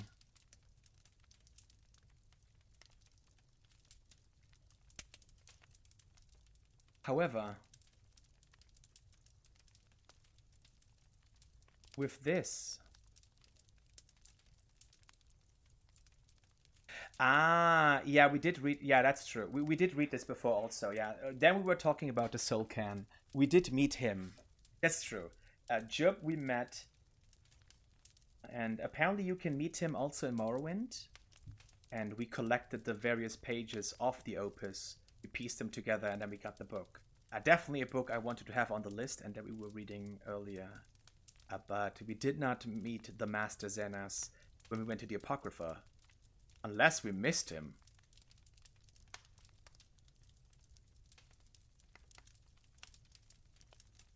Oh wow, that... Okay, well that's interesting. Before you even have a name.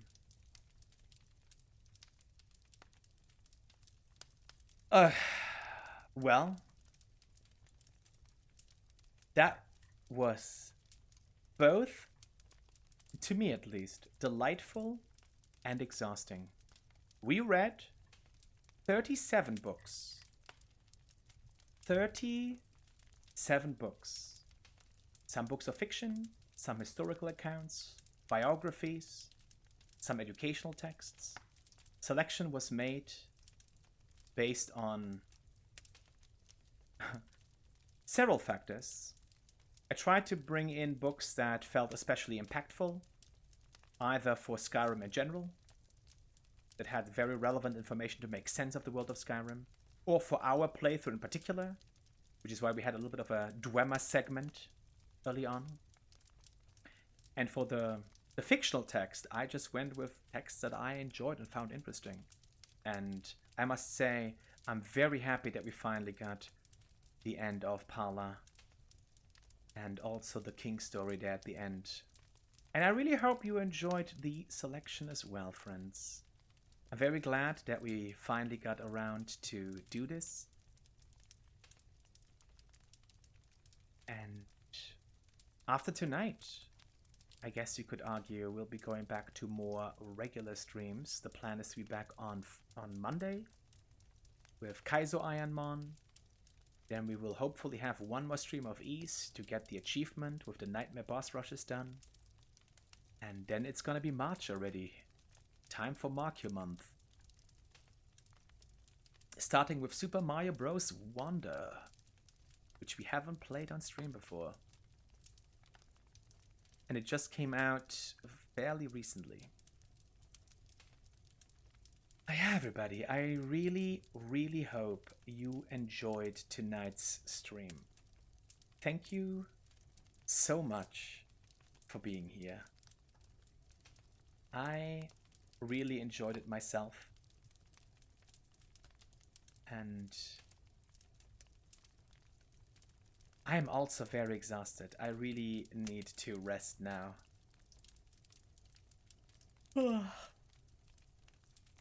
Thank you, thank you, thank you.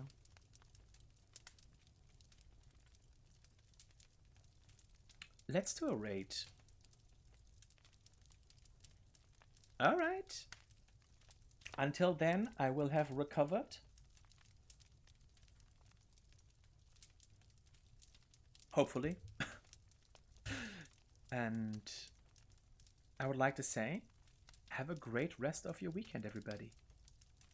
Where do I even send you after this? Where do I even send you after this?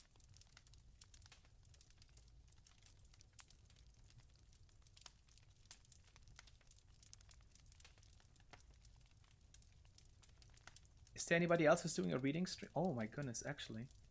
What if there is somebody who's doing a reading stream?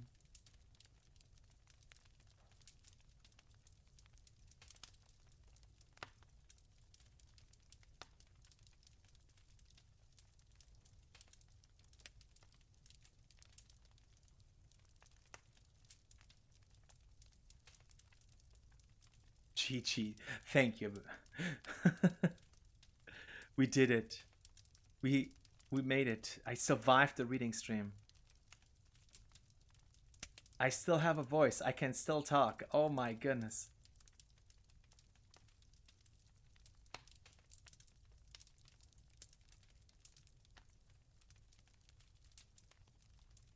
You know what? Let's just raid into Skeletta's subathon. Day 24. It's going to be a little bit of a switch up. They're not quite reading over there. They're playing some Destiny 2. Oh my goodness. I hope I have a voice still tomorrow. I'll let you know. I'll let you know on the Discord. If you would like to join us there, feel free to do so. Here's our Discord server. And I'll let you know if I have a voice tomorrow. Hopefully, the answer will be yes. And yeah, as I said, thank you so very much for being here tonight. I really, really appreciate it. I hope you enjoyed the reading stream. And I hope you have a fantastic rest of your weekend. I'll try my best to be back on Monday night with Kaizo Ironmon Pokemon Platinum, which sadly we missed this week because I was sick. But we'll be back with John 18. And thank you in general for being here while Marky was playing Skyrim.